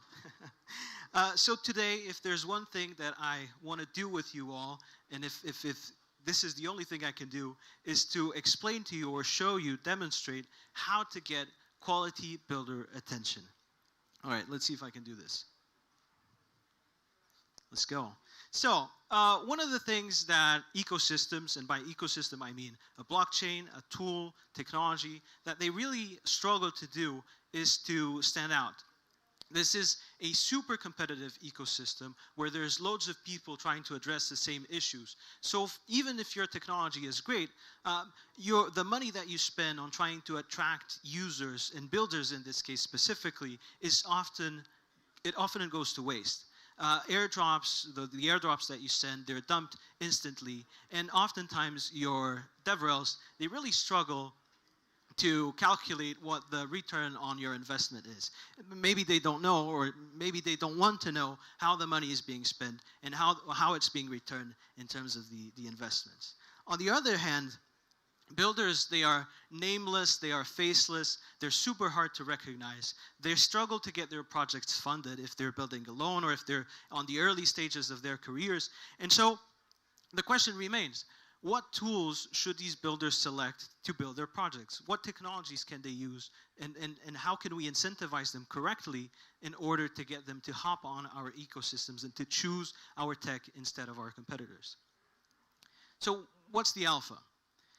Back in September, the end of August, WalletConnect, they approached Talent Protocol in order to launch their token, WCT, on Base. They wanted to do it correctly, though. They wanted to create the right incentives. They wanted to get base builder attention. And they wanted to do so by introducing their technologies, AppKit and WalletConnect and WalletKit, into these builders' stacks. They wanted to get these people to use their technology. They wanted to align incentives with Base, and of course we all know Base is an extremely builder-focused ecosystem, but they wanted to do it in a way that would also impact WalletConnect and their WCT token by getting these builders to stake their rewards after receiving them. Very quickly, we stood out and we started indexing information about WalletConnect builders, and within the first month, we had enough information to start listing the top builders on WalletConnect. Within these last 3 months, we've distributed close to 1 million WCT tokens to around 300 builders, over 300 builders. And nowadays, we're really able to get a much better depiction of what these people are building and how they're impacting the WalletConnect ecosystem, and of course, the Base ecosystem as well. Is Spaghetto in the room with us today? Perhaps Abraham? Well, perhaps they're not sitting down together with us, but what was not possible before, what were nameless and faceless builders, through the use of Talent Protocol technology, WalletConnect is now able to know exactly who these people are, what their contributions are, and more specifically, what projects they are working on. And not just what projects they're working on, but what sort of impact these projects are having on their technology, through their technology, and within the largest scope of the ecosystem that they work on. In fact, since the start of working of our work with WalletConnect, through the incentives that Talent Protocol distributes and through this correct attribution of rewards, we've been able to incentivize the creation of more than 200 projects using WalletConnect technology, which from our perspective is extremely exciting. But that's not all. From the over $500,000 in rewards distributed through Talent Protocol campaigns since the start of March this year, we've been able to establish that our system is able to perform 4.1 times better than similar systems doing similar attribution campaigns like airdrops, like grants, like hackathons. This means that we are consistently targeting the right people with the right rewards and creating the right incentives for these builders, not only to come onto these platforms, to come onto these ecosystems, but also to stay. And a true sort of sense of this word to stay is the fact that 58% of all of the WCT rewards that have been distributed since the start of these campaigns are still in the same builders' wallets. 58% of all rewards are still held by the same builders who receive them, proving that not only was WalletConnect able to establish a connection between their technology and these people, but also to align their incentives in a way that makes sense for them to stay. Proving that there is a clear return on their investment and that the cost of acquisition of these builders is also easier to calculate. We're super excited to launch an app this week. In fact, you can all go and visit the website, check out who are the top builders on WalletConnect, but on not only WalletConnect, a bunch of other ecosystems. We believe that this is the right tool for all ecosystems, technologies, tools, builders, developers, and possibly even traders to find the information that they need in terms of the activity that these builders are having on-chain and off-chain. We welcome you to visit the website and to join the ecosystems that are currently present on the Talon app and to become one yourself. And if you're a builder and if you have great activity, if you're building on-chain, if you're having an impact, we will find your activity, we will find you, and we will impact you, and we will reward you. Thank you so much. That was so wonderful, and congratulations on your launch. I love how he said, we will find you and we will reward you, so you can't escape us. That is fantastic. Now, this is our last keynote before the Deep Tech Hour. I am so excited to call to the stage Nacho Ignacio Rivera from WalletConnect. Thank you, thank you. Thanks everybody for being here. First of all, I'll introduce myself. I'm Nacho or Ignacio, but Ignacio is my mom, always the only one that uses that name.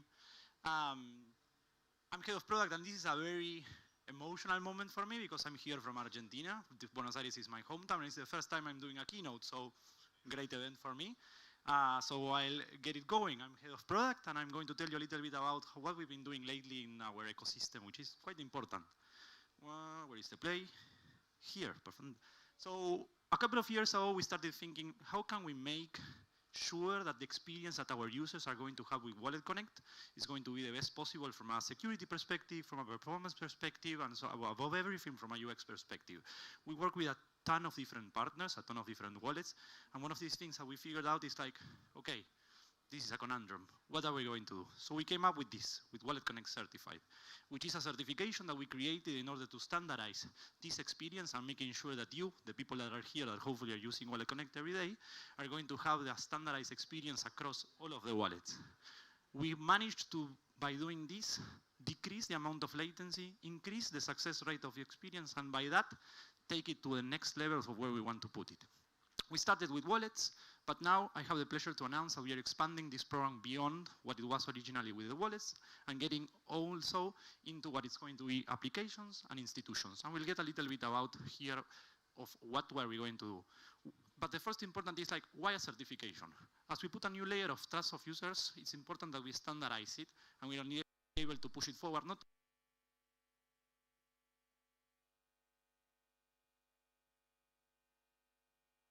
we realized that there are many types of different wallets. Some are retail. For example, we had earlier Trust here talking with us. And some are more institutional, like we had Fireblocks a couple of minutes ago talking in a panel. So we are going to dive a little bit deeper on what this means for the ecosystem. From an app certified perspective, we want to allow users to identify and connect to trusted apps by verifying authenticity, preventing scams, and establishing an industry standard for app security. We're going to be looking into verifying their contracts and also verifying their domains. It's not the first time that we see people that want to go to WalletConnect and they actually go to WyattConnect. They change the I for the L and you just sign a transaction and you have a problem. Part of this is making sure that when you are interacting with a contract, when you are interacting with an application, you actually see this badge that is going to be displayed in any part of the connection, and you're going to say, okay, WalletConnect verified this for me, I can trust it, I can move along, my funds are safe, and I can continue easily. We at WalletConnect like to work with a lot of people. We don't like doing things on our own because in the end we are distributed by our partners. And in the last 6 months we've been working with a ton of partners that you can see here in the presentation. We have Jumper, Pendle, Aave, DeFi Lama, Lido, and many others that are joining the App Certified program that is going to be launching starting in Q1 2026, and we are very, very excited to bring them on board and continuously onboarding more and more projects. So if you're interested in participating, for sure, feel free to come us and start talking with us. Who was here 20 minutes ago understood that now is the institutional time for crypto. We are seeing more and more funds, more and more big companies bringing their funds into the space, and they are looking for an institutional grade solution that allows them to feel safe and that has different requirements than retail wallets. Today we are announcing also institutional certified, which is the benchmark for institutional grade wallets integration, ensuring that every connection meets rigorous standards for security, compliance, and transparency. We've seen a lot of incidents this year. We've seen a lot of incidents with Swissborg, incidents with Bybit, when you suddenly face a problem because you didn't have clear signing, because you didn't know what you were interacting with. So we are trying to work with a lot of partners, a lot of who I'm going to mention in just a second, to make sure that if you are an institution, if you're a big company, if you're like Lemon Cash and you're using Fireblocks to hold your assets, you are feeling safe that when you're interacting with Aave, everything is going to go as fast as possible, as simple as possible, and as secure as possible. We have more than 8 partners joining this year. In 2026, we are going to be launching in the first half of the year with Hextrax, Fireblocks, GK8, Ledger Enterprise, DFNS, Utila, Zodiac Custody, Fortuna, and August Capital, which are one of the first partners that are joining, and we are looking for more. And in a couple of weeks, we are going to see much more announcements. But of course, these are just the new ones, because we need to remember that where WalletConnect Certified started, it started around the wallets. We started in 2024 with round 1, we followed in round 2 in 2025, and we are finally getting into the one that it's more exciting for me, because everything will be revolving around payments. How can we make the payment experience using your wallet as simple as possible, as resounding as possible, like you going into a store, pressing the POS with your phone and paying with your crypto wallet without any hassle, without jumping into any conclusions. When you go outside, you might test the first experiences onto this with our POS. If you want to buy some merch, I encourage you to do it.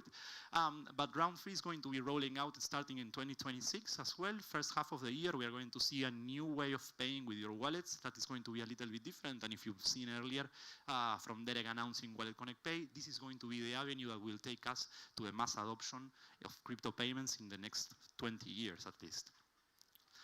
We had a lot of partners. We started with 20 that we announced in 2024, and in 2025 we added 8 more partners, and we are looking to continue adding more and more wallets into this program, because it's important that no matter what wallet you decide on using with WalletConnect, the experience that you're going to have is secure, again, that you're not going to have any problems, and above everything, that you're feeling safe, because it's important, because crypto is a complicated word sometimes. Everybody here, or most of us, at least I have been scammed once, and hopefully these are the things that are going to be stopping.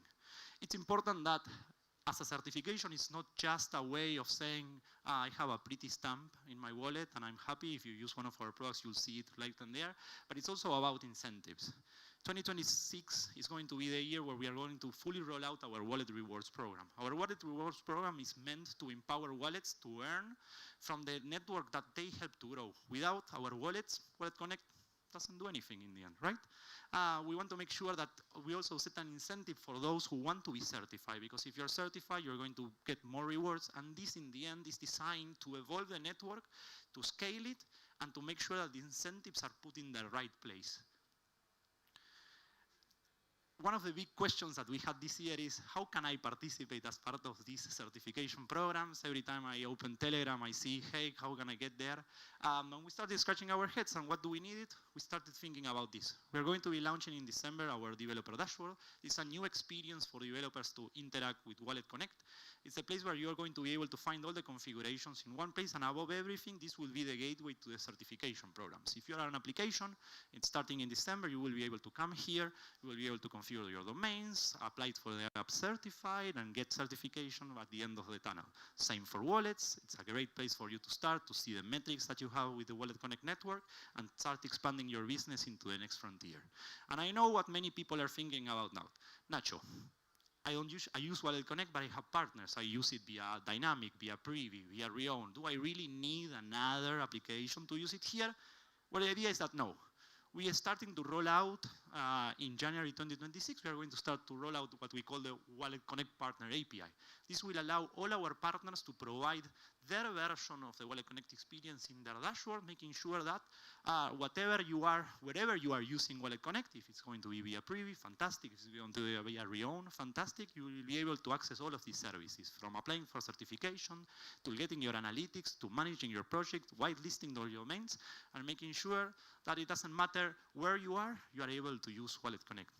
We are very excited to break this barrier that for many years has been a bad UX, especially for developers that need to go to, I don't know, to the dashboard on Reown, create it, go to WalletConnect, get the project ID, insert it on an application, and have to manage and hustle around multiple applications. And this is something that we were really looking forward to also establish a closer relationship with these SDKs, because for us it's fundamental that they are able to follow the standards that we want, so you, the users that are interacting with our platforms, get the best out of it. 2026 is definitely going to be the year of stablecoins. It's definitely going to be the year of WalletConnect, and it's definitely going to be the year of Web3. And we are very happy to have you here. Hope you have enjoyed this part of the event, and I'll walk you to Diana for the closing ceremony. That was so good. 2026 is the year of Nacho. That's what I think it is. Fantastic. Well, I hope you have enjoyed the first part of our sessions for today. We've heard about payments, we've heard about institutions, we've heard about account abstraction.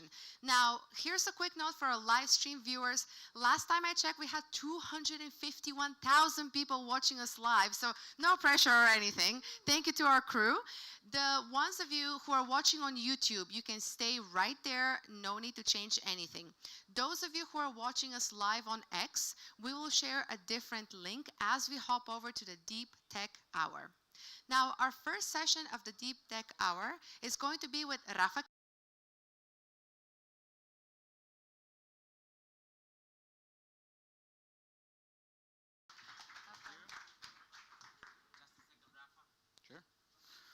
Well, saying hi while we put in the presentation. Hey everyone, thank you for coming here. Just a second. Yeah, well, while we're live on X, that's still me. I just grew my hair longer and cut my beard a bit. We're live then. So yeah, I'm going to be doing an introduction, or like, it's a deep dive. I'll go technical, hope it can be appreciated. I'm going to be talking about 2.0. It went live 3 weeks ago. It's the first blockchain consensus key value store in production that we know of so far. But yeah, it's a great thing from the team. I'm Rafael Quintero. I'm the smart contract engineer at WalletConnect. So first of all, like WalletConnect network is big. It's serving right now millions of users, millions of connections. But we for sure like need to maintain UX snappy. We need to make sure like the experiences are right, like something we're all struggling with here in the Web3 space. So we strive towards that. We have WalletConnect 1.0 live, and then we realized that we were struggling with some physics, for example, for latency. On the regional side, we could be closer to the users. We were using Raft for coordinating the nodes, and we wanted to go less centralized as we were going for a permissioned approach, and we eventually want to move to permission, so we needed to take a look at our architecture before we switch it up. So first of all, unconventional choice. Everyone's using Raft for coordination nodes and distributed system. And this time we took a different approach. We're using a cluster smart contract that we hand rolled basically. We don't have a leader anymore. It's verifiable state, it's on-chain, it's traceable. Most of the time people are using like blockchain in general for rewards, but in this times we're using it as a coordination primitive, which I think is very cool on what we're doing, especially for the Byzantine fault tolerance. It's a huge thing for us. And just as an index for what we're going to be diving in, first of all is the regional clusters, taking in like the latency from almost a third from what we originally had. Talking about this blockchain consensus smart contract that we deployed, and also like the architectural separation we did between the stateless coordination node and also like the stateful part for storing. So first of all, latency It's huge. I've already talked to some people here that have used WalletConnect, and they're like, hey, we need to make this snappy, and I agree wholeheartedly. So one of the things that enticed me the most or to allows is like 3 weeks ago, once we went with the regional clusters, we need to meet our users where they are. So one of the examples, we're here in Buenos Aires. We have like nodes running in the regionals of South America now, and we're getting closer. Like people who interact with their wallets and dApps are getting these connections, then there's no need for global replication, which is the federated work of how was the WalletConnect 1.0 version working. So now we have for each region 5 node operator replica set. We've been targeting 30 to 50 milliseconds in the intra-cluster communications. And then we have remaining the global replication for whenever's needed, but we are, again, meeting our users where they are. We need to go regional by default. So this is like P95 results of a 3rd-day production measurement. Like most of it, like just the exciting part is 1/3 of like what the latency what we're seeing before, and that just proves that we made the right choice by going regional first. Again, bringing it up again is we are in South America. We're in Buenos Aires. I'm from Venezuela, by the way, so like happy to be on like the builder community from South America and bringing this kind of innovations. Then for the second innovation, again, for the smart contract coordination, we basically deployed one OP mainnet smart contract for the cluster management. This has like permissions, operator registry, everything we were doing before, it's now being handled by that. Service discovery with the IPs and public keys. This is all handled right now by the coordination node. And yeah, this just puts it in a place where we remove we're not only crash fault tolerance anymore, which we had with Raft, we also have the Byzantine fault tolerance, which means more than 6 faulty nodes we could have, or malicious nodes or whatever. Like we're prepared for that, bring it on. No, just kidding. We have like the permission partners working with us so far. Which just brings me up for upgrades. We're working with a lot of partners right now, which means that our previous approach with WalletConnect 1.0, with the monolithic approach where we had both the database and the coordination nodes together, was not working for upgrades, like needing to have, hey, I'll bring the node down because like something on the coordination changed. This means that we need to do data rebalancing between the nodes and the replica set. Didn't make sense for us, so like, hey, how can we improve this, move this further? So we went separating nodes, as what we call them right now, is the stateless part, coordination, communication between nodes, and then the database part is just like the storage. Now we have a few operational wins with this. First of all, like most of the upgrades come in the coordination layer and not so much on the monthly database updates we're doing right now. We have 2 nodes on the coordination part, so whenever like we need to do an upgrade, we bring one down, we do the update, and we keep the database rolling. So this has given us a lot of more success rate than we were handling before for the upgrades, and we can handle easier like doing these kind of upgrades. We can eventually do elastic scaling, is something I'll bring up later, but also like resource optimization. Like the coordination nodes need more CPU, while the storage nodes need more input-output optimization, so we can like handle those instances differently, and we are more resilient. So this is no prototype. This is WalletConnect 2.0, the network being live. It's been 3 weeks since we pulled the plug for 2.0. We now have the Byzantine fault tolerance that I've been talking about, geographical resilience, like it doesn't matter like regions going down, we still have the fallback for global replication. And one of the things as a smart contract engineer, like the audit traceability that gives you having a smart contract, so you can see all the state transitions on chain. And that just like gives us also the 0 Byzantine incidents in production. But that's also because the incentives are in the right place, the nodes have the skin in the game. So we did tweak a bit the performance-based rewards. I'm not gonna go super deep, just to keep it light. But right now, basically below 90% success rate gets you no rewards on that. And also we have linear latency degradation. So if you start getting high latency for your requests, it's gonna affect you a lot. I think like here, it's the clearest one. You can have a node with 99% success rate versus 95, which seems acceptable, but we need to work on this. So like linear degradation for latency as well, and you can see like the final results. It seems like the first node should be getting like a lot of the rewards, and it's doing it, but then the other one, which at face value doesn't seem like it changed much, is getting now 20%. So we are using skin on the game to like have a better network. So if you're building distributed systems, this is our unconventional wisdom. Apply as you need, and of course adapt as you might. So blockchain is not only rewards, we're using it as a coordination primitive. Also, again, super hyped on like having append-only verifiable state. Like, I really think like the tooling has gotten better for this, so that's great.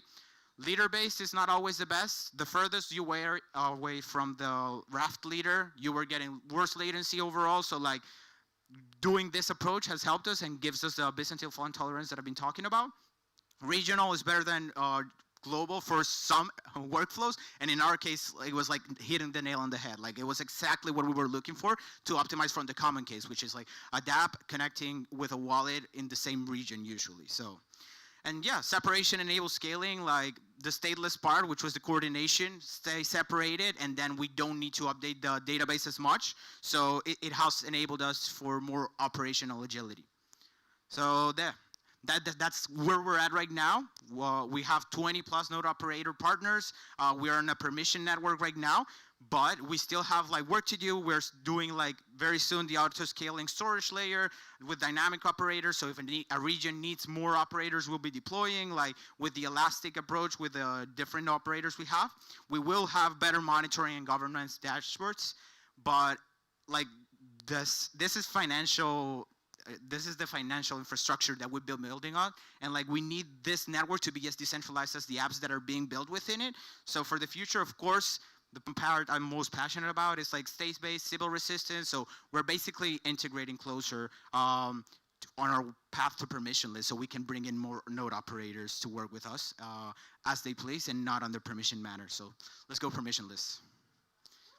Let's go, yeah, just like regularly for our docs, if you want to get involved, open source. And yeah, I'm just excited to see what you guys build with us. I'll take the clicker. Amazing. Make use of those docs, and we can't wait to see what you guys build with us. Now, our next session is going to dive into accelerating cross-platform development across all mobile platforms. Our speakers today are Chris Smith and Bartosz Rozarski. Please welcome to the stage.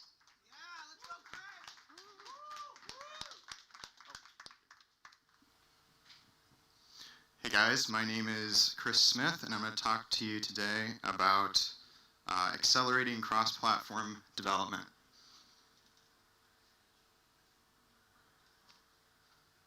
It's not a... Oh, okay, there we go. Yeah, so to give a bit of context, at WalletConnect, we maintain a lot of different SDKs, and these SDKs are spread across about 5 different platforms. This includes Kotlin, JavaScript, Unity, Flutter, as well as Swift. And doing this can be a lot of work. So when we want to ship new features, we have to ship these new features across 5 different platforms, and this involves 5 different team members on separate functional teams. So coordinating this can be some effort. And then before we can release these new features, we have to test them between each other. There could be small, subtle differences or incompatibilities that we need to iron out. There can be, after we ship it, there can be small bugs or regressions. And we need to see, are these specific to an individual SDK, or is this a more systematic issue? So sometimes our more commonly used SDKs will get more love and more bug fixes or more performance improvements, and our less commonly used SDKs may fall a little bit behind. So this all adds up to, yeah, a lot of work and a lot to manage to keep a high quality bar. That at WalletConnect we really care about quality and customer obsession. So the solution that we came up with is something that we call Yttrium, kind of a placeholder name for now, but basically we have a we have a shared Rust library here down at the bottom, and then we use 2 tools, one called UniFFI and the other WASM BindGen. And with these we can write the vast majority of our business logic in Rust, and then using these FFI layers we can bridge and create bindings into these other languages. So in the case of JavaScript, we create a WASM build and then ship that. And with UniFFI we can expose to Kotlin, Swift. We haven't done Unity yet, but that will be coming hopefully. And then we've decided to put Flutter on top for technical reasons. And then, yeah, once we create the bindings, these tools will generate pretty nice bindings. but there's certain limitations on an FFI layer, certain data types that you can use, certain types of message passing.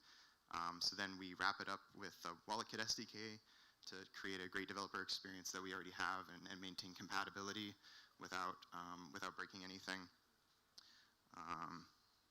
So there are some challenges with doing this. A big one is binary size, particularly on web, and I'll go into this in the next slide a little bit more, but there also can be subtle differences between the SDKs. These SDKs were historically developed separately from each other, and there could be small, little differences in certain interaction patterns and things. So we need to make sure that those stay the same, to not create breaking changes and things like that. Also, the building the bindings and the build pipelines in the first place did take up a lot of time. There's a big learning curve there, figuring out exactly how to structure things again to make things work properly. But now we're kind of over that hump, and we have a great process going already to just start shipping new stuff. It's pretty easy. And then another challenge, of course, is learning Rust. We've got these team members have not used Rust before, but it's been pretty fun to work on it, and with the help of AI, that helps as well to learn and do stuff. So again, digging a little bit deeper into the reducing binary size. There's a lot of Rust configuration to the compiler we can pass, and this took a lot of experimentation. We can see we're on profile 11 up here. I think we actually had 22 different profiles doing all kinds of different combinations, and it wouldn't behave exactly how you'd expect. So it's a lot of trial and error, and we're not even done yet doing that. We have a bunch of scripts and spreadsheets. But yeah, so another several things that we do to reduce the binary size. One big one is swapping Rust libraries for platform APIs. So in some cases, there may be libraries like crypto libraries or regular expression libraries that have massive tables of data to do things. And so, but all these platforms already have all these libraries. These are pretty standard. So the next step that we want to do is swap out these the Rust libraries that we have to try to use the native libraries, subtle crypto and web, for example.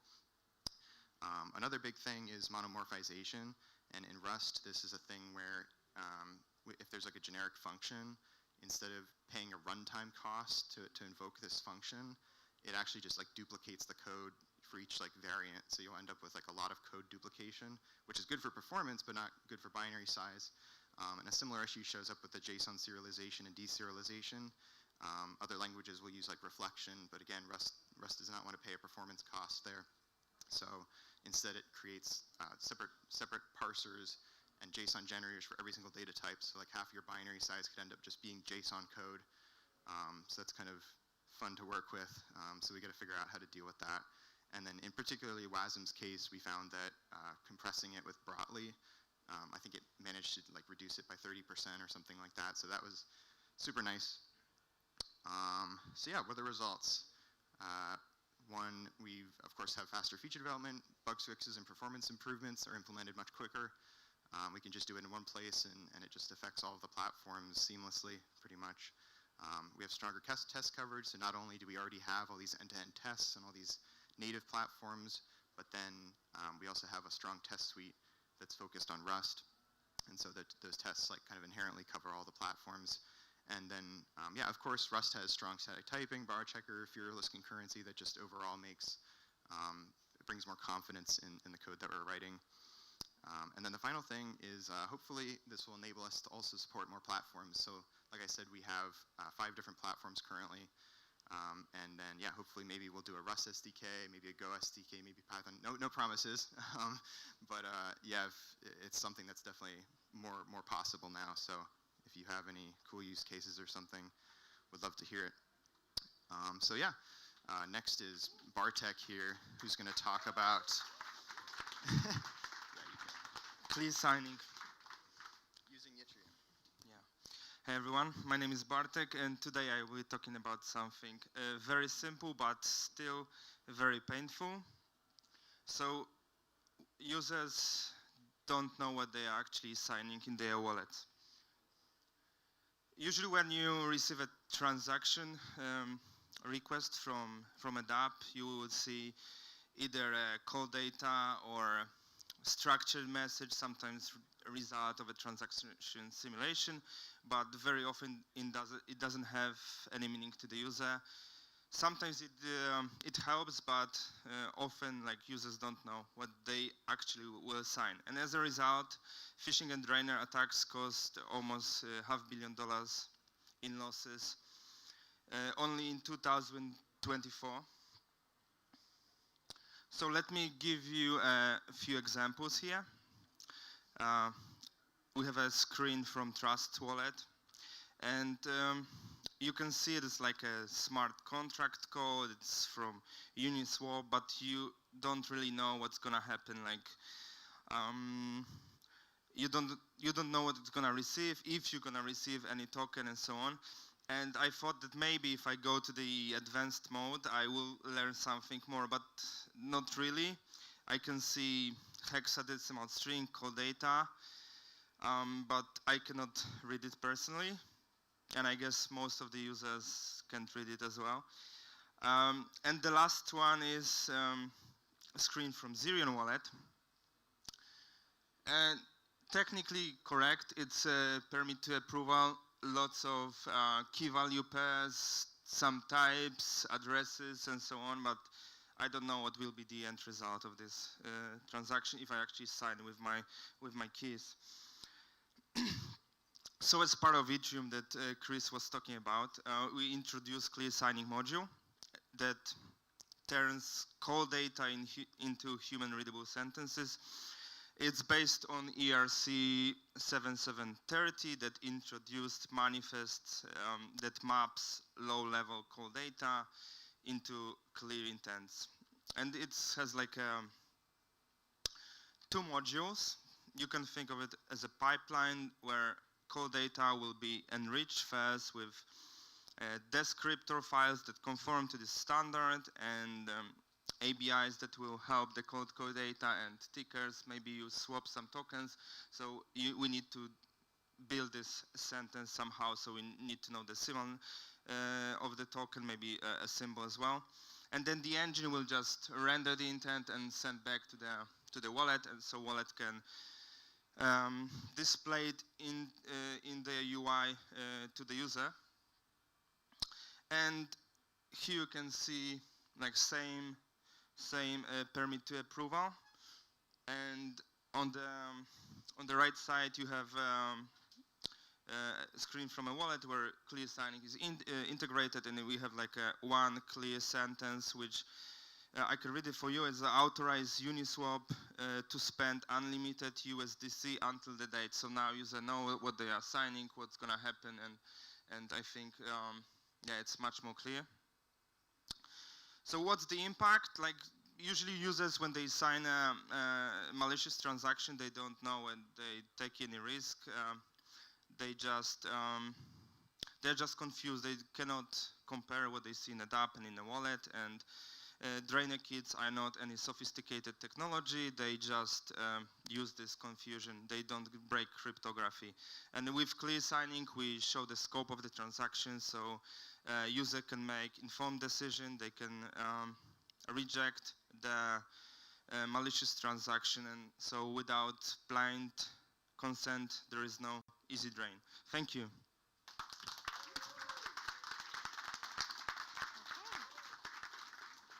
Alrighty, we keep on rolling with Deep Tech Hour. Please welcome to the stage, Callie.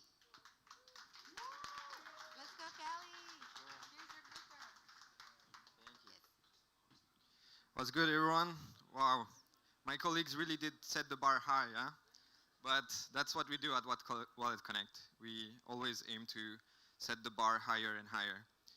I'm Callie. I'm working in the WalletConnect ecosystem team, and our team is responsible for the WalletConnect developer dashboard, the WalletConnect staking application, APIs, and some ecosystem initiatives such as Wallet Guide.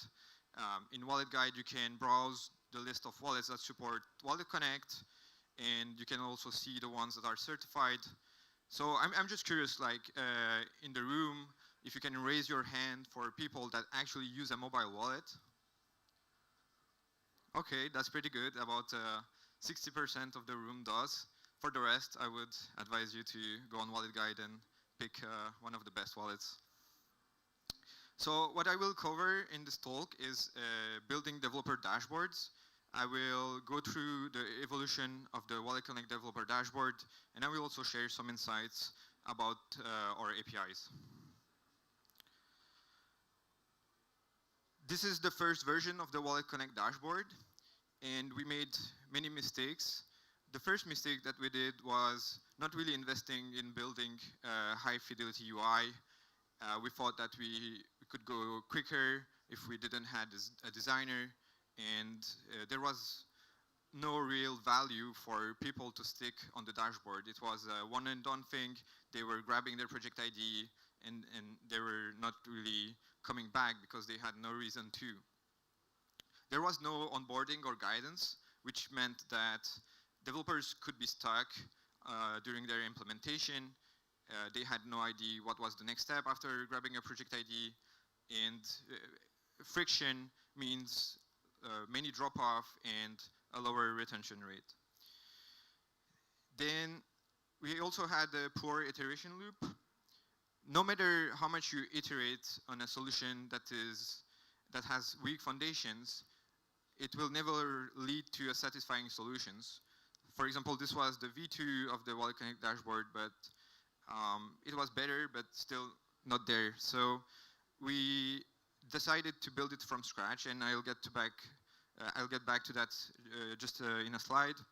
And I would like to share a last mistake that we made, which might sound a bit controversial, is that we were previously allowing developers to use their wallet to sign into the dashboard. And the only reason for that is that we were a Web3 company. And just for the sake of Web3, we were sticking a wallet connection on the login page. But that had many drawbacks. For example, we had many developers that were asking, hey, which wallet address did I use to create my project? It was also harder for us to reach out to developers even for important updates because we didn't have their emails.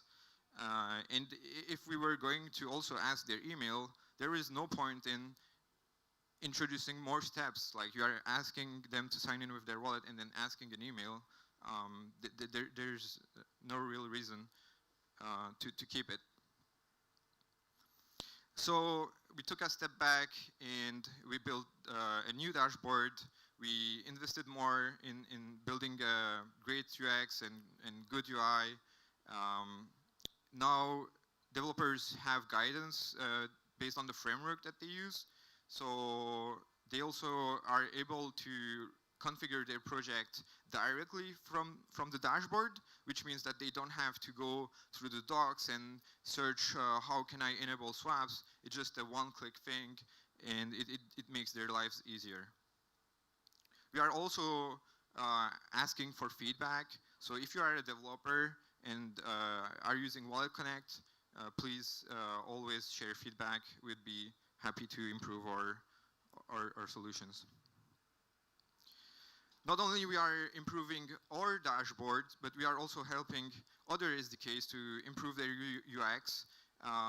Because as of today, if you are using Dynamic and Privy, and you also want to support WalletConnect, you would have to go through two similar steps, which is creating a project first on Privy, and then going onto the WalletConnect developer dashboard, grabbing a project ID, going back on Privy, and again, it's just more steps that we can reduce in a single step. Speaking of APIs, here are some numbers of two of our high traffic APIs. In one hand, we have Explorer API, which is used by WalletConnect model, Privy, Rainbow Kit, and many other connection kits. And it has about 740 requests per second, 99.99 availability, and 51% requests come from desktop, while the rest is from mobile. Then Rion API, it's mainly used by Rion AppKit. It has a higher requests per second, and also a slightly higher availability. And for some reason, there is a bit more traffic coming from desktop. And recently, we did some improvements for the wallet metadata endpoint. I'll show you in a second what this endpoint is used for and why latency matters. But we had significant improvements ranging between 60 to 90% depending on the region. So why latency matters?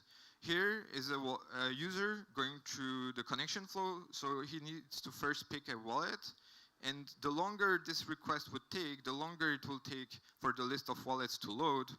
So it's important that every user across the globe has the best experience possible. The last insight I like to share is that while working on the WalletConnect staking app, we implemented the WalletConnect send call standard, which is great for users that have a wallet that supports the standard, because in the traditional flow, you would first have to check for the allowance and then approve the transaction. But with send calls, these two operations are reduced into a single operation. So it's always a better experience. Less is more, as we always say. And the only thing is that it's not so great for developers, and that's where we can still improve, because it means that as a developer, you need to handle the two different flows, which means more things to maintain. And I think that better UX also goes through a better developer experience. So maybe we could have a unified interface to help developers with the integration. And that's about it. I invite you to go on app.walletconnect.com, stake some WCTs, and provide feedback if you have any. Thank you. Thank you. Thank you so much, Callie. Next up, we're going to dive into data. And I think a marketer wrote the name of the session because it's really good. It says, stitching on-chain and off-chain data to make sense of Web3. I love the sound of that. Please welcome to the stage our very own Aaron. Hey. Hello, everyone. Thank you. Welcome to the WalletCon. Today, I'm joined with my dear friend, Florian from Dune. And we are going to talk about on-chain and off-chain data. So, yeah. First, WalletConnect network is like averaging crazy numbers. We see 160,000 users, 90,000 transactions on 100 different chains. We see 2,000 apps and 140 wallets on average every day. And this is awesome because we love seeing like all the wallets, all the users, all the apps are trusting WalletConnect network to power their user experience and user flows. And I want to talk about two different types of signatures, like signing with your wallet. Usually, when you're using a normal app, what you do is you go on and connect your wallet, you prepare a transaction, like you see in this example in Morpho. You prepare a transaction and then you sign it with your wallet.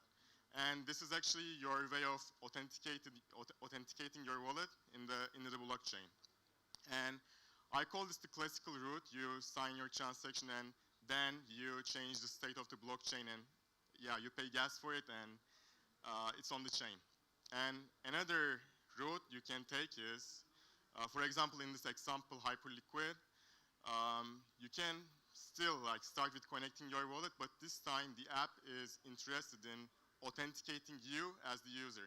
So you see on the Uniswap or Morpho, the app is not interested in requiring you as a user, authenticating you as a user, but in some kind of apps, you see they're interested in authenticating you as a user. And we see different types of apps and different types of footprints. So for example, in Uniswap Aave, you see more than 90% of the RPC calls are just each send transactions, and which are intended to do an on-chain transaction. And in contrast, in Polymarket and in Hyperliquid, for example, you see more than 50% of the signatures are meant for like off-chain verification of your wallet. And yeah, this is interesting because we see the Web3 insights on the on-chain, and also there is the user journey actually starts off the chain when you connect your wallet. Yeah, and obviously we are interested in seeing what the transactions that were signed using WalletConnect, and Dune helps us a lot in that sense. So as I mentioned, some of the signatures are actually sent transactions, and what we do is we look up the transaction hashes on the Dune platform and see all the ERC20 transfers, native token transfers, and their associated USD values, and what kind of transaction is happening, like it's a deposit on Aave or something else, and how much gas the user is paying, and much more insights. And one thing we care about a lot is our new North Star KPI, TNV. This shows how much WalletConnect network is securing in transaction volume, and it's basically a proxy for the economic activity that WalletConnect network is facilitating. And we calculated by like this example, when we look at these example transactions, we see the signer sending some tokens to the 1-inch aggregator and receiving some tokens back. We are getting the max value of the transacted tokens and just add them all up, around 90,000 transactions a day, and we are calculating TNV. And coming back to the metrics, we see daily like $1.4 billion of TNV tokens transferred using WalletConnect network. And this is just one thing that we can do with our collaboration with Dune. And yeah, I want to leave the word to my dear friend Florian to talk more about how Dune can help you understand better what is happening on chain. Thank you. Thank you.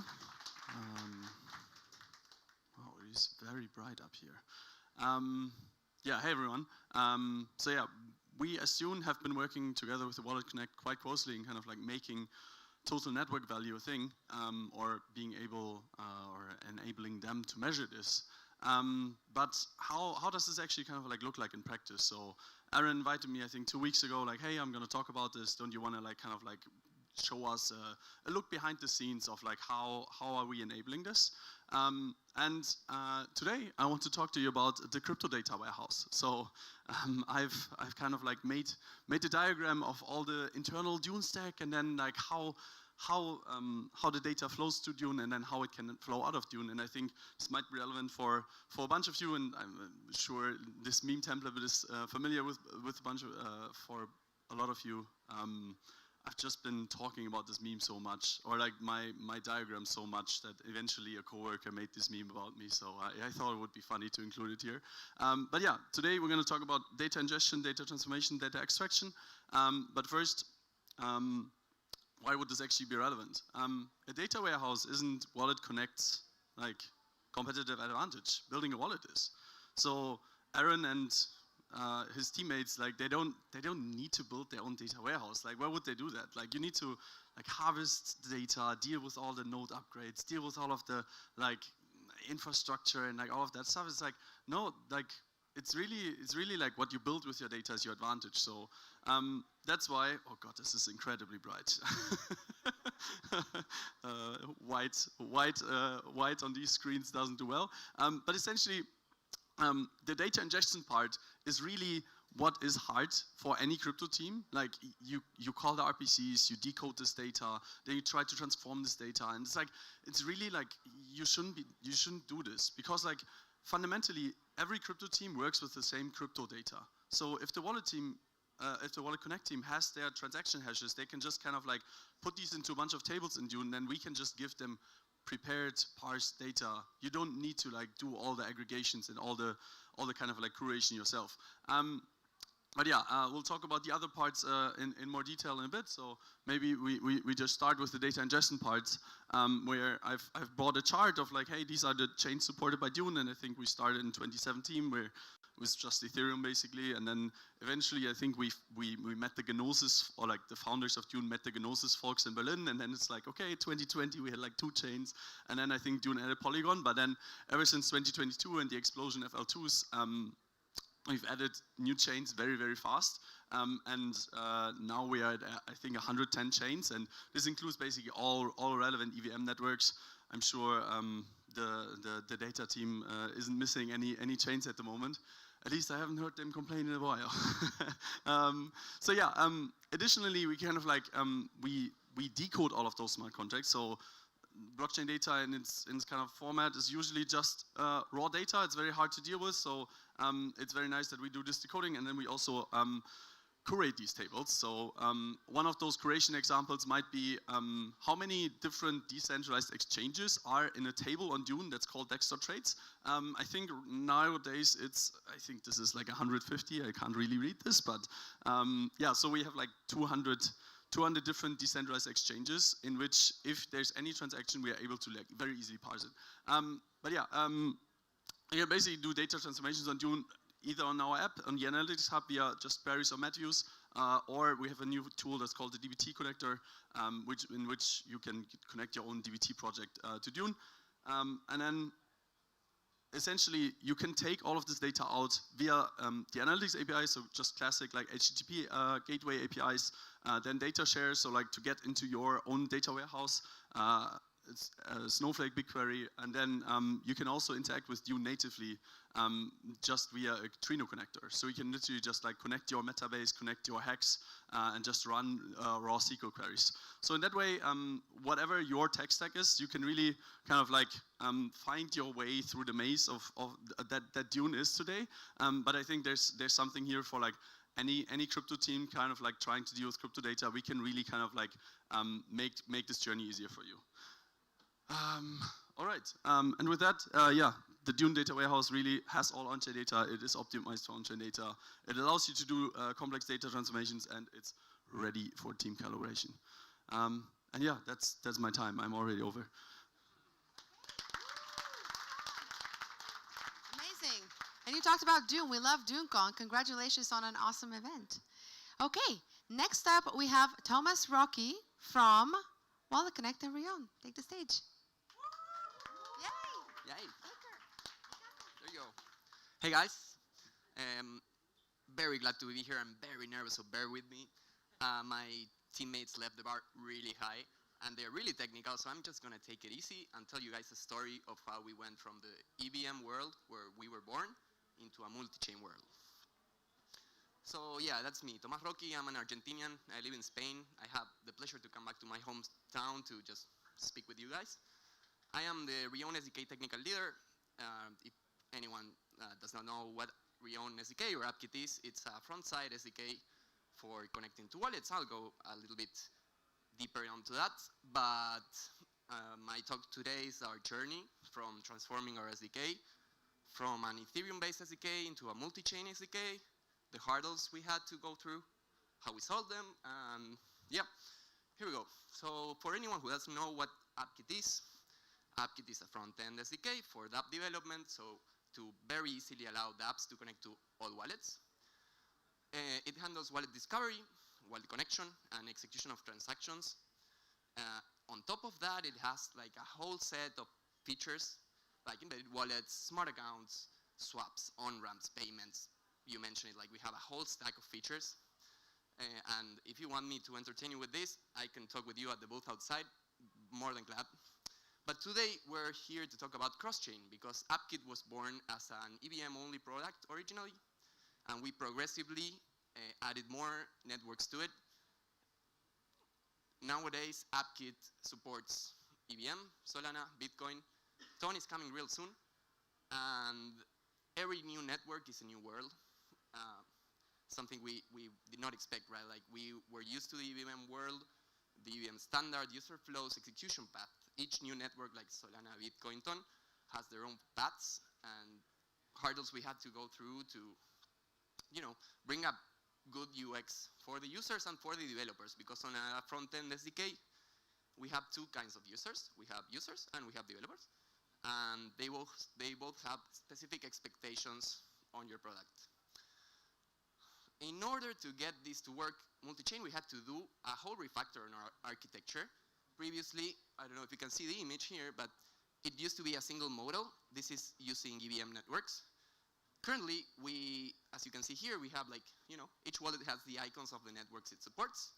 And in order to make this work, we had to refactor all of our code in order to support concurrent network connections.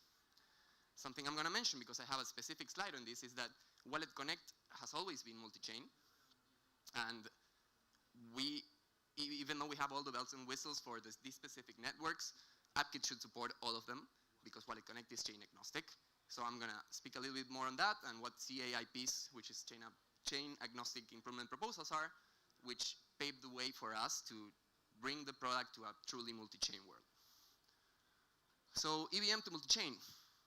In EVM, we're used to very strong standards and community alignment. The way things are standardized are very standardized. We all go through the ERC process, we get reviews, the process is very known to all of the ecosystem. On other networks, that might not be the case. In fact, we had to deal with multiple standards coexisting in different layers of the stack for different networks, and make that work into a single SDK and abstract this for the users so that they don't get like a super complex UI that they cannot, make sense of. EVM has a really stable ecosystem, and the tooling is very well known.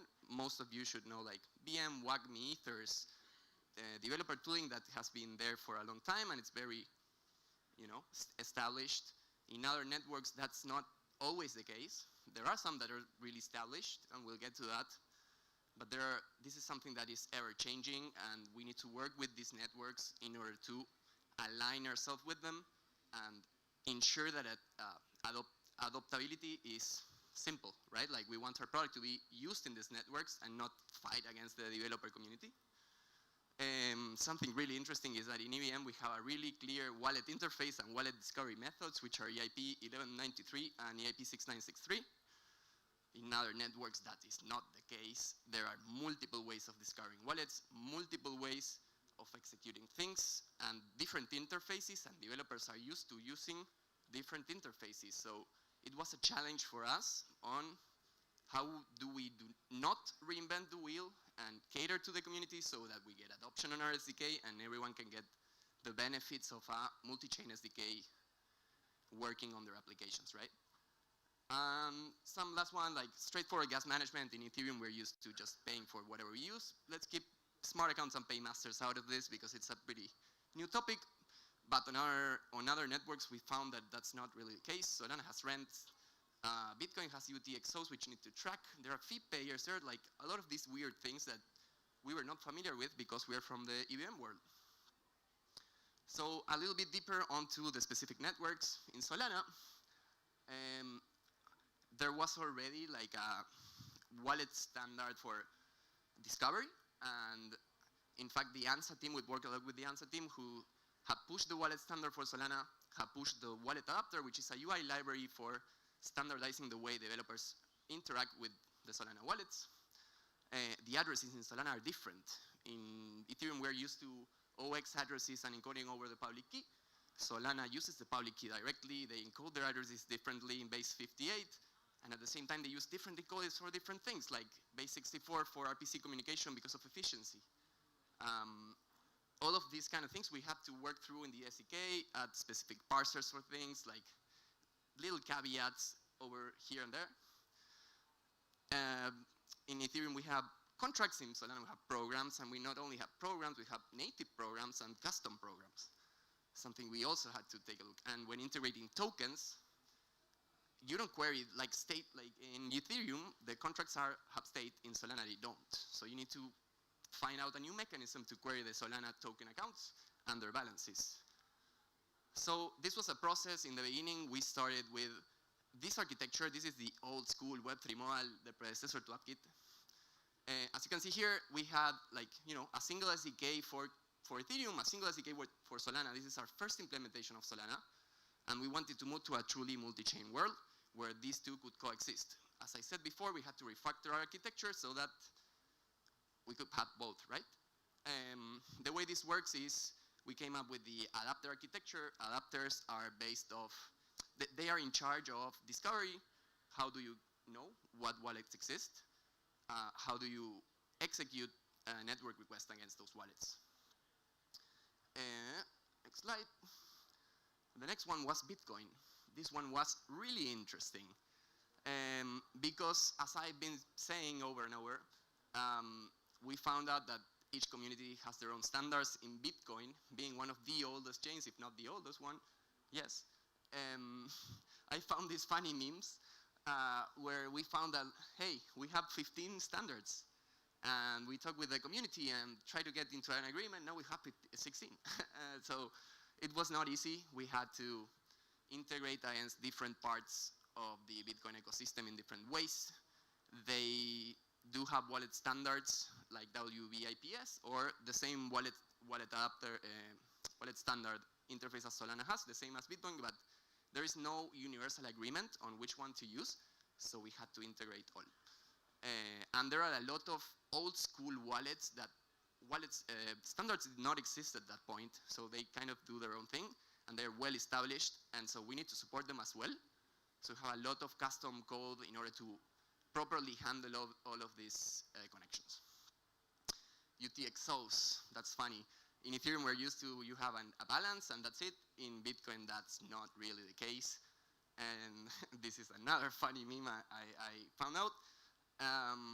We need to find a way to find what the UTXOs are, how to handle, how to create proper transactions on Bitcoin, which is very different from Ethereum, where you just send an RPC request. In the Bitcoin world, they're used to privacy and having unique addresses for every transaction. Things we have to work around and provide multiple addresses for our users so that they can feel safe and that their privacy is preserved.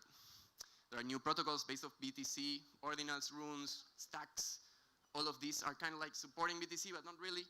So each of these is a special case that we need to handle. And there are ever-evolving requirements. I actually feel like the Bitcoin ecosystem is the one that just innovates the most. They're always coming up with new key types and things that these keys can do and new verifications. And it's like keeping us on our toes that we need to be flexible. As I said before, I don't want to forget WalletConnect. WalletConnect is multi-chain by default. The protocol supports everything, so we should be able to let our users support everything. So we came up with AppKit Core. AppKit Core is like a reduced version of AppKit that is a QR code model that you can integrate and use the network with whichever chain you want. It supports all of them. It has less bells and whistles, right? Like it doesn't solve everything for you, but it is more compatibility. Like any network that wants to use it will do. And we've done a lot of work with these networks like Stacks, Sui, and Solana to push a WalletConnect connector into their usual connector libraries like Stacks Connect, Sui AppKit, and Solana Wallet Adapter. So if you want to use AppKit on any network, AppKit Core got you covered. And now some lessons learned. Basically, the two main lessons are simplify for the developers. We want to get adopted into all of these ecosystems. We don't want to reinvent the wheel and create friction for them to adopt. Like, we just want to adapt and let them use the toolkit that they're used to, and that's it. Like, just install our SDK and it works out of the box as you would expect. We are very flexible and adaptable. As I said with Bitcoin, we just, overcame all of these hurdles and keep adapting and adding new things. And we definitely respect the ecosystem and work with them. For the users, it's a bit different. As I said, we have two users, developers and users, end users. Different users have different expectations. They all want like a semi-unified experience. Like you don't want to feel that whatever the network you're on, you're doing special things. It should not matter what chain you came from. You want a straightforward UX where you can use your wallets and execute things. And finally, thinking ahead, right now we have compatibility for multiple networks. What we want to achieve is executing things between these different wallets that the users have. So we want to enable cross-chain actions. We're entering the payments world, so we're thinking about cross-chain payments, swapping coins from one network to the other, let it be completely seamless, and more networks coming soon. We've just merged Ton, but there are probably more to come. Keep tuned. And thank you. I'll take the clicker. Oh, I'm sorry. You did so good. Was that your first time speaking? Yes. Incredible. Crushed it. Can we get one more round of applause? Incredible. You guys are the best. Next up, we're going to hear from one of my favorite people because he makes things understandable even for non-techies like me. Where is Rohit? Rohit Ramesh, please report to the stage. Woohoo! No, I like you. I'm honest. Hello, mic check. Okay, it's working. Which button do I click? Which button do I click? Okay. All right. How's everyone doing? I don't see a lot of excitement, okay? Okay. It's probably my own teammates cheering, but let's skip past. So I'm going to keep it very simple. The topic is just to showcase the evolution of WalletConnect's developer experience. So I'm going to start with a very simple mission statement that we have at WalletConnect and Rion. So yeah, the vision is very simple. WalletConnect is the connectivity layer of the financial internet, and Rion is supposed to give builders the tools to make it super easy to create these on-chain experiences and make ownership super easy and secure. And so let's look at what the developer experience looked like 1 year ago. So I'm going to start with the most common touch point, which would be the docs. So here's a video. I'm going to try to play it. You can see that the sidebar is all crammed up. It's very hard to navigate. And people are complaining about how difficult it is to find information just to get started. And we saw that as a big problem. That's something we should solve as we're trying to bridge the gap between getting people onboarded and letting them actually integrate WalletConnect as quickly and as easily as we can. So that's why we needed to solve this problem very fast. And right now, this is the state of the docs. You could go in, you could just ask a question, how do I integrate X in X programming language? And the AI assistant would tell you how you can do this in just a few minutes. Actually, it just takes a few seconds. So this is a live demo that I recorded. It's going to fetch the information, and you also see quick starts. So if, let's say, you want to build an app in 10 minutes, you can just click on the first tab at the top. If you want to build with AI, we have a dedicated pathway for that. If you're more of somebody who's just trying this out for a hackathon, you could also use the CLI. And that's how easy it is for you to navigate and get information from the docs right now. And the sidebar is kept as simple as we could. There are still some nuances that I think we should fix, but we've fixed the most common issue, which is to actually get people to understand the installation in a very simple manner. And this is the WalletConnect docs, and we again have a bunch of things that you could do. So if you're building wallets, you have a pathway for that. If you're building an app, you have a pathway for that. If you're building payment applications, you have a specific pathway for that. And yeah, we also created dedicated sections to onboard institutional grade wallets and custodians as we are trying to onboard more people into the WalletConnect ecosystem. So yeah. And the integration experience has also changed quite a lot, mainly because we have a dedicated CLI, like I said. So you could set up a boilerplate project with WalletConnect in just 2 minutes. It may take even lesser time if you already have some of the dependencies installed. And yeah, you have flows optimized specifically for AI.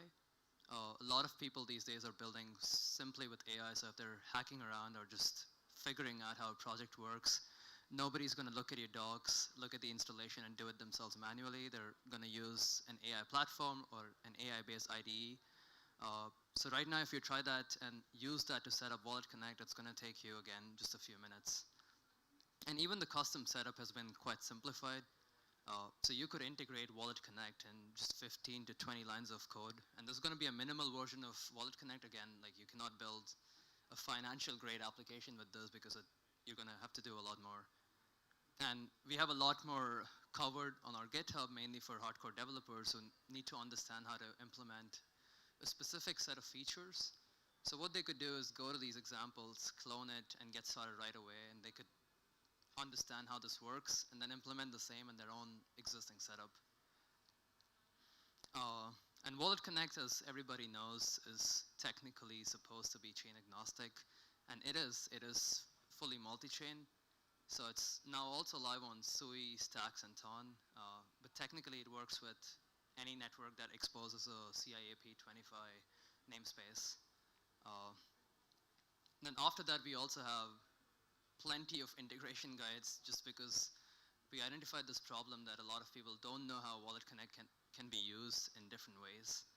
So we're trying to tackle the most common use cases that people use us for, and then offer that in a format of a guide or a video that they could refer to at their own convenience, and then figure out how to implement with that. And we also have a dedicated playground that you can see on the left. This is more for developers, not really. If you're not a developer, I would say try not to play around too much with this. It can get quite complicated and quite technical. But this is just a way for us to allow people to see what a feature would look like when it's integrated and just test it out. So this will help you familiarize yourself with what we have to offer and then put that to the test. And yeah, you could also control features right now via the dashboard. So if you want to, let's say, enable embedded wallets, you don't need to do it via code. You could just turn on the toggle via the dashboard, and that should already make it available for you. And something that I think we really solved is the median time that it takes a developer to go from 0 to 1. What I mean by this is the moment they create a project ID and actually make the first WalletConnect call, it went from 150 minutes to less than 23 minutes. That's a huge difference. And we're planning to make it as faster as we can. It's going to take a while. But yeah, we're getting there. I promise it'll be much easier. And the experience for wallets, this is also something we're trying to improve with a lot of initiatives. So we're making projects or wallets much easier for them to submit their wallet into the WalletConnect ecosystem, also called as Wallet Guide, which is a directory of all the wallets that we support. And wallet submissions that these wallet developers are submitting are being reviewed in less than 2 to 3 days, which means you can have yourself listed on WalletConnect and be available in the WalletConnect module in a few days. And again, we have a dedicated laboratory, like I mentioned before, so you could test out what your wallet's integration would look like with lab.reon.com. And again, we have dedicated guides for custodians, like I mentioned before, so I'm just going to skip through.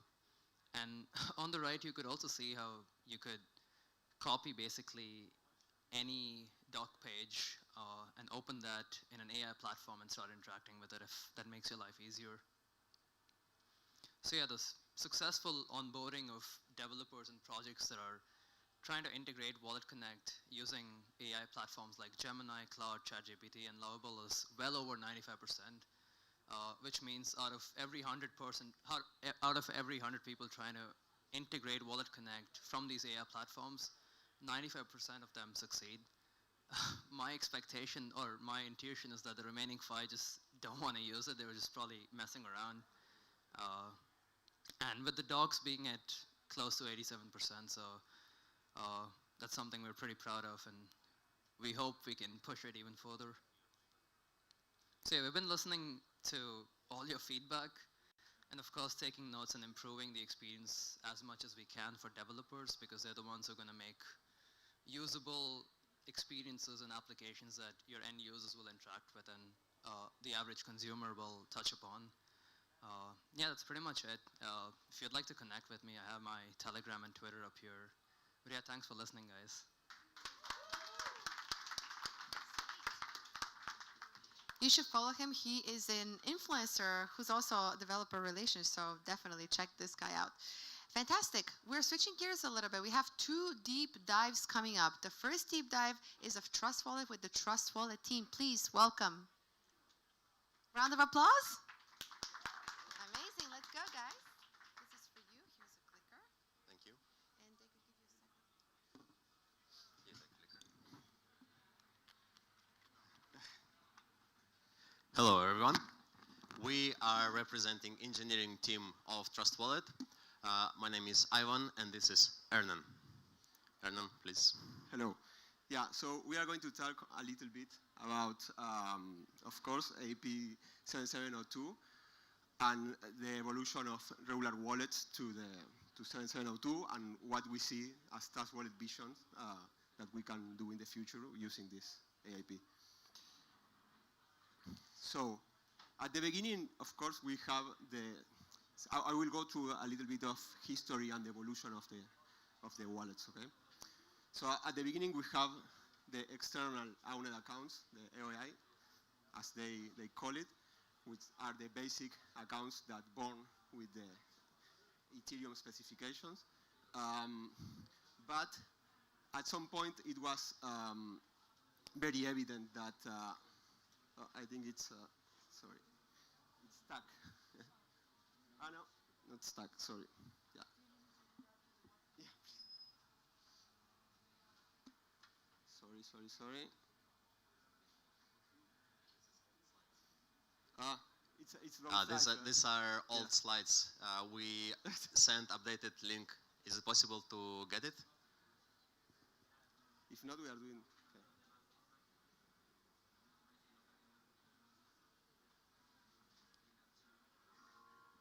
Can we? Who is? Okay. Thanks. Sure. Yeah. Now we can dance.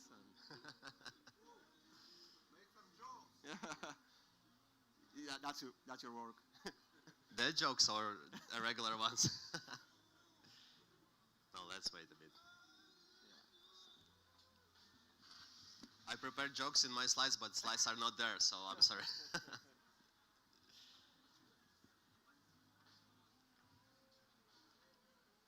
As usual, technical issues. It's okay.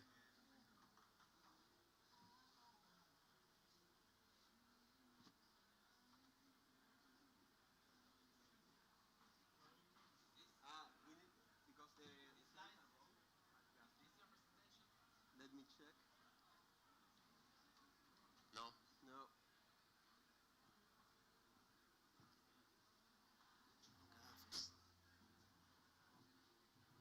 No, pues nos cambiaron la presentación. Teníamos una diferente. Sí, ahí está. No, por eso.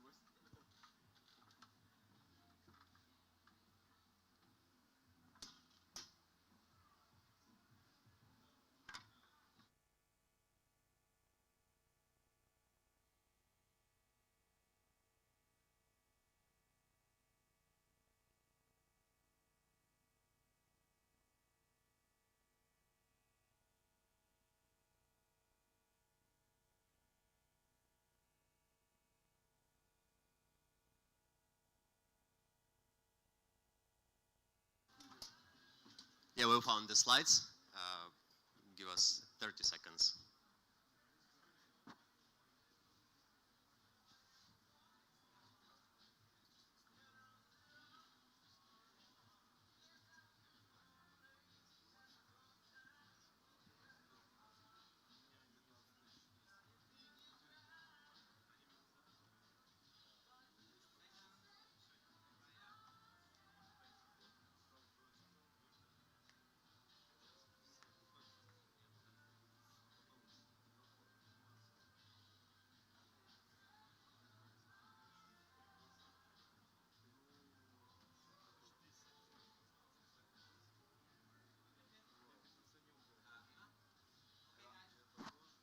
Thank you. I will pick from.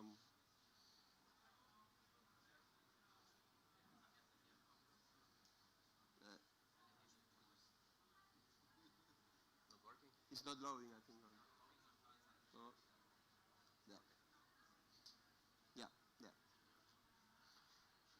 So I will go through a little bit of the history of Ethereum accounts. Yeah, sorry.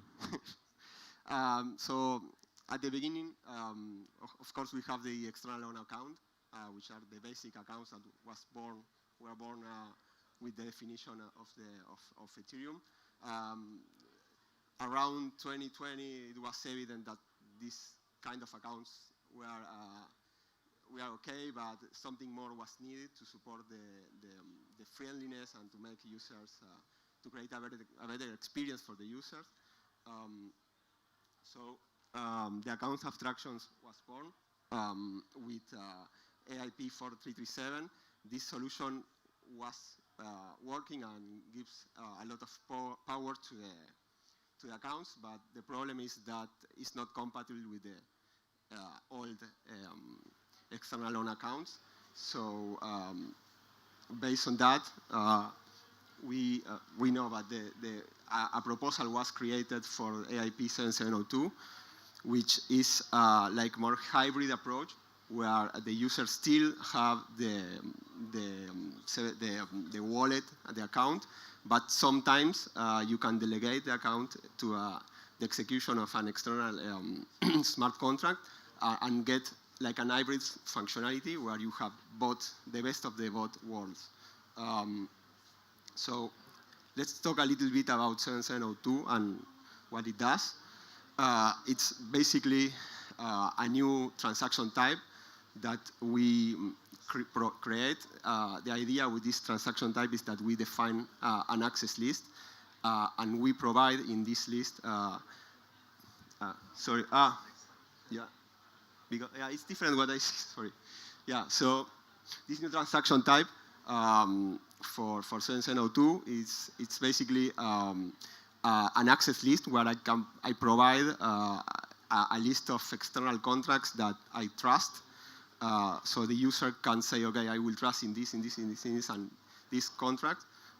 And then a temporary delegation is generated. So my wallet, my external loan wallet will execute code from another contract that I already authorized. And in this way, we have this mixed behavior. Like from one side, I have an external loan account, the typical external loan account, but for some moments during the transaction, I can execute code from another smart contract. That's the whole idea. Here we have a comparison between both the AIP 437 and the AIP 7702. I don't want to go deep into this, but probably the most important feature is that for AIP 7702, we don't have to create like a new account. Any user that already have a standard Ethereum account can run and execute a smart contract code. And this is a very big win for us, for Trust Wallet, because we have a lot of users, so it's really important for us, and that makes a lot of difference in our case. So now that I briefly explained what 7702 is, I want to introduce you with a real problem, a real use case, and Ivan will show you how we can fix this problem or tackle this problem using 7702. So the problem is very, very easy, which is I am a new user into crypto. I receive USDT in my newly created account, and I say, okay, I want to send this money to a friend of mine.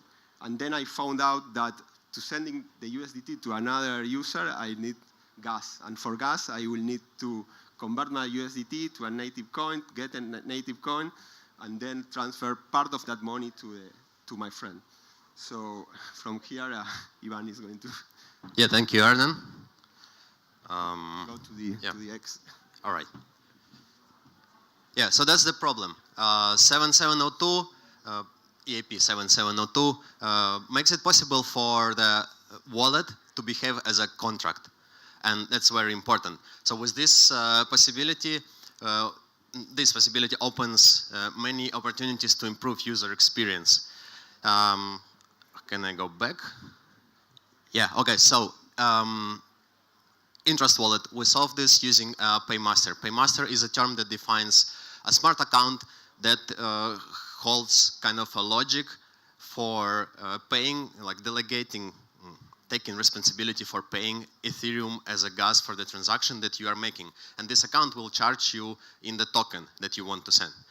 I'm gonna show you a presentation, like a demo, how it's possible to do in Trust Wallet on the real example. Initially, I wanted to use an embedded video, but to prevent some technical issues, which we already had, I decided to guide you through a set of screenshots. So besides iOS and Android, maybe someone doesn't know, we also have a browser extension, also like Trust Wallet desktop Trust Wallet application. And I used browser extension for this demo. I created an empty wallet. I topped up this wallet with some USDT.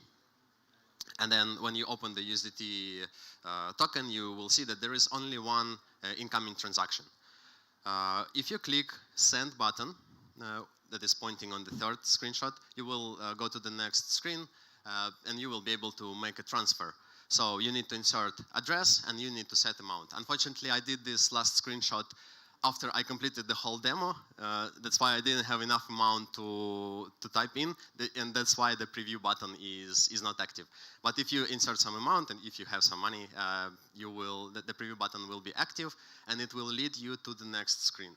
I'm gonna go to the site. So the screen shows an error on the bottom if you see that you don't have enough Ethereum to pay for the gas. And that tells us that by default, Trust Wallet tries to follow the traditional path where Ethereum is used to pay the gas. But if you click on the button where we see the fee amount next to the arrow, you will see that there are options to pay in USDT, not leaving the Trust Wallet up. You confirm, okay, now you see the network fee in USDT, and then you click confirm, and the transaction is pending, so it's being submitted there. Once transaction is submitted, you can open and see the details. The transaction was confirmed, and the network fee was charged in USDT itself. So very seamless. You don't need Ethereum. Transaction took care of everything. If you open this transaction in the Explorer, you will see that under the hood there were two operations. One is to transfer the token to your desired destination address, and the second one is to transfer the fee in USDT to this paymaster account, which we call in Trust Wallet FlexGas. This whole feature is called FlexGas. So what's happening under the hood? First, user signs delegation bytecode to be executed as a smart contract on chain, kind of. Then delegation happens to the FlexGas contract, which takes care of paying the fee. For this delegation, EOA wallet will set some parameters, and the FlexGas contract will verify these parameters. These parameters are like how many tokens I want to send, this is estimated gas fee, and the contract will verify it. So once the verification is done, the transaction is being executed if everything is all right. So the benefits of FlexGas. Yeah, of course, we are getting rid of a lot of errors and a lot of user complaints. It's still self-custodial. The UX, of course, is much better. You don't need to know anything about Web3. You just come, you receive some tokens, you are able to manage them already. Yeah, and for future, there is many more opportunities. And in Trust Wallet, we are working on one-step swap, also seamless experience. It's already in progress, and we are looking forward to release this. There is account recovery, so there is a lot of problems that users are losing access to their wallets just by forgetting where they wrote down the seed phrase and so on. This will be solved. Different trading strategies such as DCA and limit orders. So do trading without leaving the app. EAP 7702 opens, it's a huge step for the Ethereum ecosystem towards the Web 2 experience in the Web 3 world. Thank you for attention.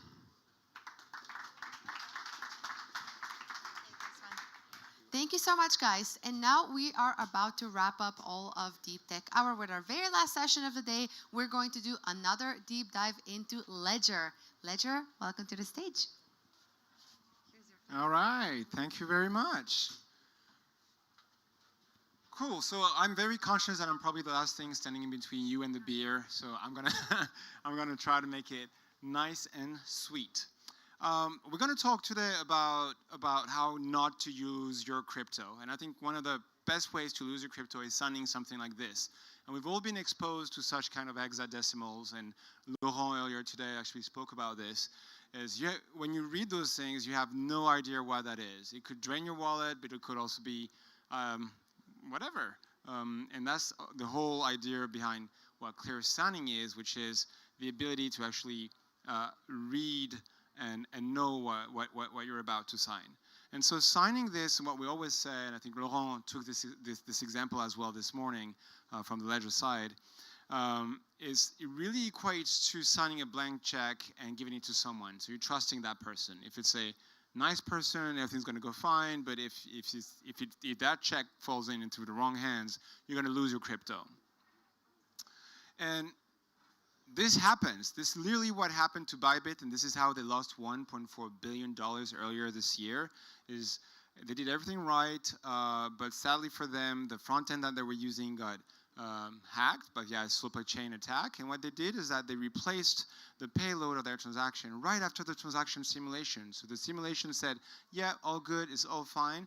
They swapped it, and right before they signed, it was the malicious payload, which actually was a delegate call, and that's how they lost the crypto. So it's a very, very tangible threat, and that's what we're up against. And there's a solution to this. The solution to this is an open standard that we're working with the Clear Signing Alliance. Ledger started 2 years ago with the ERC 7730.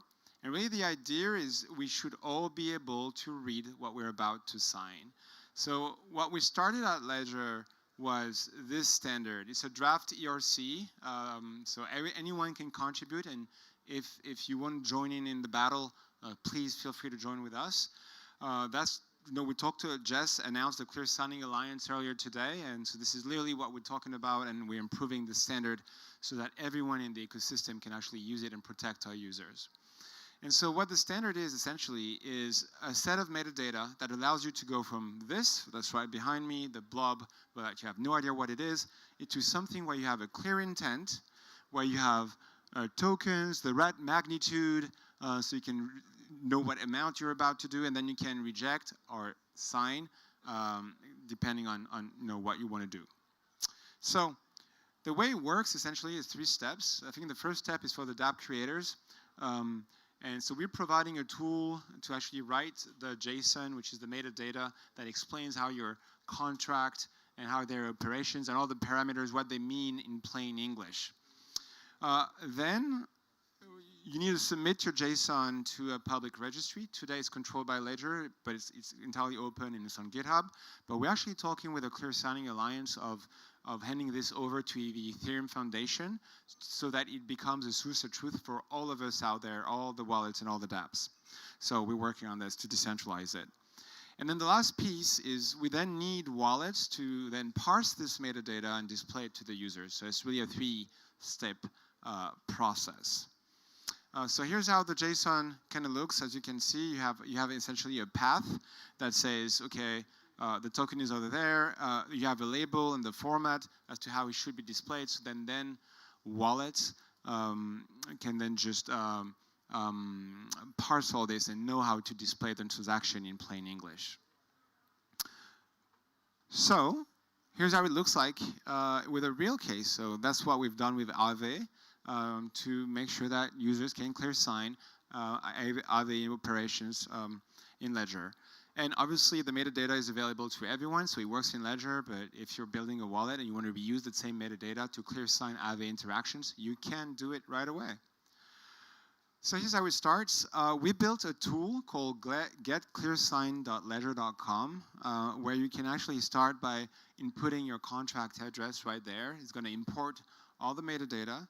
And then you'll be able to input all the information as to how you want it to be displayed. So obviously it's our tool. So in the preview, you're seeing how it looks like on a Ledger device, but anyone could do the same. So here, instead of having a big hexadecimal, which would be the address of the contract, you specify the contract name and the website, and then you just go on like this, operation by operation. You can then specify a much friendlier name than the method name that you're seeing at the very top. And then specify each parameter, how they should be displayed, what type of data it is, so that then the wallets in their UIs can actually provide nice UIs to you that's readable to users. So you go on through all your operations, you get the JSON, you pick up the JSON, you submit it to the registry. And today the registry is operated by Ledger, so our teams are going to review them, our security teams, making sure that there's no scam, everything's correct. We're going to test it live, and then we're going to merge it. And as soon as it's merged, then all Ledger users will be able to clear sign your smart contract. And so this is what we're working on with the Clear Signing Alliance, is we want to take this registry and actually make it an industry standard for anyone to be able to use. So that's probably what the Ethereum Foundation will be taking over. Not entirely clear how, but we'll be discussing this right now. So if you want to be part of the conversation, join us. Again, it's an open standard. And there you go. So once we've done that, now we have all the metadata. The last part of the work is actually on the wallet side to actually retrieve this metadata and then use it on the wallet side to actually show a clear intent, as you can see over there. And then with the right labels, the right parsing, the right magnitude for amounts, so that you have a beautiful experience. And this is it. This is clear signing, and this is how it allows you to not lose your crypto. Well, thank you very much. Thank you. Take the clicker. Clear signing, so hot right now, like the meme. Well, this wraps up our tech hour. Thank you all so much for hanging out, for supporting our developers, and for going on these deep dives. My name is Diana, aka Decentralized. I was so happy to be your host today. Thank you so much for coming. Go grab some refreshments, go have a drink, go meet people, and enjoy the rest of your DevConnect.